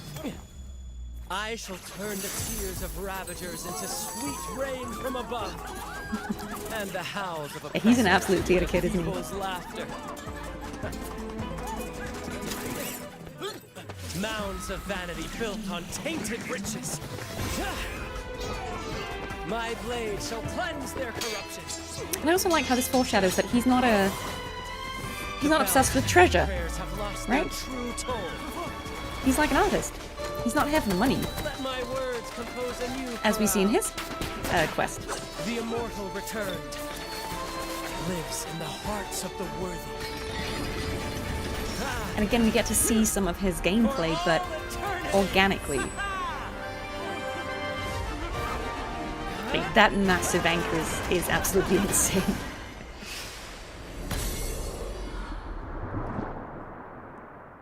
That's so cool. Thank you for coming, friends. That's a wrap for today's show from the Troop of Fools. Again, is he breaking the fourth wall there by talking to us? Nah, that was too slick. He's done that before. Hey, Tina. What do you think? Was that a new escape record? Yep, and fastest bounty throwaway as well. Good thing we stocked up in advance. He's too slick. He's too slick. Posters. We could do a few more runs of this. Captain, course is set and we're ready for the seas. Righto. Let's take this show to the next stage, shall we? That was, oh, sorry, I'm gonna pause that. Yeah, I think this one also does a really good job of explaining to us who this character is, right? And again, he's another character who's a bit of a showman. He puts on a great show, but there's also a lot of misdirection there, right? Like he throws the coins to create a ruckus that will make it harder for the people chasing them to get to him. He is playful, you know, he's just doing this for the love of the game, right? He could escape at any moment that he wanted to. He's just kind of biding his time, waiting for this other guy who's complaining, right? He's like, trying to break out. And because he wants to go and see this play, right? There's no fun in and he's like, watching okay, from fine, here. if you really want to go and see it, let's break out then. Let's get ourselves I think that's front row just seats. that's just so cool of him, right? We're not exactly the returned, are we? That's just so funny, like showing how much, I suppose, what I do to see it up close. yeah, like this Brant, he's too cool, right? He's just like, fine, okay, let's go. You know, let me put on my mask and let's break out. And the music, I think, tells us again something about what kind of character he is. This is the first time we've heard music like this in one of the Resonator showcases. We had opera and Carlottas, we had some musical Broadway style music in Roccia's. And then this is just something completely different, right? Yeah, he's farming money, right? Like, get a wanted poster, get caught, someone gets the money, he escapes. Great, right? Yeah, it's giving swashbuckling vibes. Will I play more Marvel Rivals? Maybe sometime I could. I'm not very good at it, but it was fun. Everyone. But I love this, that he just, you know, he shows up, you know, to do the performance. And then when these guys shows up, he's throwing some of that bounty money into the crowd for a distraction. And the howls of oppressors into the people's Absolutely cool character. But also, again, I like how in this combat sequence, I think they found the best way to incorporate the combat into the showcase without it just feeling like cut to gameplay now. Like, he's just showing us some of his movesets. I don't have Brant, but I'm guessing that the moves he's using here are moves that he would actually have. Right? And we get to see him as this playful, acrobatic character. And again, everything he's talking here about is also foreshadowing his quest, but he's not just in it for riches. The anchor is one of his moves, right? His ultimates. So again, we get to see what he does, but in a really cool, organic way. And the mask here was also what was used in his like teaser poster, right? Thank you for coming, friends. And then again, getting to That's know. A wrap for today's show from the Troop. Yeah, that was a bit of a fourth wall breaking moment. But then getting to see how he's like interacting with his crew. Hey, Tina. Getting the idea that they do this all the time. Like this is just a gag that they're doing. Are we not discussing the vast property destruction here, Ronan? The order will pay. But yeah, we get to see how he's here with his crew. And how they're all like a team and how they're all, you know, loyal to each other, a family. I think it's really nice, right? Oh, sorry. Let's take this show to the next stage, shall we? I just think it's doing a good job of explaining what he's about. Well, we'll just go to Cantarella's here, pause that. I think he does a good job of showing what Brant is about in terms of his gameplay style, but also what he's like as a character. Yeah.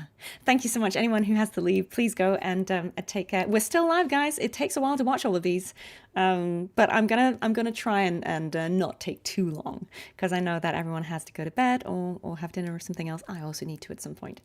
But yeah, short story. Would I pull for Brant? Yes. Did I pull for Brant? No. And the reason is I didn't have any team that he fit in, and because I was free to play, I had to kind of be conservative and only pull for characters who fit into teams that I was building. But he's a really cool character, and I would love to have a fusion team one day, because I think he's really, really fun. Yeah, and can we shout out again Hyoyo Grady, who has amazing charisma and is absolutely fabulous, both as the unreasonable guy in Zhezhi's trailer and as this amazing Captain Brant. Yes. Okay, we're going to Cantarella's. Again, avert your eyes if this one is gonna shock you. We are going to watch this this trailer with the great Alexandra Gelf.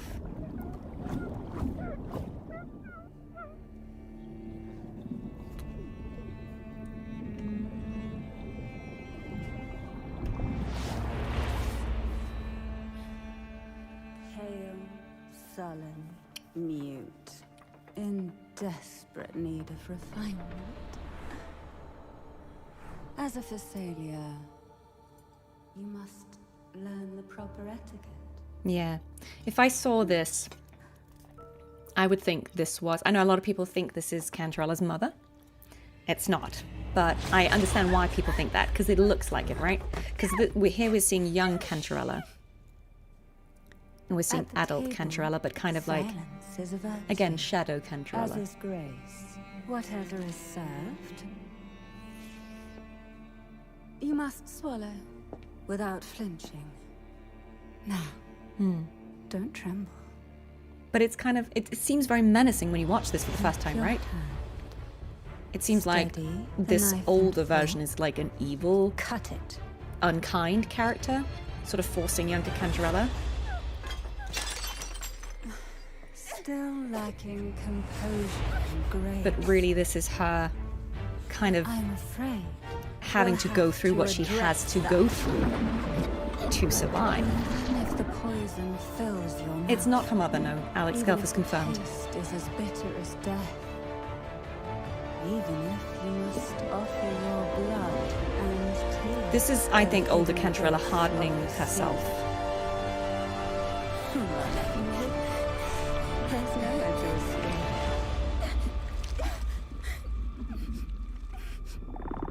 Because this is, again, foreshadowing. So this bit, I don't think was ever really in the story, but this is, again, foreshadowing Cantarella's personal story so well. Right, how she has to go through these absolutely traumatic events. But going through them and overcoming her fear is what allows her to become as strong as Cantarella is now. And gracefully seize control. Like, that seize control is the key, right? Cantarella is controlled. She's gone through horrible traumatic things. Sample it well. But she masters the literal poison, right? I've got this. So yeah. Follow my lead. Please enjoy. And we'll get to see her now in the present day as the Phasalia head. Does the head of the Phasalias take us for fools? To offer even 1/10 is a great concession for the Phasalias. Do How remind yourselves composed she is. decorum should get you. It's about time you learn your lesson. The old ways are long behind you now. What? But also we set up her reputation as someone who poisons people, right? At the table, grace. But that kick, I mean, come on. Whatever is served, you must Absolutely aura farming. with poise. As nobility, this is the most. I do love how graceful her combat is. You dare seek the depths of the abyss, to fathom the heart of the sea. You are but foam on the waves, destined And again, we get to see her gameplay in an organic way, right? They find a reason for her to fight in the trailer. And yes, we're going to watch the ending as well.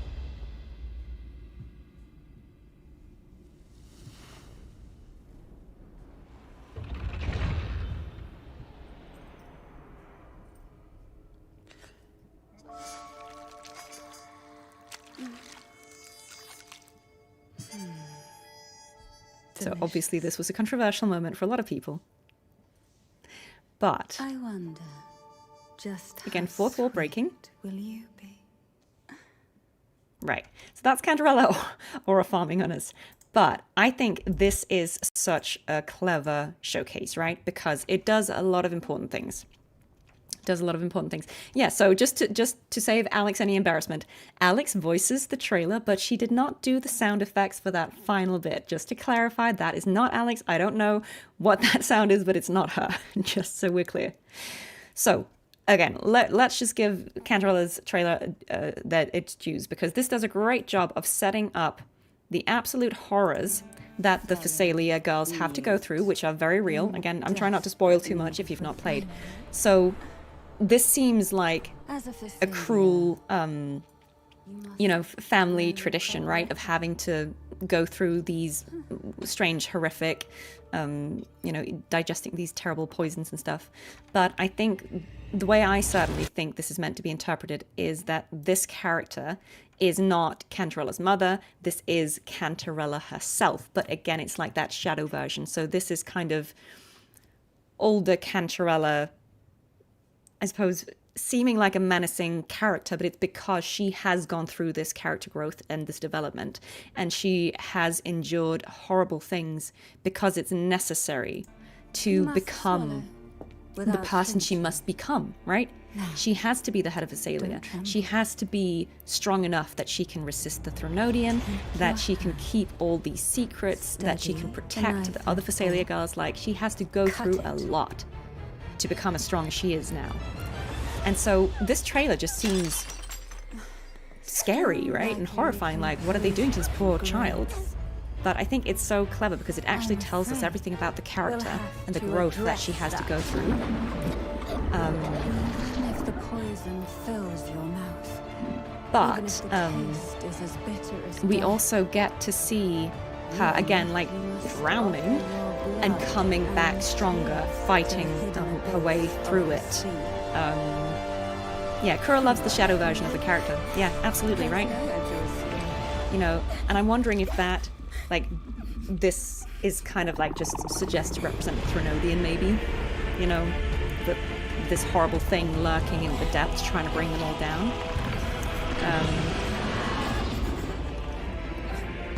And I love this, like, visual of her swimming to the surface, grabbing the knife, coming up for air.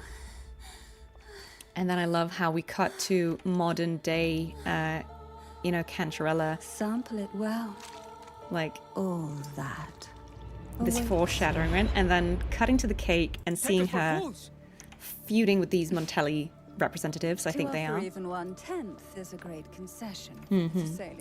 And then seeing how in this modern day version she has gone through these trials and she's playing her part, right? She's letting them think she's one thing and letting the viewers think she's one thing because it's necessary. The deception is necessary.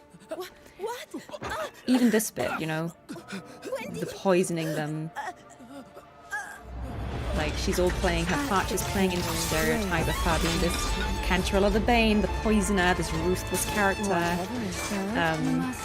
But then also her fighting so gracefully, with poise, I think she's kind of revealing that she's playing this part, right, of this terrible seductress. I have pulled Cantarella, yes. Cantarella's my favorite character.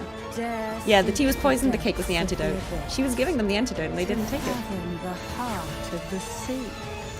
And then I like her at the end as well. Obviously, we're not going to linger in this, right? But this, obviously now we know why they show this. At the beginning, everyone was like, woo, gonna cut away from that so we don't have to blush. But, we were all like, ooh, spicy, Kuro.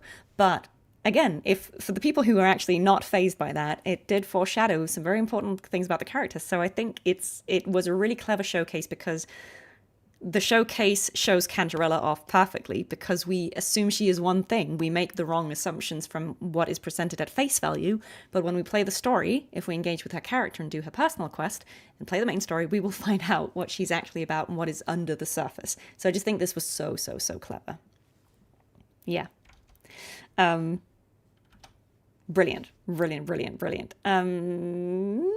Is Zani before Ciaccona? Can anyone let me know what should we watch first? Are they in the wrong order?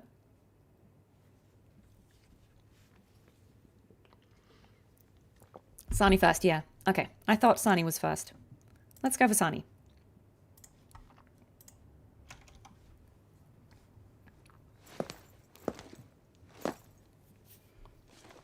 I actually don't know if I've seen hers. But we get to see her being tired. This is urgent. We got a lead. The art thief will strike tonight. Which is appropriate for the character. About time.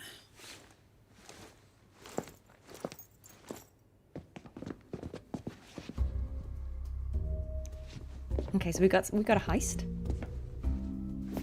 Okay, heist music. Hey, Chief. We've been hiding in the vents all day. Okay, with great Legs masks. still asleep. Even livestock have it easier than this. Can't you show some Absolute pride for jokes. once? Look at her. Still on duty at this hour. Look at Zani. I can't take it anymore. I haven't slept properly in days. Even the doctor told me to rest. Stop whining and get to work. The boss will be here any minute. She's just faking it, yeah. She's faking it. Get it together. The animal masks are great. Look at that guy's face.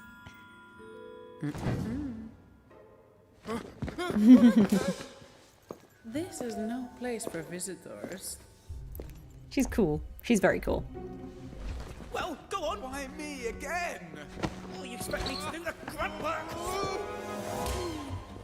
Even when tired. Easy. She's just effortlessly beating these guys. Poor posture. Bloodshot eyes.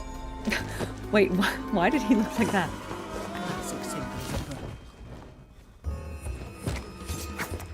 Work piled on you. I love that she's diagnosing them with, like, her own troubles. Dulled your senses. Is she talking about herself or them?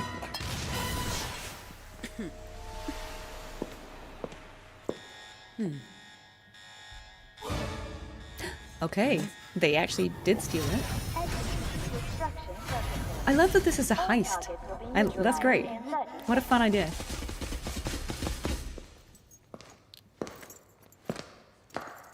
I don't need this now. And how everything's just a bother. But then we get the transformation reveal. Okay, that's cool. Oh, the animal master of reference. Okay, so it just means overworked employees. Okay, clever.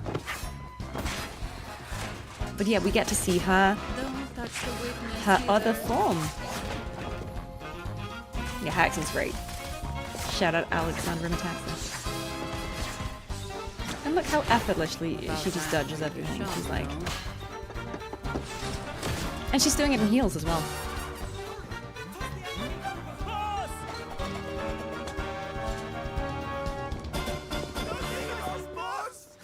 The cat's finally out of the bag. Totally red-handed.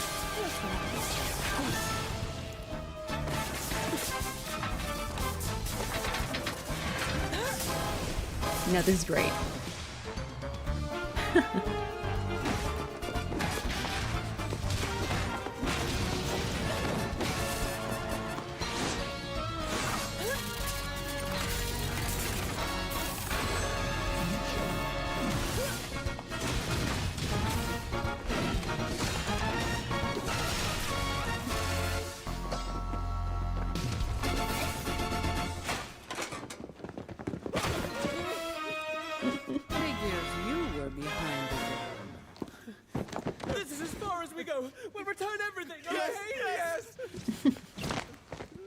I love how she's like, here's a rope, tie yourselves up.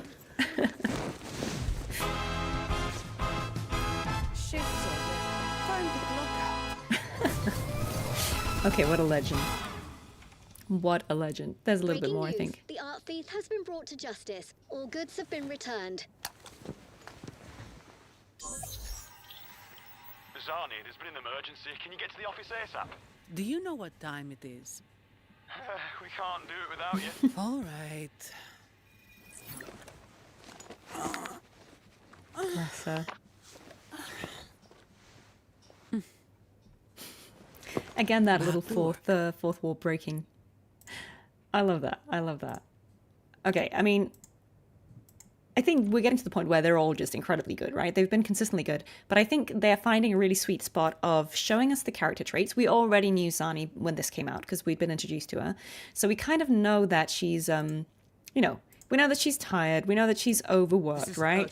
We gotta lead the art thief. And this is kind of just taking us through an example of why she's tired and overworked, right? We've got these absolute buffoons who are trying to steal something, and, you know, she's letting them sneak by her by pretending to be asleep. Because, you know, again, she's patient. She's patient. She wants to find the real, like, these are the goons, and she's got to catch the real mastermind, right? The person who's behind it. So she, you know, she pretends to be asleep, but we see her opening her eye, and then she catches them. She absolutely just beats them with little effort because they're so beneath her, right? But I love this section where basically everything she's saying here could also apply to herself, right? They're all overworked. You know, she's overworked because people like them keep doing this stuff. They're overworked because the boss keeps sending them to do all these terrible, you know, heists with no planning, right? And then I'm not quite sure why she was fighting all the... Oh, maybe she's not here in an official capacity, right? Like she's here as the Blazing Nightwalker, maybe. But yeah, I don't know why she's fighting all the security people as well, but maybe. But it's a cool reveal, right? Because we get to see her other form. Again, slightly spoilery, but I feel like when people saw this, they would have been like, okay, that's cool. I want to know more about this form, right? Seeing her alternate look, seeing her absolutely beat everyone. And then I just love the ending of when she finally catches these guys and they just give up immediately because they've seen her fight. She just throws them the rope and is like, please tie yourself up, I can't be bothered. You'd better tie it tight. In fairness, yeah, she was protecting them from the automated security. That makes sense, thank you. Because she doesn't want them to actually die, right? Oh yeah, it said it was going to execute all intruders. Yeah, thank you. The art thief has been brought to justice. All goods have been returned. But again, it's so funny. Like, she goes home, and then immediately she gets called back in, probably because of this, right? Do it without you. All right. That's cute. That's cute. Bless her. Bless Zani. Bless her tired life. Yeah, she knows the goons weren't the mastermind. She was waiting for that guy to reveal himself. Back to work. I think Zani's a great character. I think she's really likable. I think a lot of people relate to her because of her being, you know, tired and overworked. I think a lot of people can relate to that, especially if they have office jobs. I'm guessing I think she was quite popular in Japan, right? I can see it. But yeah, I think she's a great character. Again, I didn't pull for her because, again, I kind of skipped the whole Spectre team because I was like, no, I gotta save. I'm just trying to build one team at this point. But yeah, I think she's an incredibly cool character. I think the voice, like her voice is amazing. I think her accent is great. She's just so effortlessly cool, isn't she? I really liked her personal quest. I thought that was really, really fun. Yeah, I think she's a great character. Absolutely great character. Okay, let's go to Ciaccona.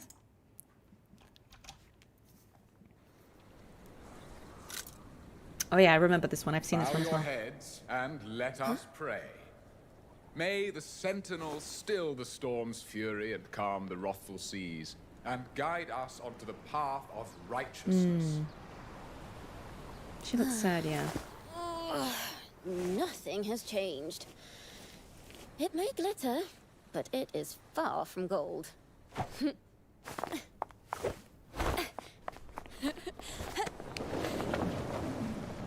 That's very cute as well. So we get to see her as a likable character. What are we singing today, huh? Something different. Yeah, and I like that how this is also, you know, a song sequence, which is obviously appropriate for the character, right? We're getting to see her disposition, that she's a bard.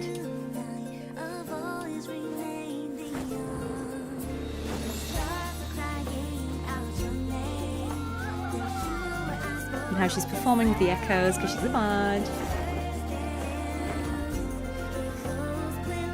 It's like, this seems really wholesome and lovely. But then we've got this foreshadowing of the stormy seas and the waves crashing.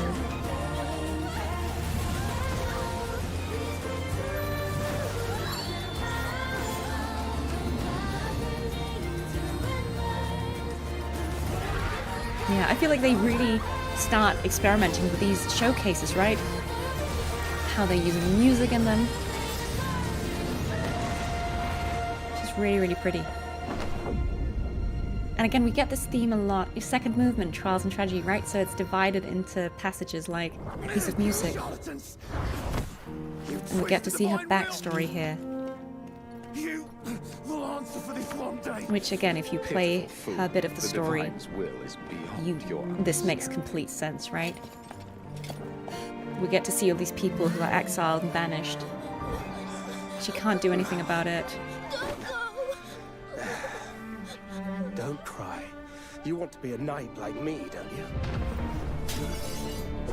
Yeah, shout out Rebecca Hansen, who voices Ciaccona beautifully. I must go. Hello, hello. Thank you for staying with us. I know this is a long one.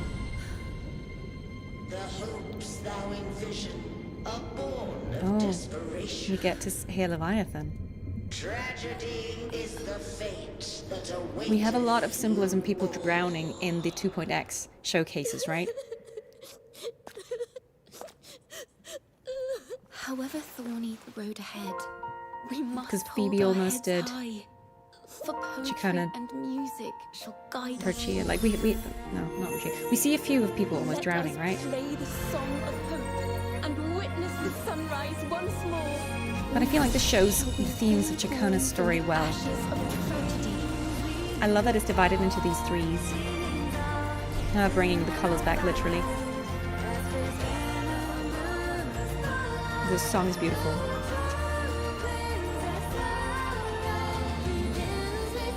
And I love how hopeful it is, right? Ooh, a little Cartethyia hint.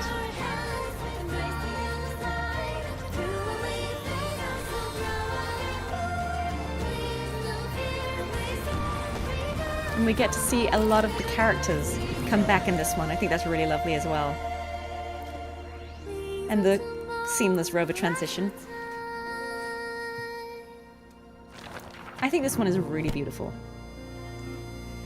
And I think it came out at a really good time as well in the story. Like, it kind of feels like a midpoint, right? The poems I recite between the original Raguna arc and the... Oh, just pausing that.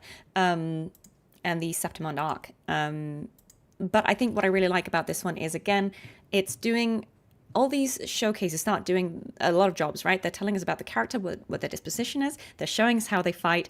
They're giving hints to their backstory or what's going to happen in their personal story, but they're also hinting at plot events that are in the main story quest. So we're getting so much amazing storytelling thrown into these later showcases. And it's not because the first ones weren't good. It's just that they're getting more and more complex. They're also getting longer.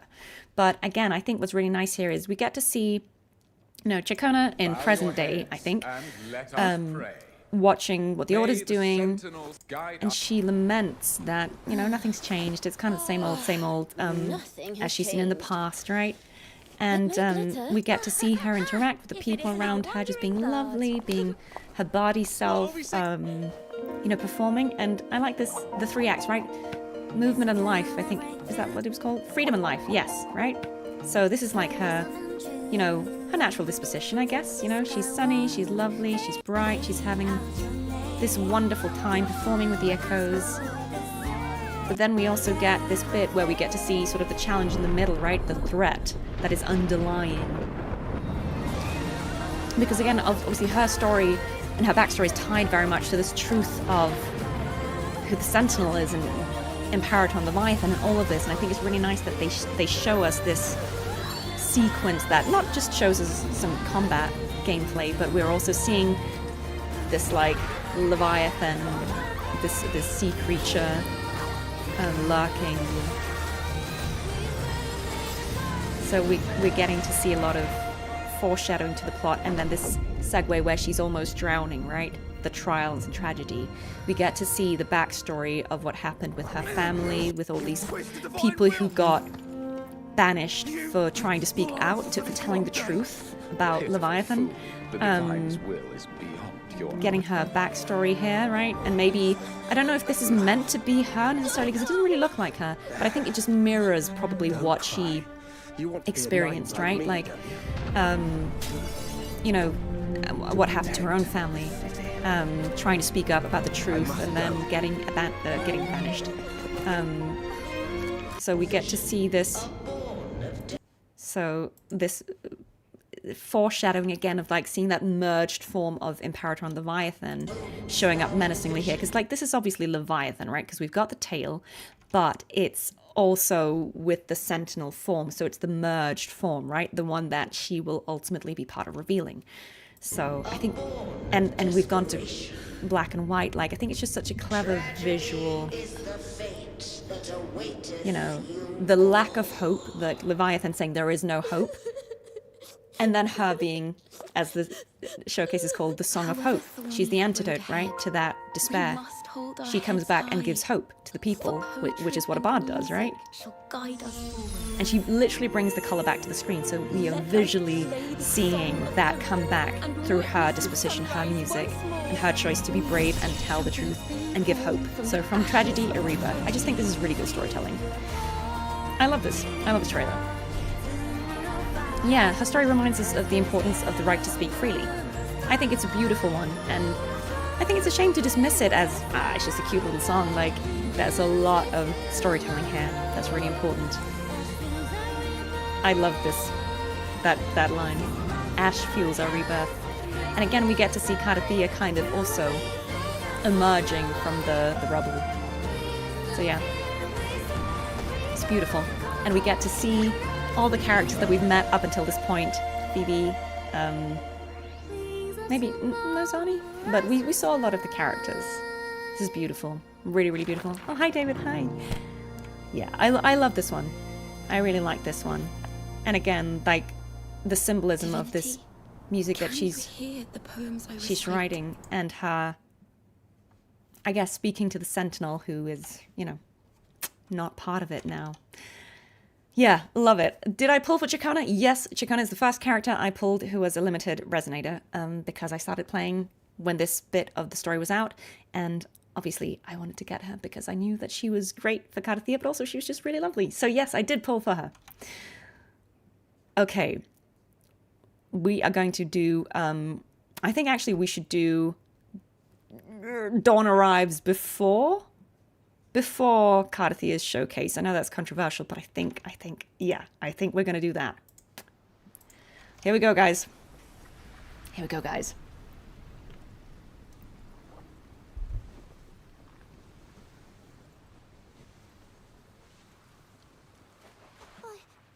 I'm not scared of you.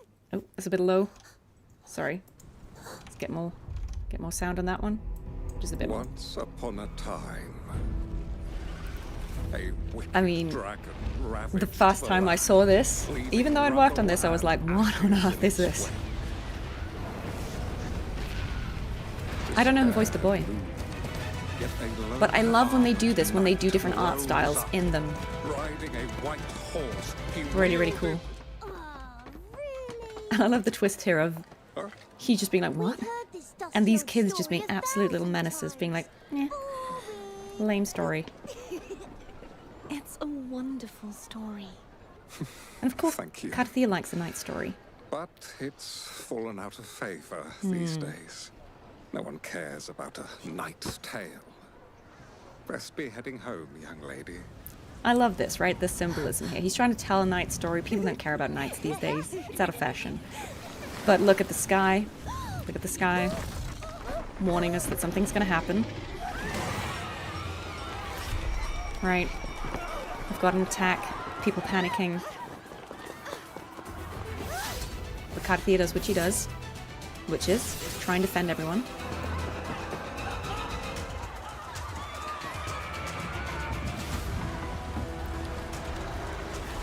We get to see her try and call on those powers, transform into Fleur-de-Lis, and we see how easily she could destroy all the enemies, but that would also bring destruction of everyone else.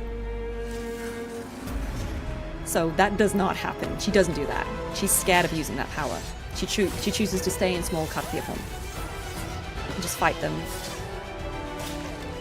without using that power. And I love how the 3 swords drop, which also, again, is an organic way of showing her gameplay.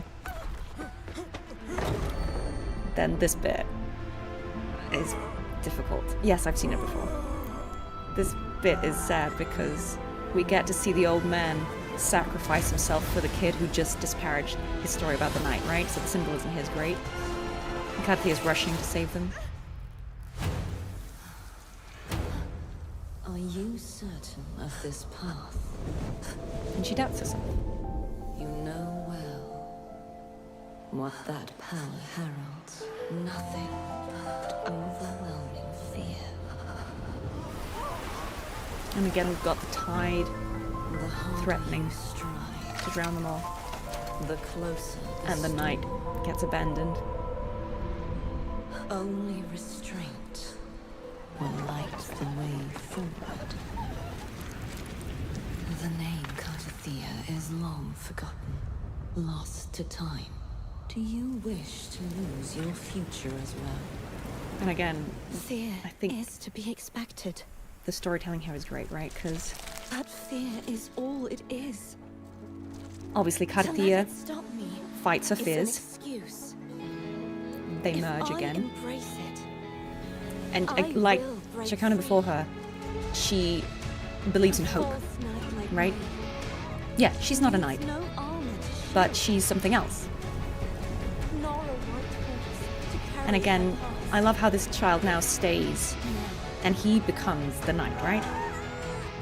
He's inspired by this act of courage. I shall bring the dawn. And that's a beautiful moment. And I love how they face this tide and we see this dragon or, you know, Leviathan. Whatever path lingers. And we get to see her take all the 3 swords that were put down before, picks them up, again showing the gameplay. From now on, the music goes hard.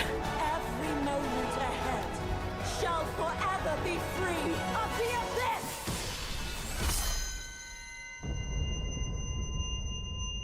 Pretty aura.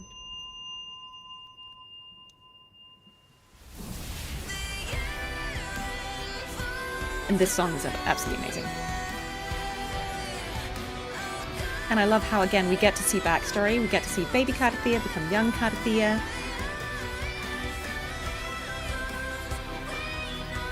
Become, you know, late teen Cartethyia, which is the version we've seen. Comes the Blessed Maiden. Becomes Fleur-de-Lis. And I think that's a really nice way of showing that evolution, right? In a short amount of time.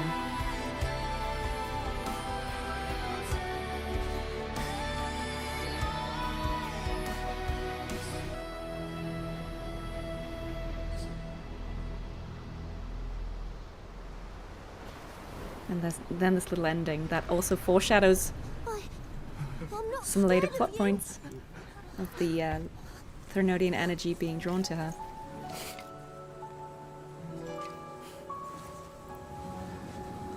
And the circle is complete. The child took up the role of the knight, so he doesn't need the toy.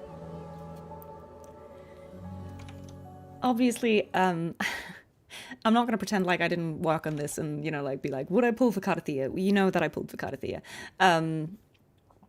But I think this is really beautiful. I was very, very glad to get to work on this. I think it's an amazing an amazing showcase. I think it does a really good job also of, obviously the character was known at this point because this came out after 2.2, and so people already knew Cartethia's story. They knew who Fleur-de-Lis and Cartethyia were in relation to each other. But I think this does a good job of kind of filling in the gap of what happens between 2.2 and 2.4 for Cartethyia. A lot of people were confused about what's happening in this sequence, so this is just how I understood it, how it was explained to me. I'm not claiming that this is canon, I'm just explaining what my understanding of it was. We're getting to see again, we get this theme, right, of the night, right? And it getting dismissed, right? Like, boring, old news, we don't care about that. We don't care about these values anymore. Like, this is old news, old, boring story.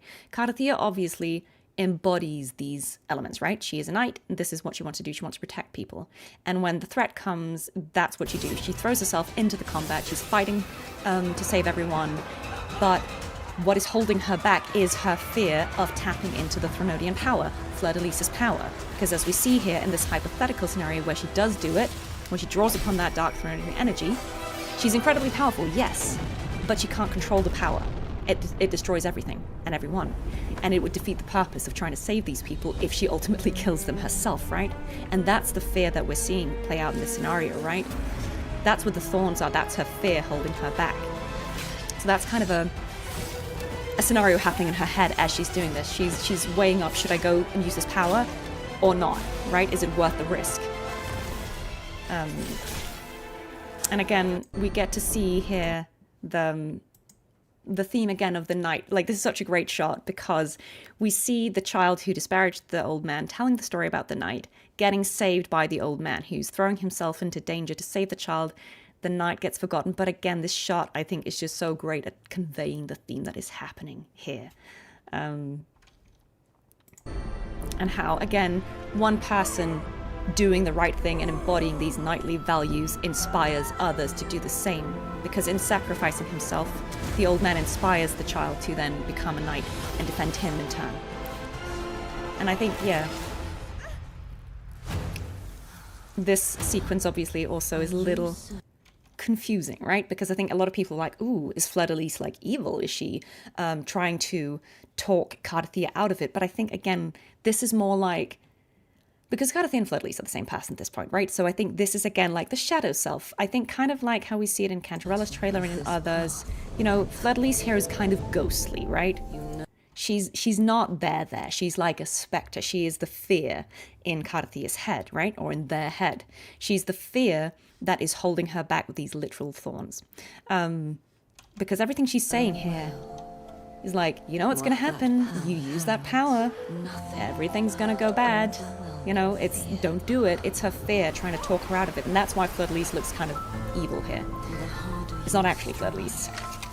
But it's that fear telling her there's no point in fighting it. You just give up. You can't save everyone. You need to hold back, not use the powers. Whether that's Leviathan whispering her head or whether that's just her fears.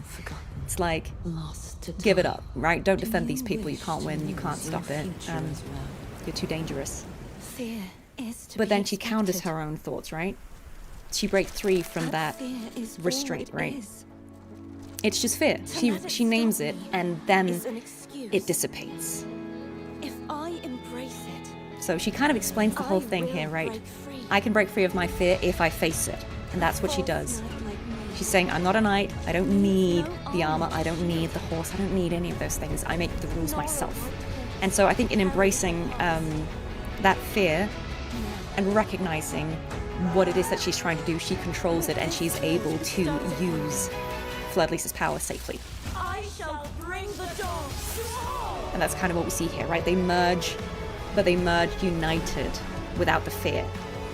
And I think that's just really lovely because I feel like it kind of explains how we see them in 2.4, why they're able to exist in that relationship. And I think it's nice, again, that we see the combat of her collecting 3 swords in this moment. Yeah. So yeah, this is great. I love this bit. I watched this at 6 a.m. from a hotel room, being really, really tired, so... yeah. I love this. I love this trailer. I will always be very grateful about this trailer.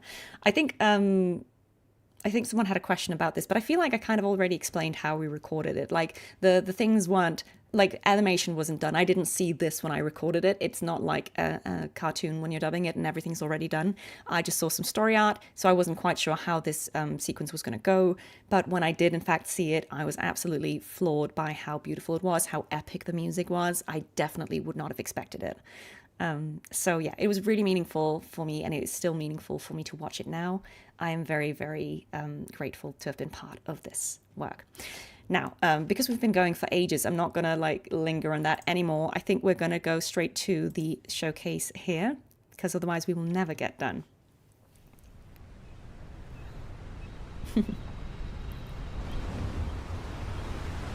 And again, because I actually worked on this one, I'm not going to stop and start or pause this one. I'm just going to explain as we go what's happening here. Because a lot of people are confused about this. This is not happening in real life. This is the Threnodian trying to manipulate Cartethyia. So this is happening as she goes to Septimond. This is part of why she goes to Septimond. It's showing her an alluring vision where she comes back to Ragusa and she is welcomed and loved by all, right? Because her fear is that people will be afraid of her and her power. So it's trying to lure her in with this like, see, everything's great, everyone loves you. But this is an illusion. Keep away. But then this is kind of what, Blessed maiden, you know, please, she still sees the flaws in the vision. Dare to profane the truth of our divinity. Let not your eyes right? Because she sees all these fools being sent away for threatening Leviathan, right? And that's why she steps in here. Blessed maiden, why do you stop? Because she recognizes that this isn't real. Let him go. And that something's wrong here. The Sentinel is no longer with us.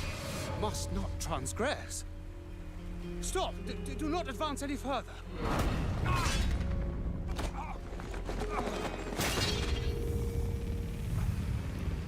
And so this was another aura farming moment, right?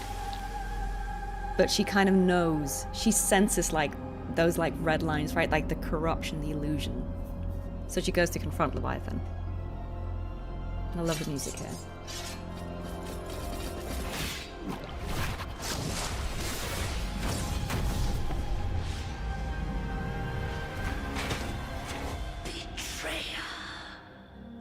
And again, we explore the relationship between Leviathan Your and time Fleur-de-Lis. has long passed. Such ignorance.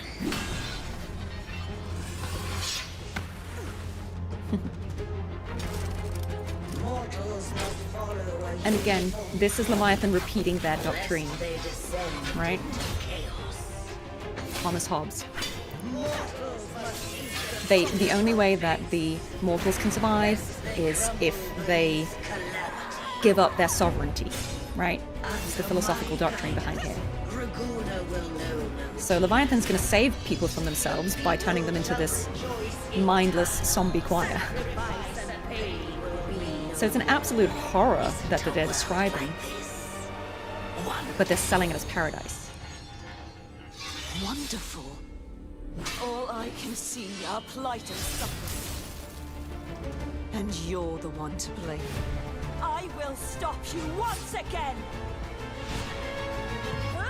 And this is such a cool transition.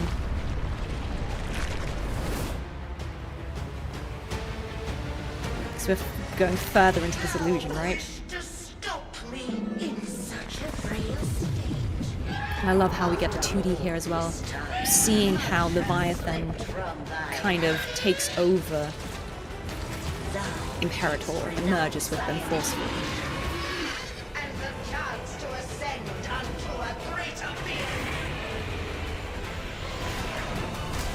And we see this weird transformation where they become one. Pretty horrifying. And again, transforming back into 3D. The night is long. Daybreak comes at last. Cruel and harsh may reality be. And the, it should like the not organ. be cloaked in deceit. The truth will come to light. And Cartethyia's theme coming back. She does like to split a tidal wave. And so because this was an illusion, that's why we get this. Now we're back in the real world. She's back as Cartethyia. She's kind of broken out. And we see her arriving in Your Septimont. vile plan failed. Yet again. And this is kind of foreshadowing, because this is the first glimpse we get of Septimont, right? So she's coming back, being like, your vile plan failed yet again, because this is not the first time. This is what Leviathan does, because Cartethyia still has a connection with it. It keeps trying to infiltrate her and get her to, you know, either give up one way or another, right? Either out of fear or despair, or trapping her in like a mind prison. So I think that's kind of what this trailer is about. It's a little bit esoteric, I guess. It's not necessarily completely obvious because it's a bit more metaphorical, this one, but that's kind of how this was explained to me. One thing I will say about voicing this trailer is, as you might have noticed, this was fleur-de-lis all the way up until this last line, right? So imagine I've been in the session doing lines like this, right? Where we're in our chest register. So I've been talking like this and projecting a lot. The truth will come to light. The people will rise. Like, that's projected, right? Will rise. And then we go to this.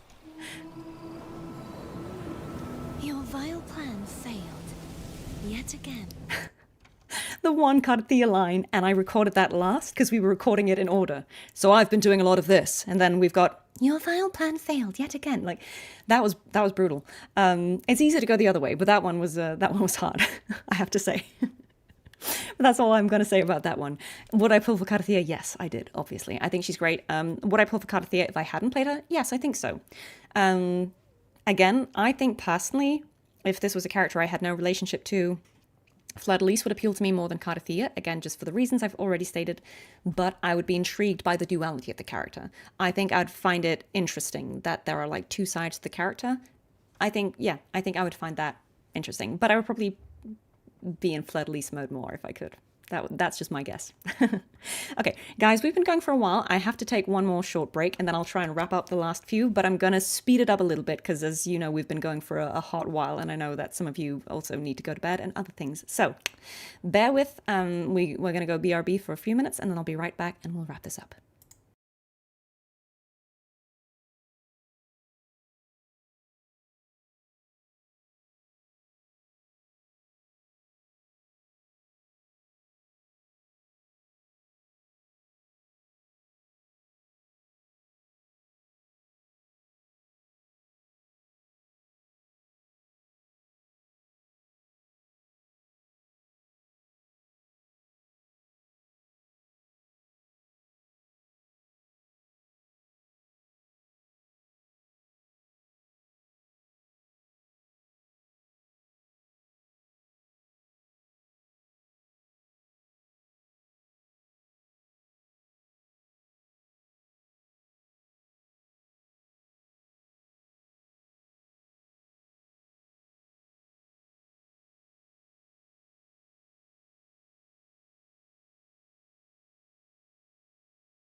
All right, guys, welcome back. Thank you for staying with me. Oh my God, it's 3:50 a.m. for you. I am so sorry about that. I'm so sorry about that. Thank you for being here. I'm sorry this is such a late time for you. Please go to bed if you need to. Yeah, thank you, Vision. Thank you for being here.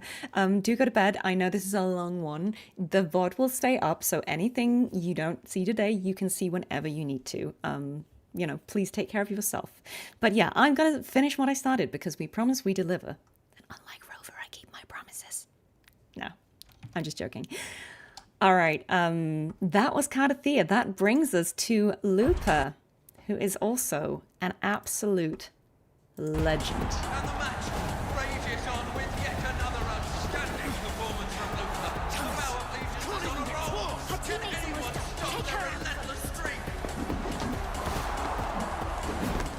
I don't know if I've seen this one. No, I have seen this one. Again, completely different vibe, right?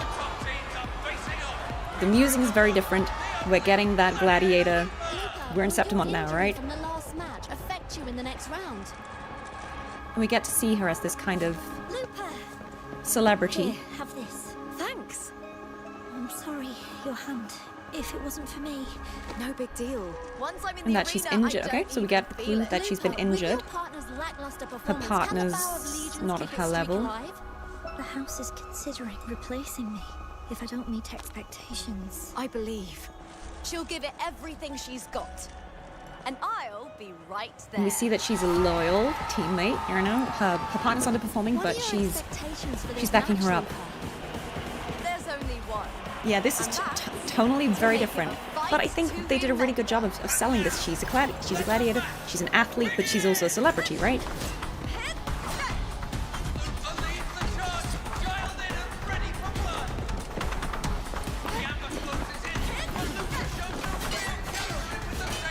And yeah, we get to see her combat. I think they're so clever in how they find ways to showcase it organically in the trailers. And we see that she's really good at what she does. And her partner isn't quite pulling her weight. Or she's just not at Lupa's level, I think, is what we have to say. Like, Lupa's amazing, right? And the other person's probably just okay. Pull yourself together, Albina. Yeah, it's her partner.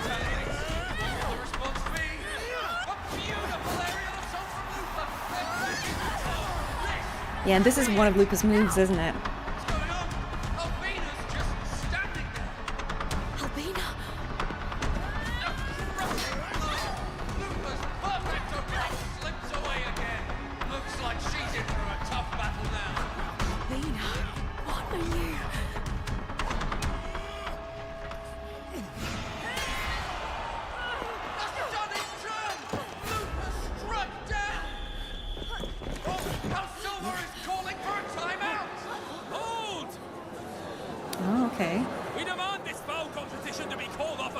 Okay, and we're getting to see the houses.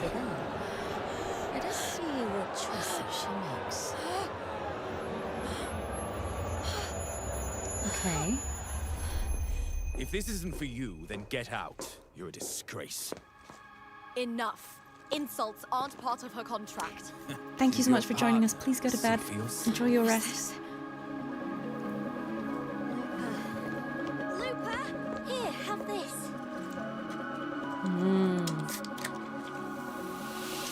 Forgive me. Right. So she's realizing that maybe her partner did her dirty. Yes. Yeah, backstabbed. Time to let the beast come play. This music goes hard.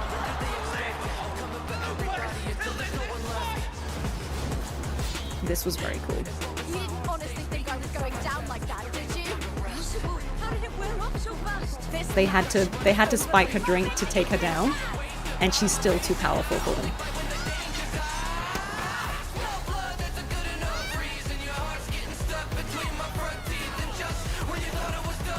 This is amazing. This is such a cool visual of her as the wolf hunting all these other animals.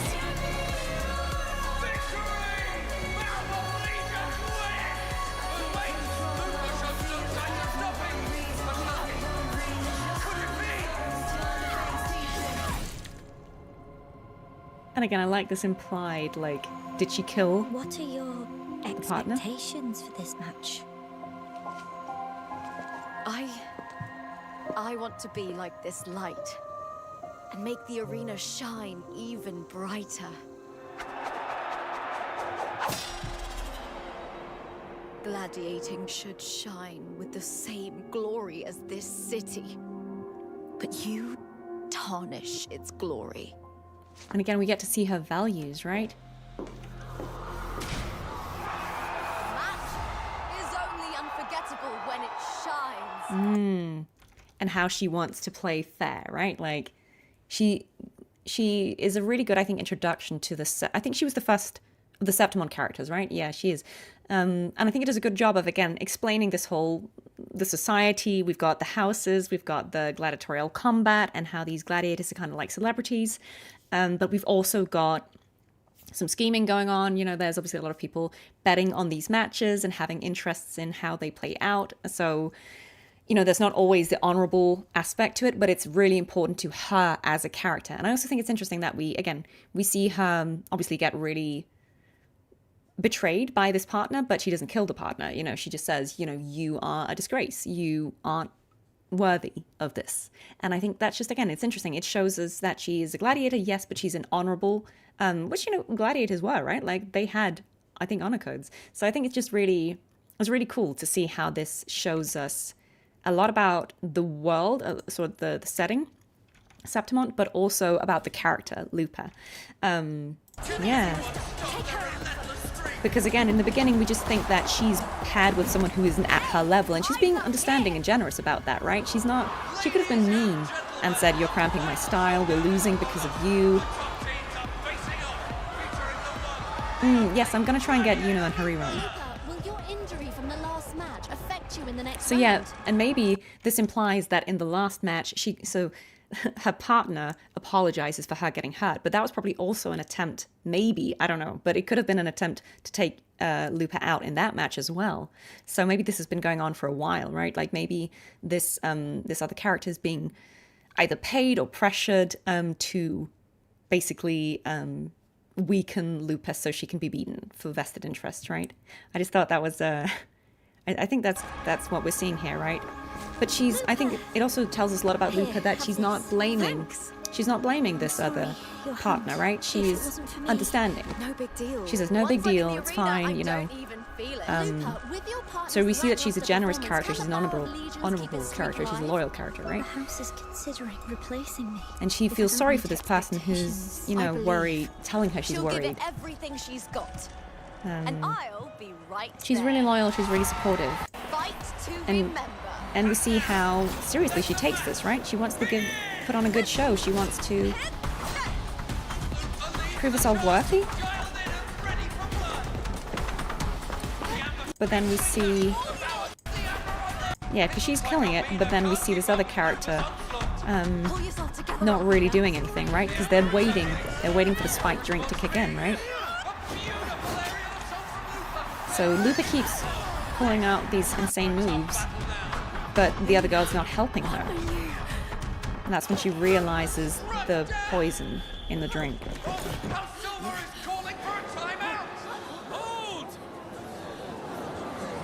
Yeah, like the animations are really, really good. We get, again, I like that we get this very quick glimpse of the houses and how that works, because that does come up in the main story a bit. But also, like, this animation now. If this isn't for you, then get out. You're a disgrace. Enough. No, sorry, not this bit. Aren't part of her contract. But again, like, we see that she's loyal, right? Is this? But yeah, she knows. I'm wondering if that meant that she went into the match knowing about this betrayal, but she still kind of went ahead with it. Yeah, nearly 5 hours. I feel like maybe that indicates that she kind of actually knew that the partner was doing her dirty, but she still went ahead with it. Yeah, she knew she got spiked, but she still drinks it, right? Maybe because she wants to see the betrayal for herself, right? But yeah, this was pretty cool, like this little animation. Yeah, she wanted to give Albina one more chance, yeah.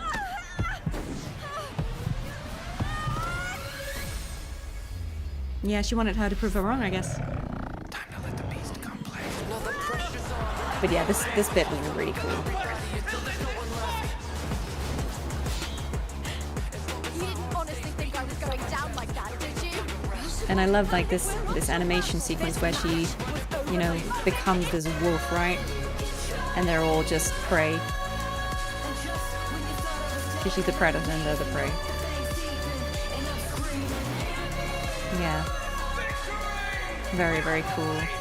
And again, this moment, I think this really summarizes her beliefs, right? Gladiating should shine with the same glory as the city. And it's dishonorable the way they were trying to take her down. So I guess the point here as well is like, I guess this other character, Albina, isn't even worth, you know, getting killed because she doesn't deserve the glory of dying, you know, as a gladiator, right? She's not a gladiator because she wasn't fighting. Yeah, I think this was such a good character introduction. I think Lupa is such a cool character. I really liked her gameplay. And again, if I hadn't have to be more conservative, this would make me want to pull for her. I think her gameplay was really fun. I think one day maybe, yeah, a fusion team would be cool with the people like her and Brant and Changli. I think they might work together. They might be power corrupt by then, but yeah, I think she's really cool. And I think it also, yeah, I think it sets up the Septimate arc and Lupa's arc as this gladiator and how she fits into the story. I think it does that really well. So yeah, I think the Resonator Showcase has just become more and more elegant. Yeah, really, really like this one as well. Oh yeah, okay, we don't have that many to go. Phrolova is next. Oh yes, I remember now. I remember. I have seen a lot of these, but it's been a while. I've only seen them once. Again, this is something completely different, right? Tonally, this feels different. Lovely today. I think so. I've been preparing for this concert since last month. Yeah, Albina was more afraid of shame than death, and that's what Lupa gave her. I'm so sorry, madam. Please, forgive my clumsiness. This does seem like a Phrolova thing to do, just be, you know, elegantly at a bar.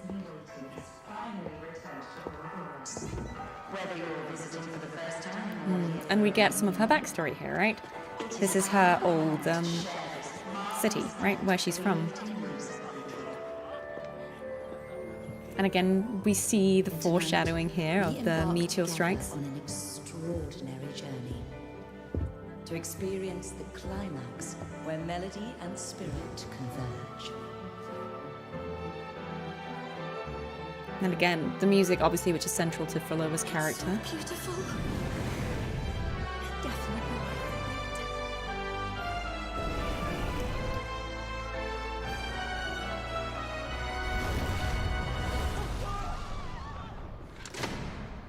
The 936th time. This is the way the world ends. Not with a bang. The idea that she's but a witnessed whisper. this many times, right?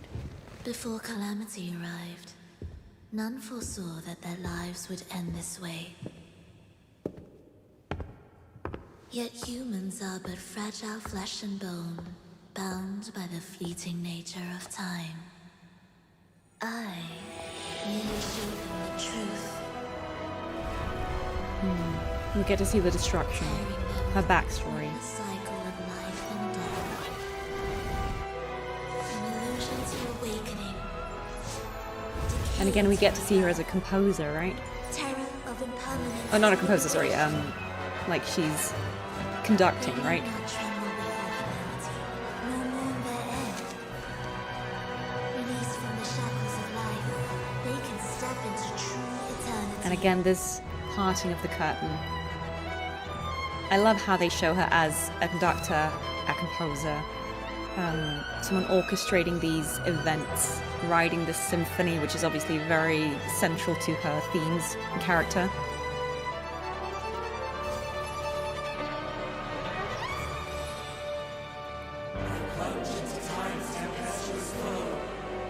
This is very beautiful.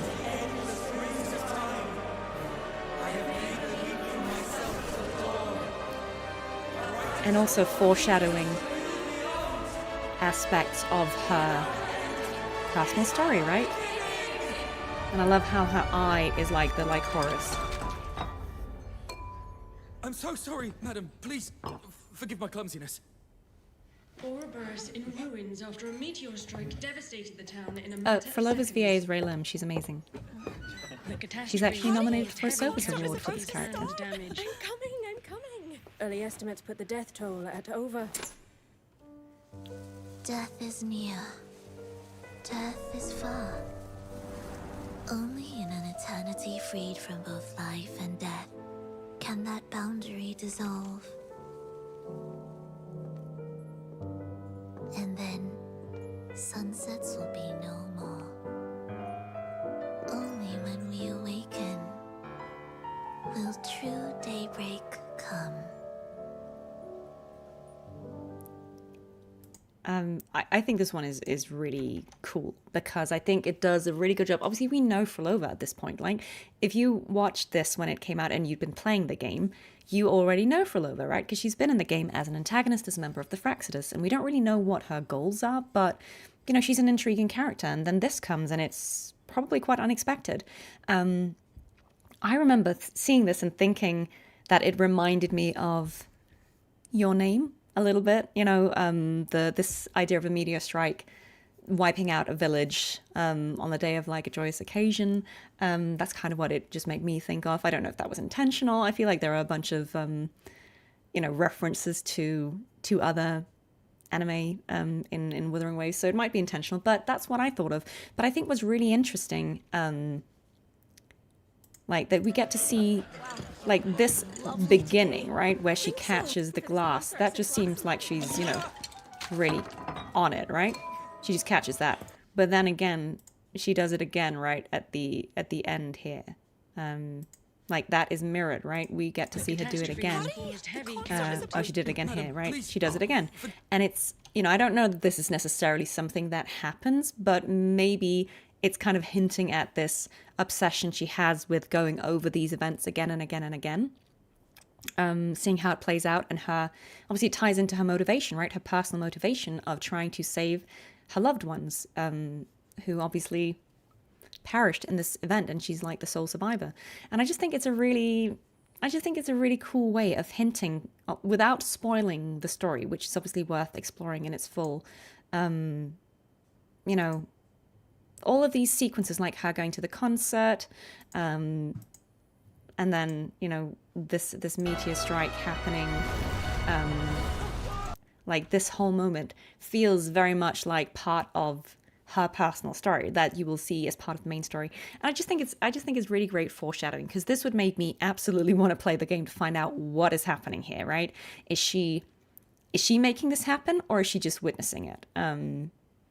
It's very sad, right? But I think it also shows us interesting insight into her motivations, because everything she says then about this, right? This is the way the world This is the way the world ends. Calamity arrived. Nobody thought that this is how they were going to die, obviously, because you wouldn't, right? But then what she says here, humans are fragile. You know, this is the mindset of Phrolova, who's been thinking about this for a long time, right? The Phrolova who has become how she is now. Everything she says here, I showed them the truth. I told them from the pointless cycle of life and death. That is hinting at the experiment that she's been conducting, right, in the Lost Beyond, and what she's trying to accomplish. Terror of impermanence to liberation. Right? I think that's probably the key, right? What she said here. Terror of impermanence to liberation, right? The problem is that life is fragile, and if you live by necessity, you must die eventually, right? Like, life is fragile, and it leads to death. And waiting for that death and being aware of that impermanence is what frightens us, right? But if we were free of that cycle of life to death, and we didn't have to fear that, if that impermanence wasn't there, we would be free, right, from fear, because we would never worry again. And I think it's such a twisted mindset, but it's very interesting to get that insight into what is it that she is trying to do here, right? And she sees it as freeing these people, right? She's freeing them because she's taking them out of this horrible cycle of life and death. They don't need to be afraid now, because they're not going to die. And I just think that's such an interesting mindset, right? Because you can agree with her, you can disagree with her. That's a whole nother conversation that we don't have time for on this stream. But regardless, it's fascinating that this is what she's trying to do. Yeah, so I think really compelling character, whether you are a Phrolova apologist or whether you think she's absolutely in the wrong. It's interesting. This is really interesting what she's doing. And I wonder if her experimentation will have story implications. Also, again, I'm trying not to spoil too much, but like that little cut there, right? Oh, where was it? Where we see this TD glitching. and we get to see that there's a person, right? Like right there, it's hard to catch, right? But right there, that there was a person in there. Again, that is hinting at how she is doing this, you know, how she's maintaining this lost beyond illusion. So yeah, I just think this was such a great foreshadowing trailer. Again, a new beyond. Our end is our beginning. You know, so many beautiful. Only in an eternity free. Right, she says it. She's telling us so much about her motivations. Boundary dissolve. So yeah. Hi guys, if you're joining, sorry I'm going in depth, but again, I feel like there's no point in watching these if I'm not going to actually talk about them. If I just go, oh yeah, that was cool, moving on, you know. I feel like this only has value if we actually talk about the storytelling, but I'll keep it brief. But yeah, I love this one. Did I pull for Phrolova? I did, and I think she's great. I think she's a really interesting character. Again, I'm not necessarily defending her choices. I think that's a different discussion for a different day, but I think she's a fascinating character. And yeah, I love that. I love that.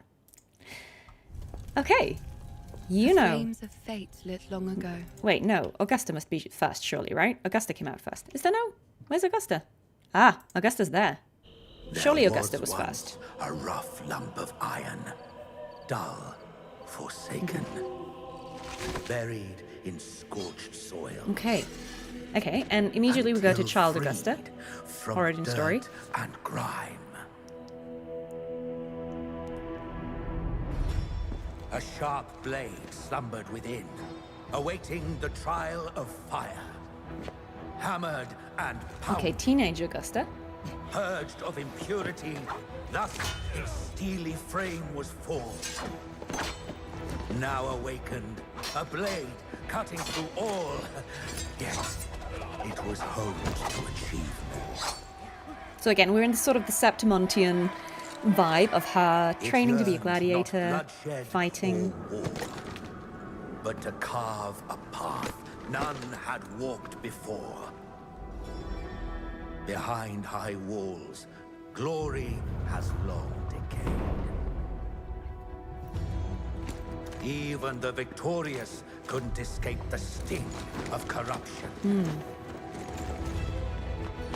Yet, with unshakable resolve, the blade feared no storm. I like that we're back to this storytelling, right? The narration. Engulfed its frame, fire scorched its crossguard. Yet it rose above blood and sound. It's kind of like telling us the legend of Augusta.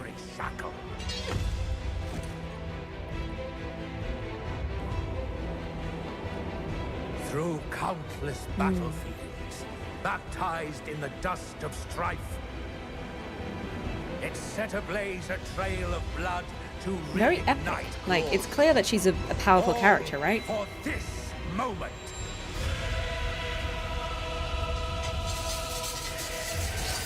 Okay, lore, we are getting to see. We're getting to see how she forges her sword, right? With all the swords of the enemy she's defeated. Thank you so much for joining. Thank you so much. Wow, look at that.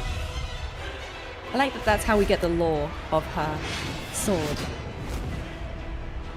Alas, the glorious crown favors no length. Her fighting As Arsinosa. rain from the heavens pours, even the keenest steel is doomed to rust in the tempest. That's okay. You can have any favorite character you like. Luster lost. It's very epic, right? And again, we get to see she's holding her own against this massive being, right? By its own weight. Heavy in hand, blunt against foe.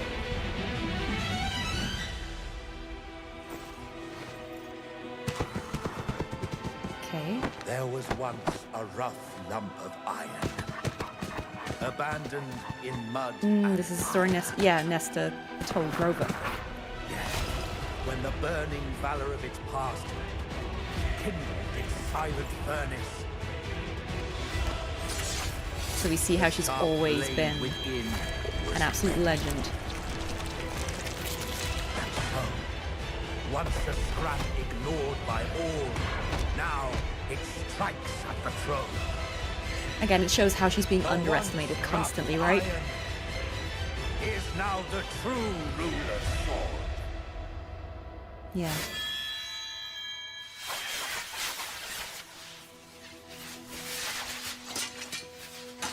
I love how the swords spell out withering waves. Should the tide of fate stir once more, she will raise this sword. Okay, and we get to see modern Augusta. As the eternal sun. Okay. Yeah, I actually didn't realize she doesn't say anything in this. I don't know how I feel about that. I mean, because that was absolutely epic. But yeah, I guess it would have been nice to hear even just one line from her at the end, right? But I also feel like the legend of Augusta is fine. Like, again, it's a different way of doing a Resonator showcase, but why not, right? Why not let it be the backstory, the legend of how she came to be what she is, and let that speak for itself? I mean, that's also a valid way of doing it. Yeah. Okay, I definitely hadn't seen this before.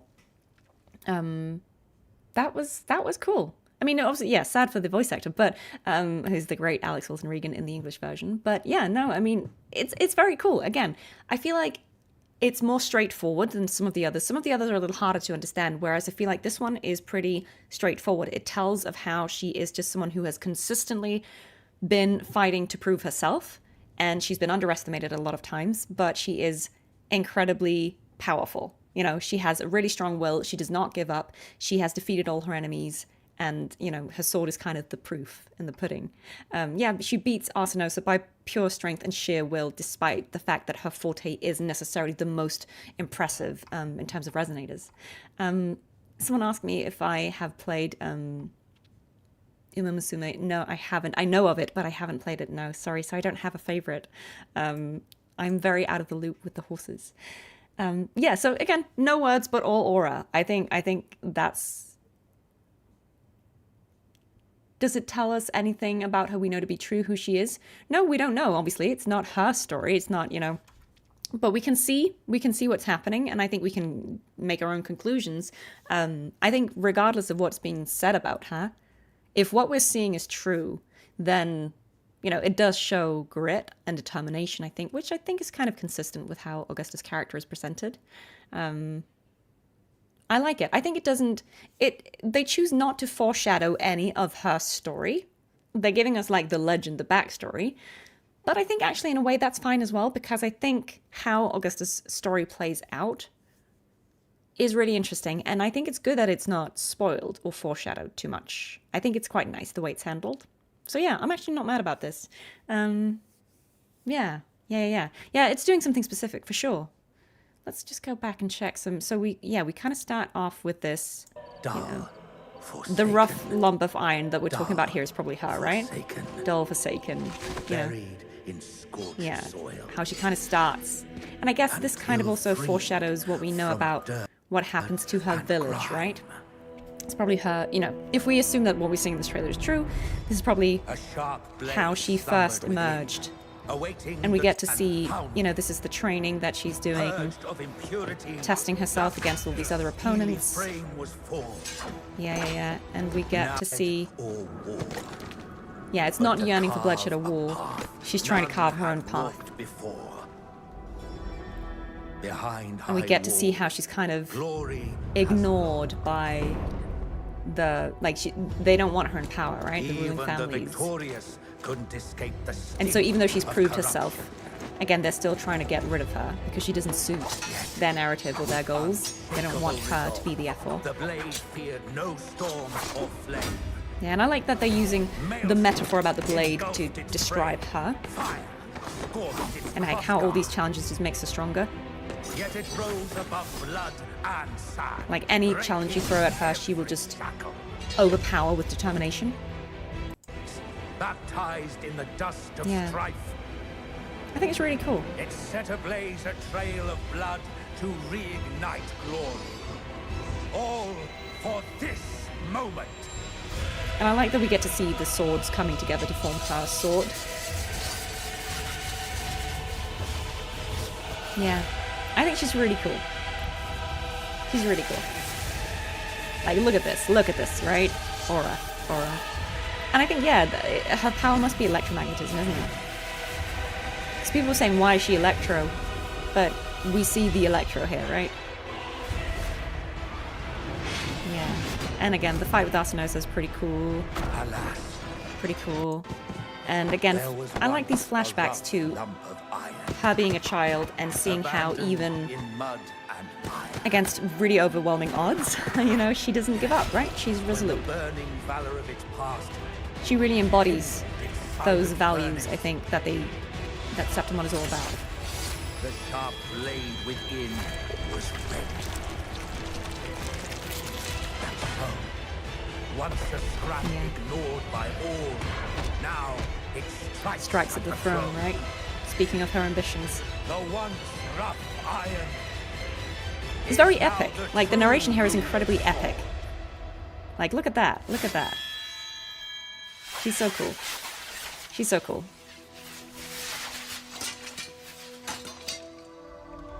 And should the tide of fate, and like, look at this. I think it's cool. I think it's cool. I still think maybe it would have been fun to hear her say something, but I also appreciate that they were trying to do something different here, and I think it works. Conceptually, it works. I think it's interesting, and I would want to pull for this character. Again, like, if my Iuno pulls go well next time round, I would love to also get Augusta. But yeah, she's incredibly cool. I think maybe they were trying to keep, you know, a little more about her under wraps, and they were trying to just let us hear the legend of her first, and then meet her properly. All right. Cool.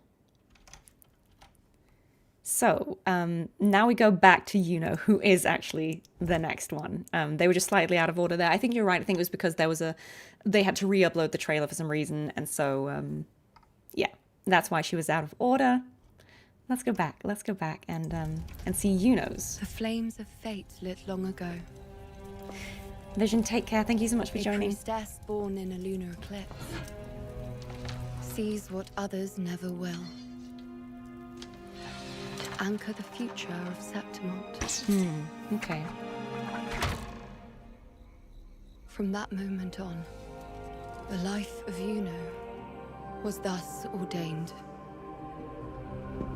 As the prophecy foretold, I seek the threads of causality. I think this does a really good job also of setting up Iuno's story without spoiling it. Amidst the chaos, I spoke fate's absolute truth. Until...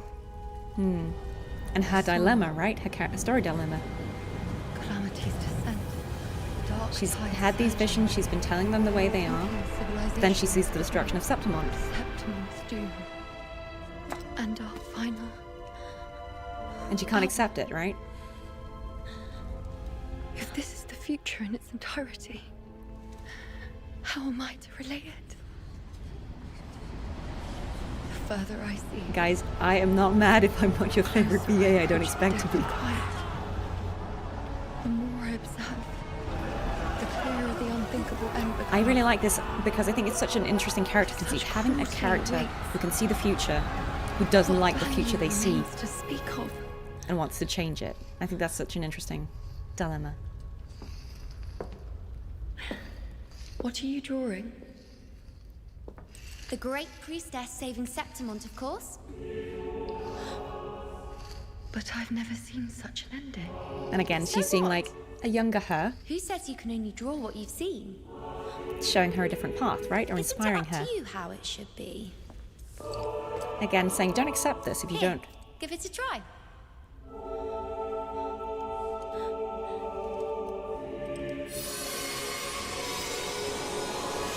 I think that's also a clever way of using another version of the same character, right? Like, she's inspired by her own rebellious younger self.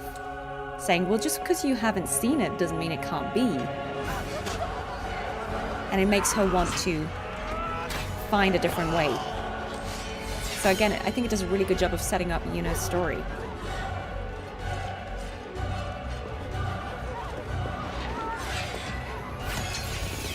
And like, look at, again, we get to see her really cool combat. I don't know if it's the same. My guess is it is. I think it would be the same because it was just like a few lines.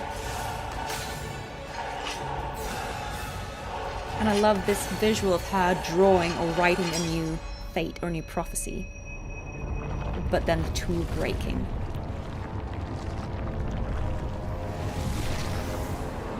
And again, we foreshadow this fight with the full sovereign. Again, this fear that it is inevitable, that she can't change her fate, right? No, nothing she does will ever change fate. It's fate versus destiny, right? I was never following anything. Every step was my own choice. And again, the absolute defiance of, you know, saying no. If the moon refuses to shine on the darkness ahead,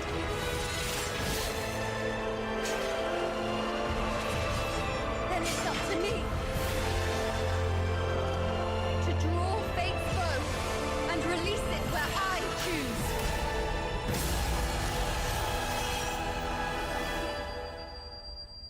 The flames of fate lit long ago. The gifted priestess would anchor a future of settlement. From that moment on, my destiny was always mine. Again, I love that she's saying, you know, this is mine. This is my destiny. I make my own destiny. And then the carving she's made here of, you know, saving them. Yeah. I like that. I like her showcase a lot. Let's just pause that for 1 second. Let's go back to Yuno's. Yep. Just want to re-watch a few things of that. 1 second. Just going to go to camera for a second. I really like Yuno's. I mean, it's not what made me want to pull the character. I think I wanted to pull the character from her design already. And it's really just because I think she's such an interesting character in her design. I really like the moon design of a character.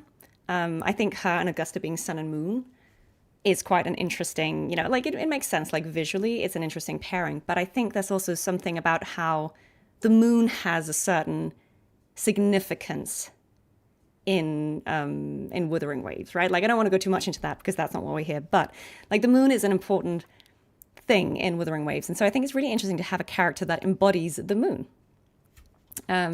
Yeah, I think that's really cool, and I think it made me want to pull for the character, regardless of like I wanted to pull her before I saw the showcase, so this wasn't the reason. But I think, yeah, I think this kind of, when I saw this, it made me go like, yes, I definitely want to pull for the character because I like this energy that she's putting in of, even if you can see the future, that doesn't necessarily mean that it is locked, right? She has the choice to reject the future and try and create a different one. And she actually does. And I think that defiance in her to say, no, I don't agree with this. I will not let this come to pass. I think that's really interesting. And I think that made me, yeah, want to pull for the character. Okay. Let's just go back and watch a few of these things. What others never were. Like I like what she says here. A priestess born in a lunar eclipse sees what others never will, right? So she's talking about herself and these powers that she have that allows her foresight. From that moment on, the life of Iuno was thus ordained. And how? Like that's why she has these powers, right? Because she was born in the lunar eclipse. And I like that how she's explaining how she's always, you know, like followed the prophecy. It's always been true, everything she's seen, and she's kind of laid it out how it is. But then she sees this one future that she can't accept, and that's what makes her kind of break the pattern.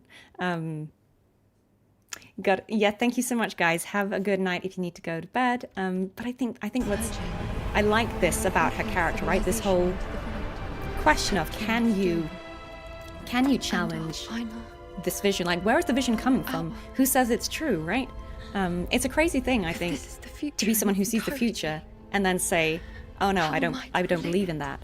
But I think that tells us something interesting about her character. She is a character who is, I think, confident enough in herself that she does believe that she can change it, even though she's seen it, even though she's always been right. This makes her go, but maybe it doesn't have to be. And, you know, it's a crazy thing to even attempt, because who knows that this can be done. But she tries to do it anyway, and I think that's just an interesting thing in a character, right? To see them defy fate or destiny itself. But I also just think it's an interesting theme. The clearer the unthinkable end becomes. And then this section here is an interesting way of using the younger version of the character to kind of give the older version wisdom. It's kind of the inverse of the Cantarella Resonator Showcase, where we see an older Cantarella kind of giving a younger Cantarella advice on how to survive and what she needs to do. And here we have the opposite, right? We see older Iuno, or present-day Iuno, seeing a younger Iuno kind of inspiring her to say, like, well, why can it only be what we can see, right? And I just think that was really cool. That sold me on the character. So, yeah. The game is big on free will, but I think this is just such an interesting theme. And I know some people have mixed feelings about, you know, whether Iuno's bit of 2.6 was too much centered on her. But again, I just feel like it's such an important theme in Wuthering Waves, even if it's not about Iuno and her choice to defy fate. I feel like that whole theme is mirrored in a lot of the things Rova does, right? Rova often says, yeah, I see where this is going. I don't accept that. I'm going to do things my way, right? And we see other characters defying their fate. We see characters like Mia defying their fate. We see characters like Cartethyia and Fleur-de-Lis defying their fate. And so I think even though that bit of the story is very much centered on Iuno and her choices to do this, I think it does speak for a larger theme in 2.x, and especially the second half of 2.x, about free will and choice, and having, you know, impossible odds against you, but overcoming them through hope and sheer determination, which is also how 2.7 kind of resolves, right? So I do feel like, I feel like this was a great showcase. I feel like it made me really intrigued. And I love how we get to see her combat, right? Like, I love how cool it is, this section where she's fighting with her bow and arrow. Yeah, I think she's really, really cool. And I am very sad that I lost my 50-50 for the first time trying to pull her, so we're going to try and fix that the next time she's back, which is very soon, in a week. Okay. And also, the stencil breaking, I think, foreshadows what's happening. Yeah, I'm not gonna linger too much because we gotta finish, but point is, Iuno is cool, and I love this little shot long ago. and how, you know, that final arrow kind of dispels all of the illusions, right? How the moonlight coming back. My destiny. Yeah, I think that's a great shot. Mine. My destiny was always mine. To define. And we end on a shot of the moon. Again, very symbolic for Wuthering Waves. Really cool. Really cool. Love that one. Would absolutely pull. Did pull. Will pull again. Okay. Stay with us, guys. We're almost there. Galbrena. Heard that devil is back again. What of the hunting squad? A lost cause. Not a soul came back. Did you see the Senate's bounty? They really opened up their coffers. And again, something different. It's giving Western vibes, right? She's coming into a tavern. The usual. Oh, thank you so much. Thank you, Ryan. I will take those questions to heart, and thank you for the donation. Help me! Nostalgia catching up. And again, we get an introduction to Such a low tick. to Galbrena's relationship, 'cause this is like past her, right? How should I pray for you? You wish to truly live. Like, this is her younger self, right? Be reborn through death. Can't bring yourself to finish them. Your heart wavers. Let me take it. The relationship between her and... I've completely forgotten what is his name? The other entity. Chimera? Is that his name? Your mercy will be Yeah. the death of I like how we see how it's constantly trying to get her to relinquish control, and she's like, absolutely not. I've got you. The mortal world has no home for you. I like how she's just... Demon of hell, may my prayers be the She's just dispelling that illusion, right? toxin is now gnawing at your I think that's such an interesting... You know, she's fighting something within her. That's a really interesting character development. And again, we're talking about fate. No one can escape. And this is all Leviathan rhetorics, right? There's no hope. You can't escape your fate. Just give up. Water's opened. We get to see her complay. I keep saying that. Combat gameplay is what I'm trying to say. Her wings, which are really cool, must be said. Come now. Surrender your And he says it, body surrender your body and soul to me. He wants to be in charge. Yield. Beg me for power. He wants her to need him. Let me consume you. For that is your only chance. Oh, sorry, no, I haven't played Fable. I haven't played it. I know of it.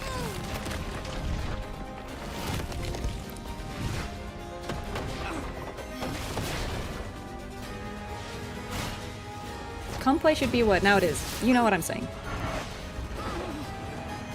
Complay, yeah, that's the law now. Submit yourself. Make your choice, Hunter. I like how he keeps pressuring her, like, Choice is yours.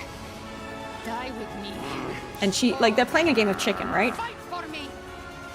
Because if she dies, he dies. He needs her to live.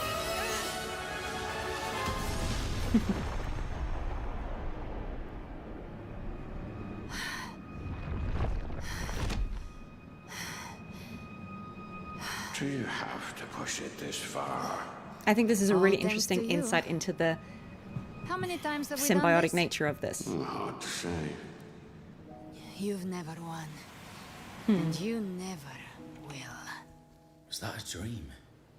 Or some illusion? I woke up in smoke and ashes. Felt like I'd been roughed up in my sleep. This one's on me. A Kelpie can't mimic humans or conjure illusions. And the ice cream. It's Important a time foreshadowing. spawn. They are evolving. Now's the time to find a real catch. And settle the score. Sorry, the endings of them are so abrupt. Heard that. I think, again, what I like about this one is I think it does a good job of, again, setting a different tone. Like, we're getting some Western gunslinger vibes with the opening of this, like how she comes into the tavern, right? Like, this is giving Western. Even though it's in Septimont, it looks like a Western. And again, she is a gunslinger, right? And like getting the payment up front. This is the upfront. All of Finish the that. job. Finish the Tell job, me, you know, is this it a bounty worthy opponent? hunting kind of. Nostalgic. But then also having these like illusions, right? That this, because she referred to that at the end, right? She said a Kelpie can't mimic humans or conjure illusions, right? So they're kind of getting on the scent of like, what's happening here? Is it the Kelpie doing this or is it something else? But I love how this shows, again, it doesn't spoil her story, but it shows the relationship between her and Chimera. That we hear this voice constantly talking to her. Can't bring yourself to finish them.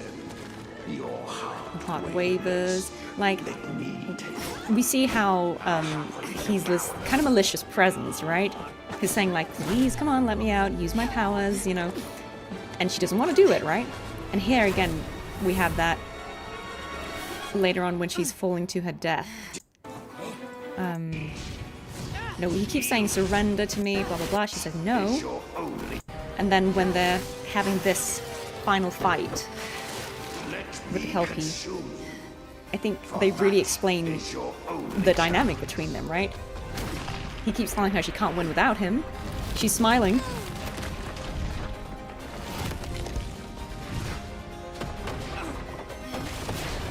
And then here in the next bit when they're falling to their death, it's that game of chicken, right? Who's gonna give in first? Is she gonna ask for help first?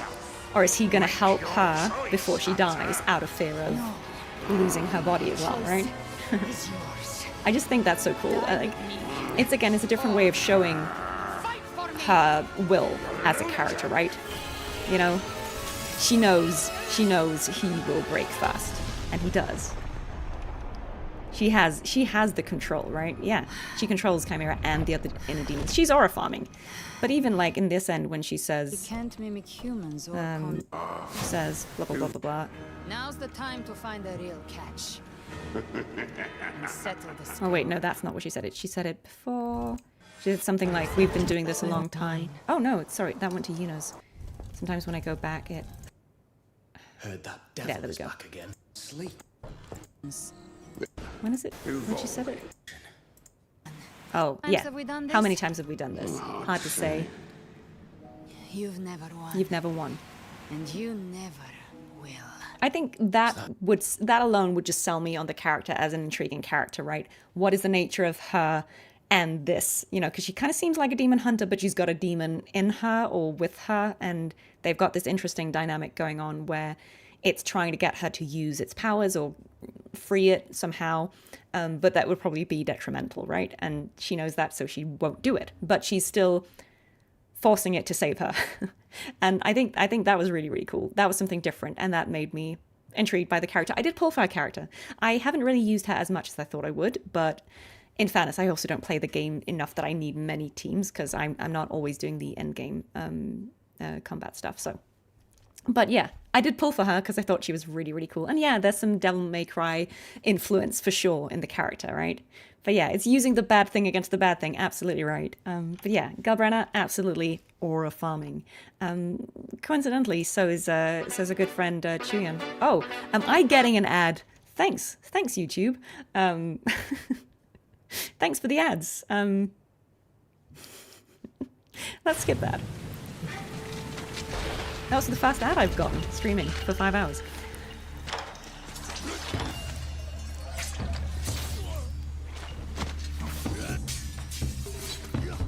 Again, something completely different. Back to the Huanglong aesthetics of 1.x. And being really, really cool, right? Fighting in the rain, being a legend. And getting told that he's a traitor. Again, intriguing. Why is he a traitor? What does this mean?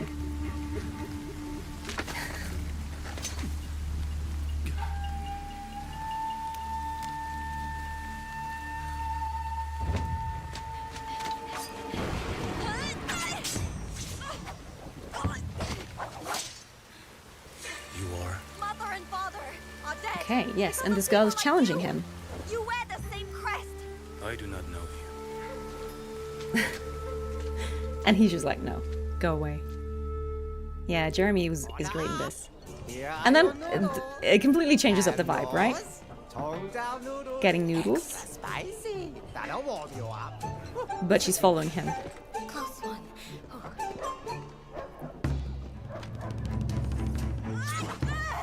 Again, this is quite like a theme we've seen before, right? Of a child, a young person trying to avenge their family.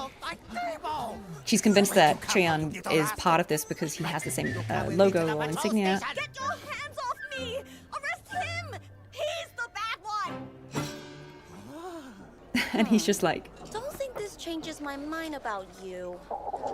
He's just buying her noodles instead. You need to stop following me. Great parenting. I need to avenge my parents. Thank you so much. If you need to go to bed, please do so. You wish to become stronger. So there's a lot going on here, but again, I like the symmetry of he is seeing a parallel in how he could train this character, this girl, and how he was trained by his master, I see. So he's kind of reluctantly passing on the teaching because she keeps trying to kill him. Stiff and firm. And he's so cool. He's just like effortlessly dodging her attacks, but he's training her at the same time, right? All force, no subtlety. That's an extra hour before stance at dawn. Yes, master. I'm not your master. I'm not your master. That sounds like something a master would say. Good and evil cannot be discerned by eyes alone. In advance. You're willing to help me. You're different from them. This whole day. Yeah, the kid does sound similar, I guess. Could be. Mingting lies just down the mountain. Yeah, so again, we kind of get still some wish to carry on? information about To his avenge my background. parents, I have to become your equal. Oh, sorry, I don't know if it's a girl or a boy. Then you must defeat me. The child. To leave this mountain. Begin.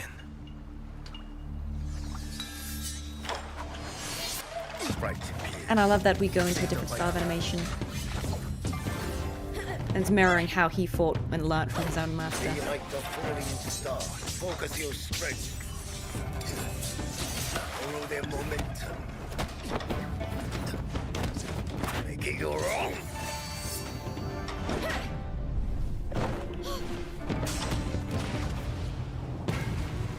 Yeah, the animation is great. Like, this is really cool.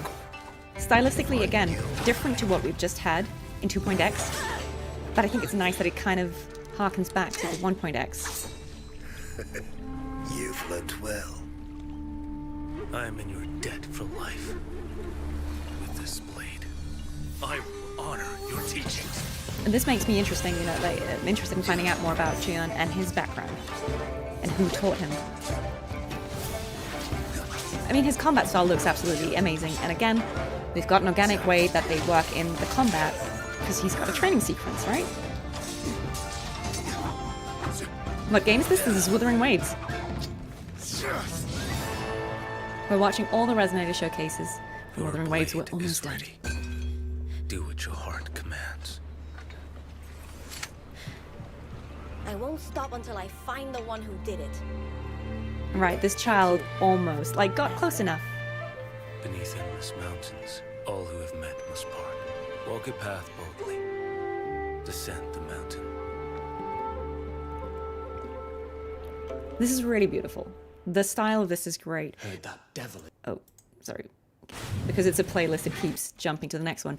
I think this one was interesting because it does a good job of, again, setting up Jiyan as a fairly stoic, I think we can say, character. It shows his combat style, and it also tells us something about him that even when this child, you know, attacks him, thinking that he is part of harming, you know, their family. I mean, he may or may not be, because we don't quite, I don't think it's fully explained, like, who he was fighting here at the beginning, and if there's any truth to what this child is saying. But regardless, he's just like, I am not going to fight you, child. I have no beef with you. But I think it says something about him that whether it's out of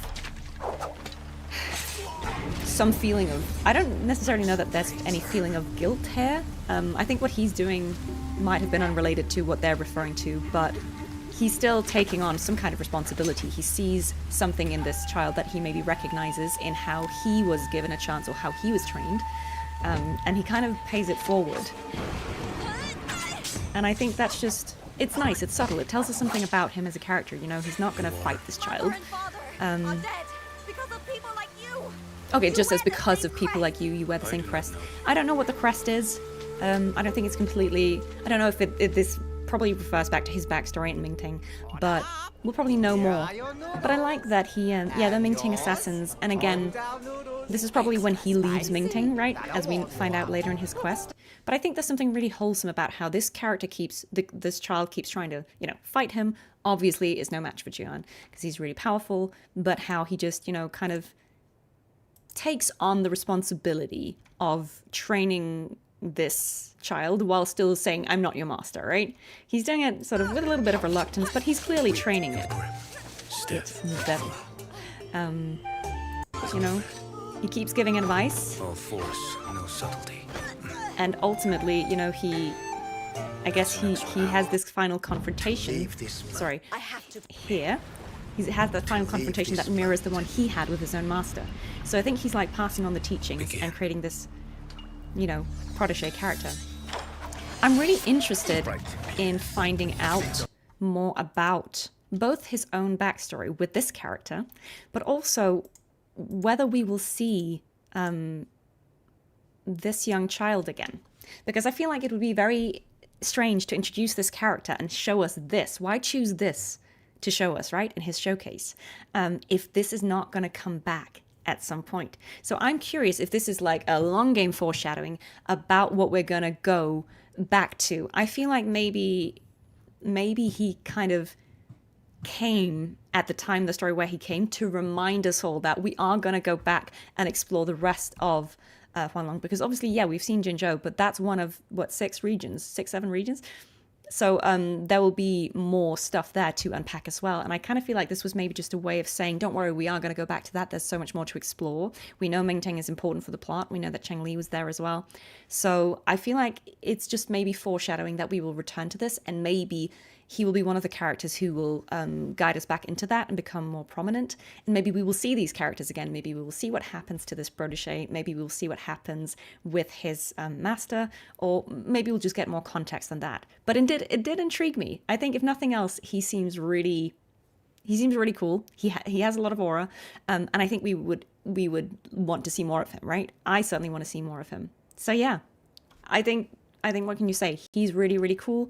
This was a cool trailer showcase, but it's also a different one again, because it's showing stuff that isn't, I think, as obviously related to his story yet as some of the others we've just seen, which were very much tied to the direct events that character goes through in the story. So whether this is just to give us a sense of his personality, or whether this is actually a long game foreshadowing, I think it's really interesting. And it makes me want to find out more about Jiyan. So I hope he comes back soon. Yeah.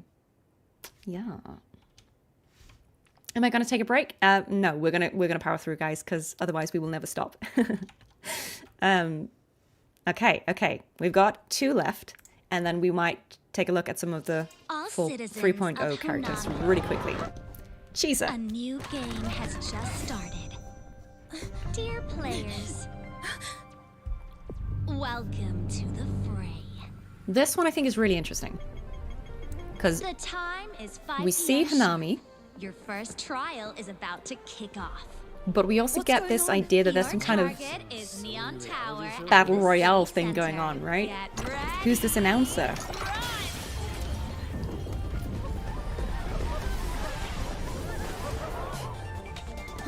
Attention all players. Current survival rate in this obstacle race is 20. Again, because we're talking about an obstacle race, but watch out for the bone-eating irritants. which made me feel like, is this some kind of game? Like, is this gamified? From above. You won't survive by just being fast. Who's gonna cut through the rain of debris and escape the iridescent This made me feel like, oh, is this a dystopian future where like someone is forcing them to go through these simulations? Yeah, Hunger Games vibes, right? But Cheesa looks absolutely cool. And here comes the lead runner. First across the line. Magnificent. Congrats on passing the first challenge. But don't relax yet. Here comes the second one. I think this is really interesting again, because we kind of see her trying to save as many people as she can, right?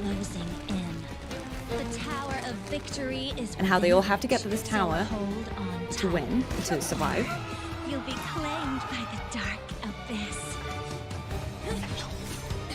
Who will rise above this grand chase, remain on the stage center, and shine as the one and only superstar. Yeah, like the stakes are super high of this.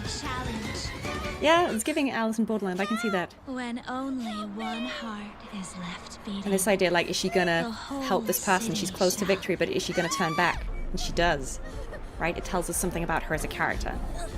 Even though we don't quite know why she's trying to do this, the fact that she goes back for this person and tries to save them, despite everything, tells us something about her character.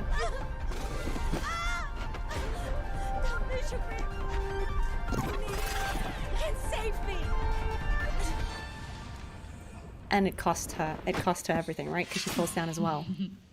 You haven't changed. Still weak, still sentimental, still vulnerable. How do you plan to win in this pitiful And again, this might state just be of her, again, being her shadow self talking, right? break this cage and return? Saying, again, it's hopeless. Easy It's the there, narrative of player. the Fourth Sovereign and Leviathan, right?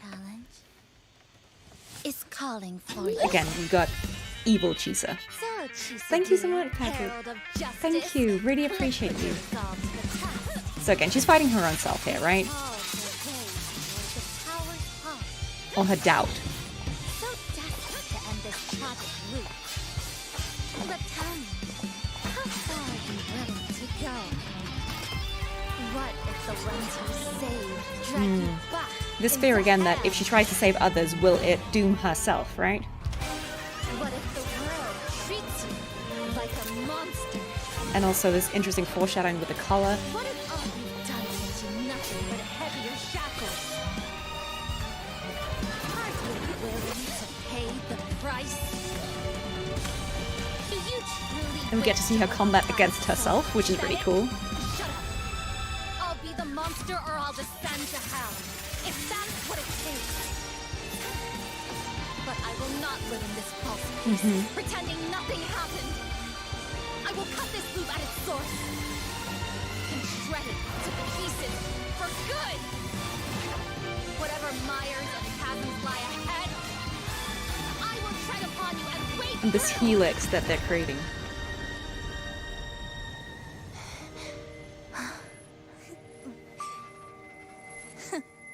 Inspiring speech, but all empty words. Because, you see, you're already swamped. And she wakes up and the loop starts over, right? Good morning, people. And the loop has restarted, right? Not again. Only the endlessly looping lament. Just as it has always been. And the cut effect. Yeah, look, I think this... Oh, sorry, it keeps doing that. I think this is a really cool... This is a really cool trailer. And I think it did a really good job of, again, showing us something completely different, showing us that this is a clear stylistic and thematic departure from 2.x up until this point. That 2.8 is kind of like an interlude between the Resonator story arc and before we go into the Lahai arc that we're currently in, right? So this is kind of the gateway that has to take us from one to the other sort of seamlessly. Yeah, please, guys, go to bed if you have lasted this long and it's really late to those joining us in the morning. Good morning. Yeah, I think this does a really, really good job of kind of saying we're going to do something thematically completely different.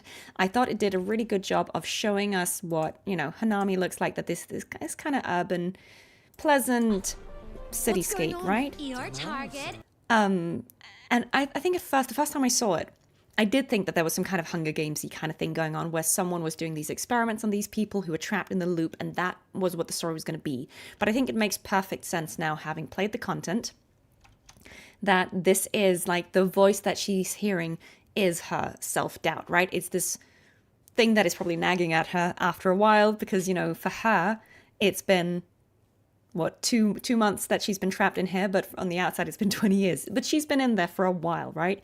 And she's getting to the point where it feels like she can't do anything, right? Because she keeps repeating the loop and she doesn't get out of it. She can't break it. And I think those fears of it's hopeless, it's pointless, nothing I do makes any difference, and trying to save all these people is futile, and I'll never get out of here if I keep trying to save these people. Like, those fears would probably be nagging at everyone. And that's kind of what we see here, right? She's racing to get to the tower. She's hearing this sort of mocking commentary from her shadow self. And even though she's dodging all of this because she's done it again and again and again, Comes the second one. there keeps being a new threat. The dazzling stage is tight. And all these people keep falling behind one by one.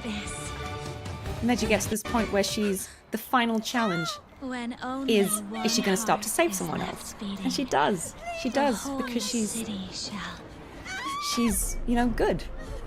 course she wants to save other people, right? Even if it means that ultimately they all fail. And I love the sequence where she's fighting her shadow self, right? Pitiful state. How could you ever break? Like how she destroys the TV. Easy there, dear player. And then, you know, fights herself. And it's interesting again that the colors are subverted, because often the red is like, I suppose in this game the red colors are typically like associated with Fraxidus and like evil characters. So it's interesting here that the blue is the shadow self and not the red version. But I love this idea that she's fighting herself and she's fighting her own fears. And these are like the narratives of the fears, right? What if the ones you save drag you back into hell? And this, I think, also really foreshadows, right? Like a bit of her personal story. This idea of having colored the world, treating her like a monster, referring obviously to the mistreatment she's had in her original community. I think it does a really good job of getting me interested in the character and showing also that despite all of this, she still chooses, again, to do what is true to her, which is to try and save everyone. Even if it's a loop, even if it's futile, she's still going to do it. So I think this did such a good job of making me really like the character and be really curious about how this was going to play out. And I like this little helix motif that we're seeing here, right? It's just a pretty visual. And maybe it's also just hinting, you know, at the Lahai science theme of 3.0. But I thought this was a really cool trailer. It felt so different to the others we've seen before. Yeah, I really, really like this one. And this moment was really surprising. Like that. The stab. That kind of surprised me. But then again, yeah, seeing the loop.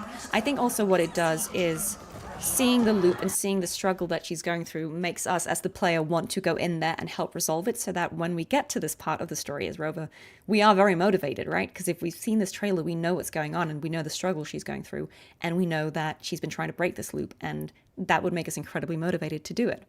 So yeah, great showcase, really interesting. I like how they're experimenting with the storytelling. The sister stab is ouch, yeah. I did not pull for Chisa because she's a really cool character, and I know she's good with a lot of characters, but again, I had to save because I wanted to be able to get, you know, on the rerun, and I wanted to get new characters if I fell in love with any of the 3.0 ones. But she is great, and I think she's voiced so well by Lida Louie, who did an absolutely spectacular job.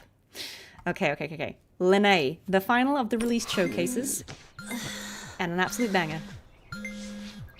What now? Again, something completely different. This feels like a very different vibe, right? Student life. Being late for class, doing her makeup, taking a picture for the gram. And also, obviously, this is a really good visual introduction to Lahai and, you know, the academy. And we get to see what kind of character she is, right? She's running late, but she's, you know, a fun, playful character. She knows the shortcut. Bit of a daredevil.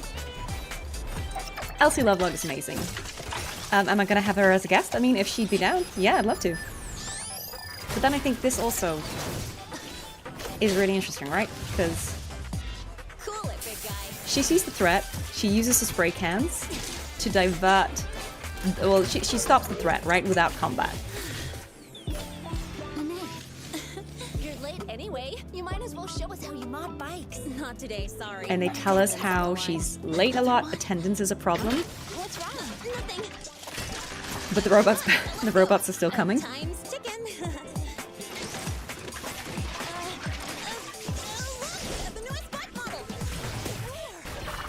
I think this was so funny because it shows us how she's hiding this, like, she's got something going on, right, that she's hiding for the other students. Did you hear anything just now? Nope. All research at Star Torch Academy is under top-level classification. The transfer of confidential information in any form is strictly prohibited. Any student... And how she almost snuck in.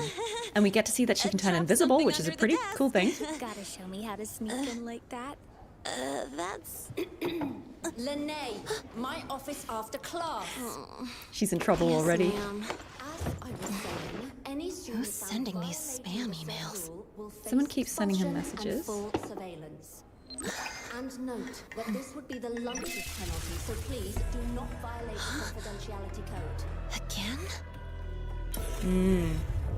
Yeah. We're getting a lot of foreshadowing here, right? Both for her story, but also for the main story. Why are you... How much longer do you plan to indulge in this children's... And again, Has all the as shadows. slowed you down already? Look at you now. Do you even remember who you are? Again, we get cool backstory moments here. Without spoiling the backstory, someone from her past, You don't belong here, and you know it. again, is verbalizing her insecurities and her fears. My place. It's right here. It's really cool to see it after having played it, right? A stolen life cannot escape its end. There's a lot of foreshadowing. What?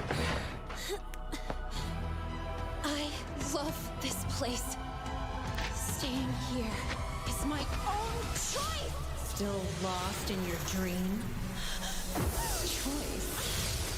You never had one. And it ends so abruptly, but I think, again, this does a really, really good job of getting, like, this is the one that sold me on this character. I did pull the character, I liked her in the story, but this trailer kind of was the one that intrigued me and made me want to pull for her. Because, again, we get what we want to do, I think, when we get into a new main story patch. It shows us, again, we're in a different world. You know, this is a very different vibe. This is kind of like, you know, student's dorm room. She's late for class. Like, these are very different problems than the ones we've seen in some of the previous Resonator Showcase, which are very life and death, right? So it seems like, okay, something calm, something different. We get to see her personality. She's late. It's probably not the first time, but she's still going to do her makeup, right? Because she wouldn't go to class without doing her makeup. She still takes the selfie, right?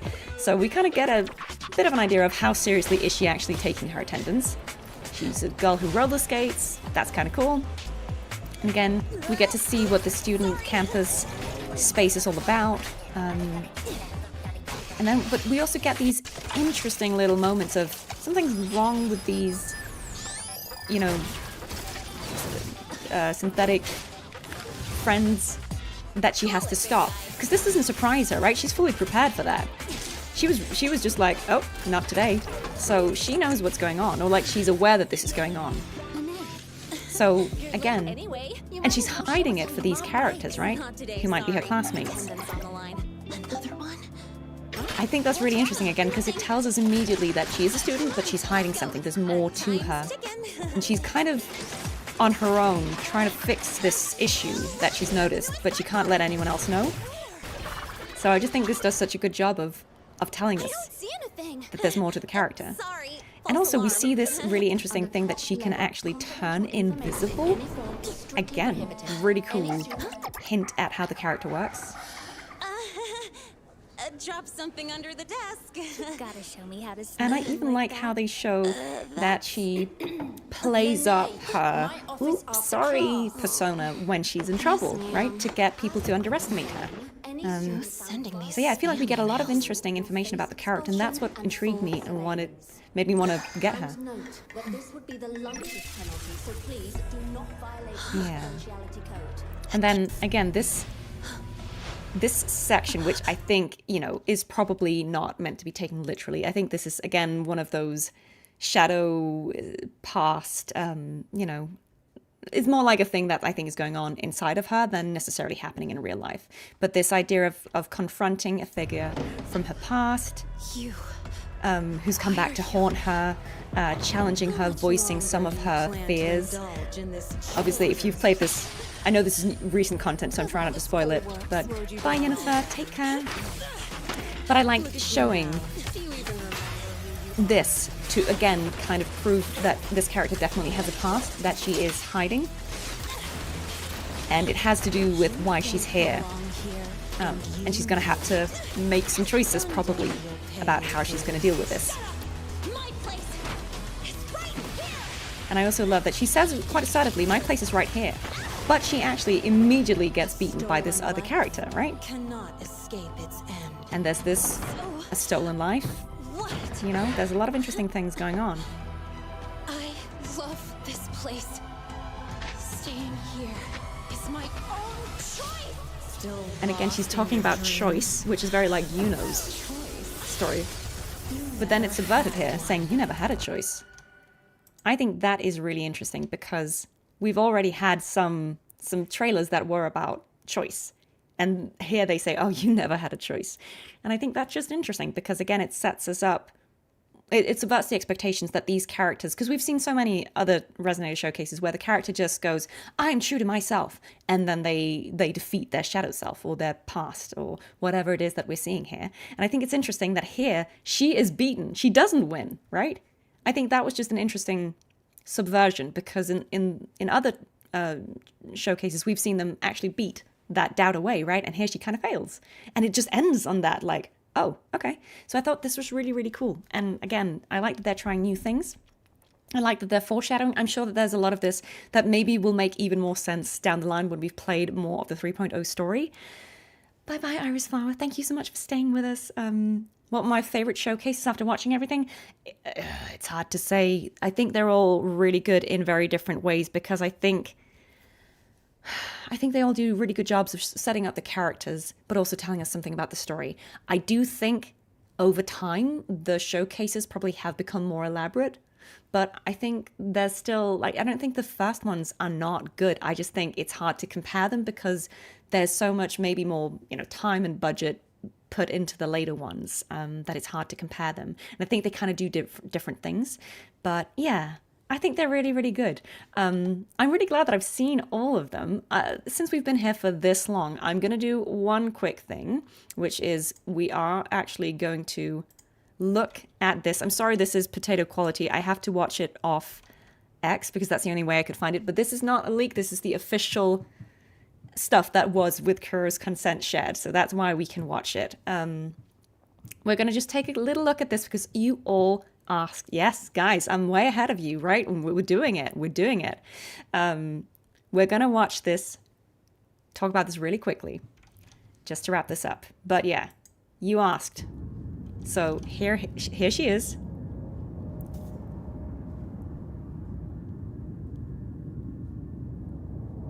And she looks cool. She looks really cool.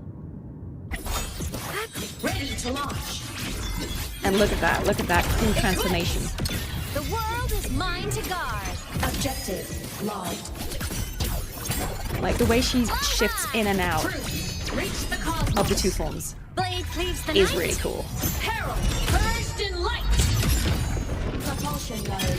And the flight. I'm intrigued about how long that lasts. Crash now. Body limit unlocked. The savior rises. And look at that. Look at that. I mean, okay, so that was really brief, but we have to go back and just like, can I find this? Oh, it's hard. But like, what on earth? Like, look at that. What is that, right? Cinema. I don't know if that's her ultimate animation, if we're going to see that every time, but what on earth? Like, the small version of her down here and her big mecha form. Look, I don't know anything about this character, but my impression just watching this is I think she looks great. I am intrigued. Oh, hello. Thank you so much for rating us. We are right at the end of watching all the Resonator showcases. Hello. Thank you so much, Raiders, for joining. If you don't know who I am, my name is Amanda Rochelle. I'm Cartethyia and Fleur-de-Lis's voice actor.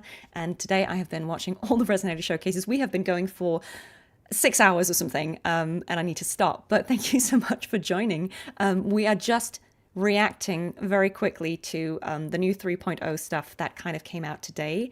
And I was just saying, I think this character looks absolutely amazing. I don't really know anything about the character. Yes, I do voice both. I'm Cartethyia and Fleur-de-Lis. Thank you so much for rating, Saint. Thank you. I really appreciate that. Yeah, I think she looks amazing. I'm really intrigued. Yes, I will pull for her. Absolutely. I don't know if the same voice actor is voicing both of these forms. I mean, based off Kuro's previous tendencies, probably. I mean, if it's anything like Cartethyia, maybe. But I'm intrigued. I can't wait to find out more. I think this looks absolutely amazing. What a cool character. Yeah, I mean, I don't know what to say other than I am seated. I am ready to pull, saving for her. Do I voice any of the robots in the Hyrule? No. But they're cute. I wish I did. I wish I did. I don't. Let's see what else we got. I think, so someone said that Mornye's, I don't think her, it's just her Resonator Combat Showcase that's out, right, guys? It's not her actual, it's not her actual Resonator Showcase, right? It's a combat one. Okay, yeah, because we will quickly watch that, and that'll be the final thing we do today. Yeah, because her Resonator Showcase isn't out. Did I do the final voice of the Threnodian at the end of 2.7? A lot of people ask me that. I don't think there's any leak. It's on the official Wuthering Waves account, so I doubt it's a leak. It must be official. But yes, to quickly answer that question, I do not voice Leviathan in general. That's Rachel Atkins. But for the points in 2.7 where Leviathan is pretending to be Fleur-de-Lis, I do briefly voice Leviathan. So when you hear Fleur-de-Lis go like, "Open the gate, Rover," or whatever she does seductively, that is me. But otherwise, it's not. It's not. Okay, so the final thing we're going to do is watch this. This is from Kuro's official account, guys. This is not a leak because I am not allowed to talk about any leaks. So this is the official showcase, the Resonator Combat Showcase. So we will watch that, and that will be the end of it. Thank you for joining us. Okay, let's go back to the start.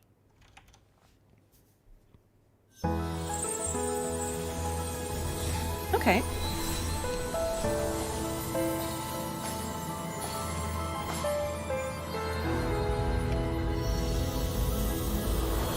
I like how they start a lot of these in 2D. Now, I can walk beside you.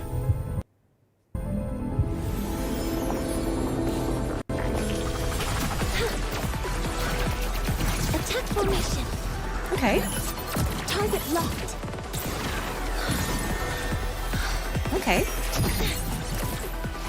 Copper modules ready. Ooh, okay, all the lasers going on. Access confirmed. Processing complete.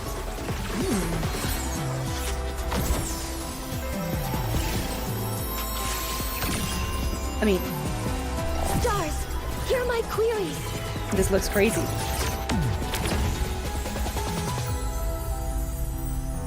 This is beautiful. Okay. Wait, no, there's more. There's more. Oh wow, look at that. The first time I saw the true night sky, this is how that was my prayer. But who was I praying to? Oh, okay. That what ending? Let me see that again. The first time I saw the true this is night absolutely sky, beautiful. that was my prayer. But who was I praying to? Oh, wow. Okay, I'm going to try and freeze on that. Ooh, okay, so this maybe is... I mean, I'm totally speculating because this just came out and I know nothing. But maybe this is her coming out of... Because we know she had an accident, right? And that's why she has these prosthetic legs. Like, maybe this is her coming out of that for the first time. But yeah, what's going on here? We've got a lab. I don't know if those are TDs, like, in the back. Yeah, okay.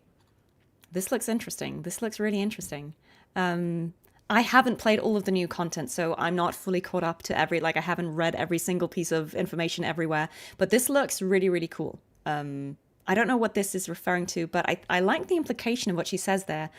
I prayed, but who was I praying to? I don't know if you guys have seen Life Lessons' recent lore video where he has some theories about the lore of Hyrule. Like, obviously no spoilers, he's just theorizing based on information that is currently in the game, but it is really intriguing. He has some really cool theories, and I wonder how that will correspond to what she is implying here. We'll probably find out. But yeah, what a cool character. Absolutely intrigued. Guys, I'm going to have to call it here because we have been going for like 6 hours. This is a pretty long stream, longer than I thought it was going to be, but we got there. We saw all the Resonator showcases. They were fantastic. I really enjoyed them. And look, if there's other stuff like the combat showcases, other things we could watch. We will do that maybe another day. Not today, definitely. But yeah, if you enjoyed this, I'm happy to try and watch any other stuff that I haven't watched yet at a different day. But thank you so much for being here. Thank you so much. I'm so humbled that so many of you joined and sat through a whole bunch of hours of me yapping about Wuthering Waves, but it's what I love. So thank you so much for being here. I hope you have a great rest of your day, evening, whatever time of the hour this is. And thank you for being here, all of you. And thank you for supporting Wuthering Waves. It means a lot to me and the voice actors and anyone who works on this. I'm sure I can speak for everyone in that regard. So yeah, thank you so much for being here. Ronan, are you still here? Because we might raid someone. Oh, thank you, Pequanio. Thank you. I see so many friends here. We should definitely raid some because we should pass on the happy raid. Ronan, are you about? And if so, can you help us with that? Don't know if you're still here. Chat is moving too fast for me to see. But yeah, we should absolutely raid someone if we can. Good night, everyone. Thank you so much. Can I say Fleur-de-Lis line before I go? Yes, I absolutely can. Do we have any requests for Fleur-de-Lis lines? I'm happy to do that. I don't think Aalto's VA is on. No, sorry. Yes, Pequanio, you do need to start streaming so we can raid you. Yeah, go raid your fridge.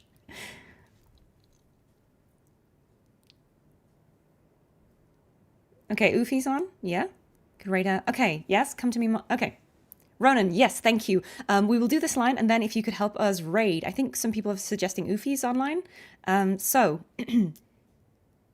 my blade, purge all evil.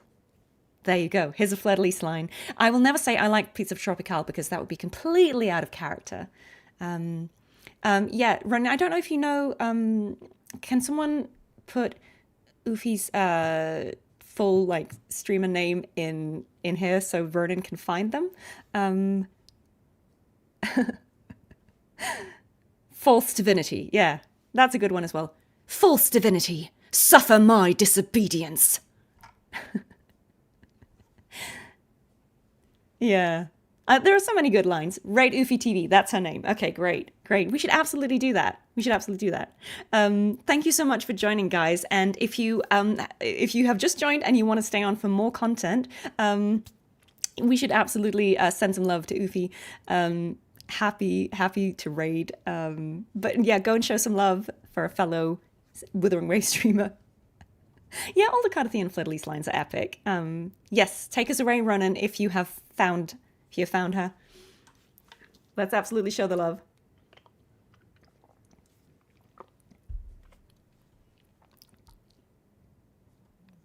Oceans bow before me, but Cardi forgot to change. Yeah. Oceans bow before me. It doesn't have the same oomph, right? Thank you so much, guys. Thank you so much. If you want to stay on to raid, please do that and send them all my best. I'm going to have to go and have dinner myself, but have a great rest of your time. Thank you so much for being here. You are amazing, and I love you all. Thank you so much. The water bottle is bigger than me, right? Like, Amanda for size. Water bottle massive. Your vile plan has failed yet again. I'll keep doing these. All right. Thank you, guys. I'm going to put it on stream ending screen so that we're not confused, but stay on if you want to raid. And thank you so much. Take care. Thank you, mods. Thank you, Ronan. Thank you, everyone, for helping me stay on for this many hours. Take care, everyone. Bye.